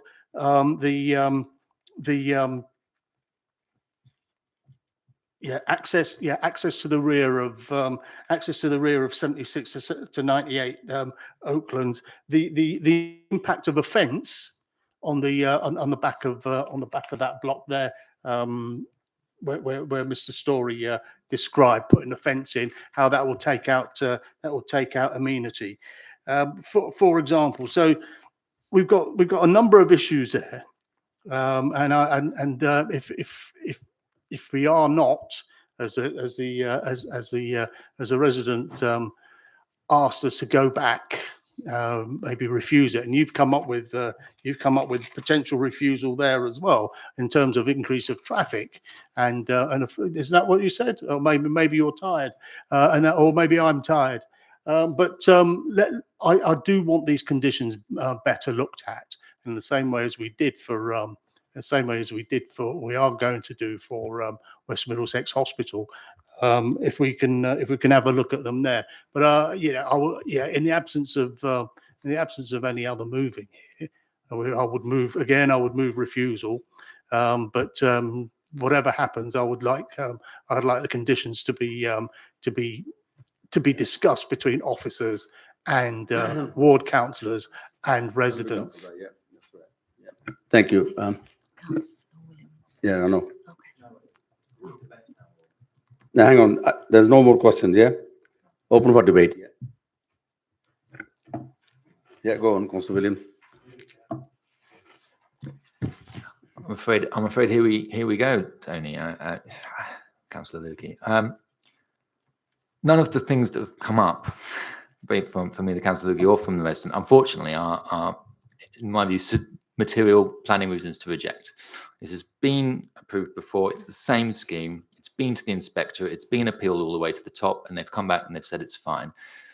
Matt, that's true. The appeal was dismissed. You can come back in a minute. Yeah, hold on. Yeah, go on. Yeah, the appeal was dismissed. It didn't get anywhere because the inspectorate had decided that it was fine. I don't see any reasonable grounds presented either tonight and based on the planning history of it, that means that we can expect any different outcome this time. And also, I don't see any grounds to reject. I move approval. Now you can come and ask Tony. Yeah. Okay. All right. Well, you don't go from moving something without a debate if you want the debate. All right. Right. Right. Yeah, go on. I'll take that. This has been Just one answer. There was a question. about the appeal. The developer appealed it, and the inspector kicked the appeal out. Okay, the appeal was dismissed. Right. So, and then they came back with another application. I can clarify that point. Councillor Lukey is right on that point. The appeal was dismissed. They came back with a revised application in light of that decision, and that was approved by planning committee. So the appeal was dismissed. Yeah, but not for a different scheme to this one. So the appeal was dismissed. Came in with a revised scheme, which was smaller, approved by planning committee. Okay, so it's been now proposed. Is it? Well, I appear to have got the wrong end of the stick, so I'll retract my comments. I will let anyone else who feels more strongly about it than me to propose something. So it's been proposed for. No one's So you're not okay. Any more proposal from anywhere? Anybody seconding that? Sorry, there's nobody seconding. So fine, I'll move approval then. Okay, you're seconding. So it's going for approval. Been proposed by Councillor Williams, seconded by Councillor Stouter. proposal would tell, subject to conditions. I'm happy to go subject to the condition. Rob's mentioned one already. Tony, do you have others you want to propose? Okay. Okay, we'll take the vote. Well, Can what we are be clear conditions? about the conditions then, please? The conditions will be finalised by officers in discussion with ward councillors. In the same way as the same wording that we had with on the West Middlesex Hospital site earlier on tonight. So, and then final sign off from the chair. So basically, we'll discuss it with the ward councillors. We present what's happened to the chair. Chair gives us then authority thereafter to issue the decision. Is that okay, councillor? That's broadly? Thank you, Matthew. Fine. Okay, so it's been proposed for approval, seconded with the conditions. I'll take the vote for approval. With condition, yeah. With conditions. Yes, unanimous. Hands up, please. Tell Scotty. It's unanimous, yeah. No, yeah. Oh, sorry. Okay. I'm going, yeah. Against? Tony? No abstention? Okay, it's been approved with a condition. Thank you. Right, very quickly, item 8. Down it's item 5. Yes, 50 to 56 Fern Grove, pages 180 to 228. Thank you, Chair. Agenda item 8 is presented to Planning Committee as a major development with a legal agreement. The site is within North Feltham. It's accessed off Hounslow Road to the east. Chair, you said there's only one item need to be. I said one item with the speaker. It's up to you if you want to go. We can't stop you. There are two. There's one more item, very quick, 2 minutes item after this as well. Well, two rather. Yeah. Look, sorry, just a moment. Yeah. Can I make it clear? This item, after this item, there are more 2 items, 2 minutes item for noted. That's just going through quickly. But this is the item. We have to take it. This is one application, then 2 quick items for noting. Yeah. Okay. Well, yeah, I'm not going to say yeah. Okay, sorry. Thank you, Go on. Chair.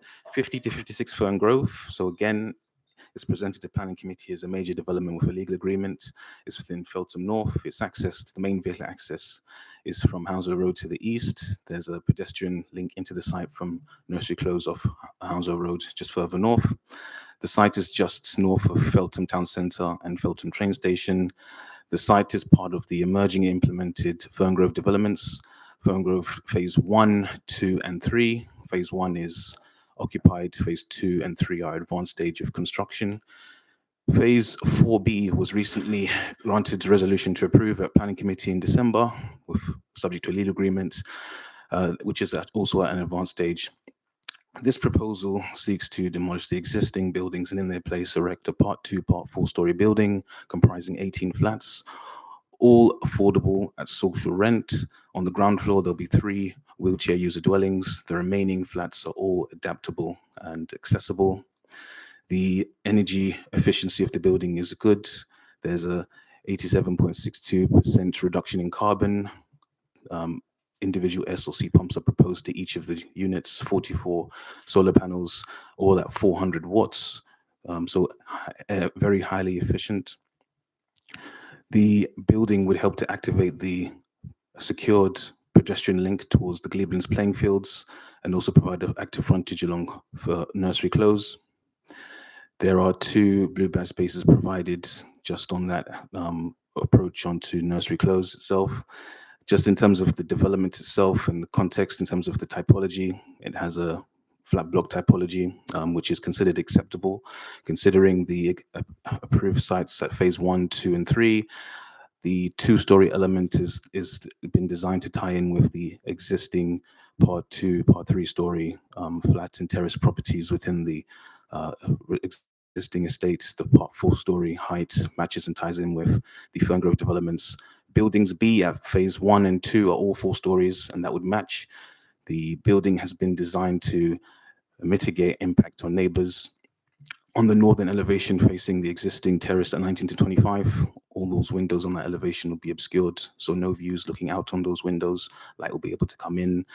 We've assessed the accommodation against the London Plan standards, particularly London Plan Policy D6. All the units meet or exceed internal space standards. so very good itself. In terms of the assessment, we've actually conducted an additional assessment as per London Plan Policy D6, Policy 3.65, looking at the performance of each of the units in terms of they'll avoid overheating, provide good quality outlook, and afford privacy to future residents. It complies with that policy and those standards. Overall, we consider that the benefits of the scheme weigh in favor of the development. In addition, there are contributions that will be secured through this scheme, which include contributions to local health facilities, so the Feltham Centre for Health, as well as a contribution to the Glebelands playing fields, which will be secured subject to successful negotiation of a legal agreement. And in terms of the wider area, the amenities and the site itself, it's within the Feltham housing zone and the Feltham Vision and Concept Master Plan, and so it's considered acceptable for residential development. And just to touch on to the loss of the existing properties, London Plan Policy H8, which deals with loss of existing dwellings and estate regeneration, specifically mentions that this is acceptable where there's an increase in density and where affordable housing is provided, which is the case here. So that's just a quick summary of the development, and open up for any questions. Thank you. Any questions, members? I can't see any hands. Okay, open for debate. That's fine. We agreed with that. Open for debate. Councillor Stroud, yeah. Yeah, very quickly. This seems to me it ticks the boxes. It's part of an ongoing development. It's delivering exactly what we want in terms of. You did say social rent as well. Social rent. Houses at social rent in an area that is desperately short of houses requiring social rent. They're built to a high spec. They tick all the boxes in terms of as best they can with green credentials. Unless anyone's particularly upset and wants to say something, I move to accept. Just just something I need to ask. Yeah, no. As external consultees, Heathrow have requested the condition relating to a bird hazard management plan. So has that been added in the condition? A bird hazard management plan is included within the conditions. Yeah. Yes. All right. Okay, thank you. With that, if we propose for approval, take a vote on that. Yes. Yeah. It's unanimous. Yeah. Nobody against, no abstention. Agreed. I think that is very quickly. We look at agenda. Still sounds like Then the performance and development management. She'll be upset. Running She's not going to have tears in this. on page 14. Sorry, I missed that. Okay, if you look at the addendum report, page 14, there is a report on performance and development management and planning enforcement, January 2023. It's to be noted. Noted? Can I just say, we'll note this, but can I just say, it's been a long time coming. We haven't had one of these for ages. Yeah. And the next time that we do get them, we wouldn't mind a bit more detail on that than on these. And perhaps now we have a new director, we can look at Good point, Tony. I'm with you. Yeah. Now we've got a new director because a lot of us do have issues with planning enforcement and enforcement not running as fast as we'd like it to happen. I've got cases that are 15 months, nearly 2 years old. So we wouldn't mind a discussion with the new director about this type of performance and what we do and how we can improve these matters. It's not it's the bread and butter stuff that our residents are concerned with, as well as the big developments, the oversized developments. But it's these things that do bother us, and because they bother our residents. Thank you. Good, Tony. Yeah, Welcome. thank you. Everybody's Okay. One more matter. Yeah, it's another matter, and I have another request. Quick, yeah. I just think we should, on a different tone, I would like to make a different observation, which is, I think it's really impressive to see, what this committee, thanks to our officers and to the councillors, is achieving for our borough in terms of doing the things that we said we would do to address the problems we know exist. Over 1,000 affordable homes already approved in less than a year. You know, we are committed in our manifesto, but also through our council policies and through London policies and London plan policies to build affordable homes, because that's what London needs. And I'd just like to say I think it's a really great thing that that we are getting that done. Thank you. It's noted. Yeah. Last item. And Chair, if I may say, I thanks say to the finish now. Thank officers you. for Yeah. all their hard work as well. Thank you. Item 11, any other business? Matthew has got a very quick business, 2 minutes. So sorry everyone, sorry for this. Really quickly, Brentford Lock have erected a gate which has caused some concerns. You can erect gates without need for planning permission. It's permitted development to erect a gate up to 2 meters high. So what we are asking from yourselves is delegated authority to implement an immediate Article 4 direction. So what this Article 4 direction would do is, an Article 4 direction means that they would need planning permission to erect further gates. So if you were to resolve to grant us the authority to enter into an Article 4 direction, then we can pause the erection of these gates without planning permission. Then we go to consult with residents to see whether or not they want this Article 4 directive carried out. After that consultation takes place, then either we enact this Article 4 or it falls away. So the purpose of this is to give us the discretion and to open up a debate as to whether or not an Article 4 direction to stop gating on this site should come forward. This is an urgent item. Sorry, the reason for urgency is that gates have been erected and it's restricting public access to the riverside, which is a contrary to a number of our policies in terms of accessing the Blue Ribbon network. Thank you, Matthew. Yeah, Councillor William, then Councillor Loki first. Go on. You go first. Okay, fine. Thank you. I'm just very quickly like to speak because I've been accused of being part of a silent 7, which I don't believe I've ever been accused of being silent before. On this one, I fully support the Article 4 direction coming forward. I know there's some sighs coming from other people, but you know, we're all allowed to have a say. Look, you know, Brentford has a lot of developments where people pay service charges to maintain shared spaces, and if that approach was to be taken everywhere by everyone, you wouldn't be able to walk from one end of the town to the other. Brentford has been a ribbon town divided by roads, motorways, canals, railways, and the Thames for years, disconnected communities that don't link together. And all of the planning policies and all the things we've been trying to do over the last 20 years is to reconnect it, make it work better as a town and make it more accessible. And simply, you know, we do not support, I do not support the erection of fences to deny people access to public spaces. I live in a new development. I pay for the service charge to maintain our public areas, and I'm very happy that they are publicly accessible to everyone. And I think that that should be the norm everywhere. And I think anything we can do to make sure that we do not end up with a series of closed off gated communities is a good thing. Yeah, I'll give. Sorry. Let the lady speak. Yeah. If this is agreed, this report, we need to note it that you've accepted that it is an urgent report. Yep. And the reasons for the urgency of this report, and that it's been agreed by the chair. Yeah. All right. Well, whilst I'm talking, maybe you can come up with something if you haven't already.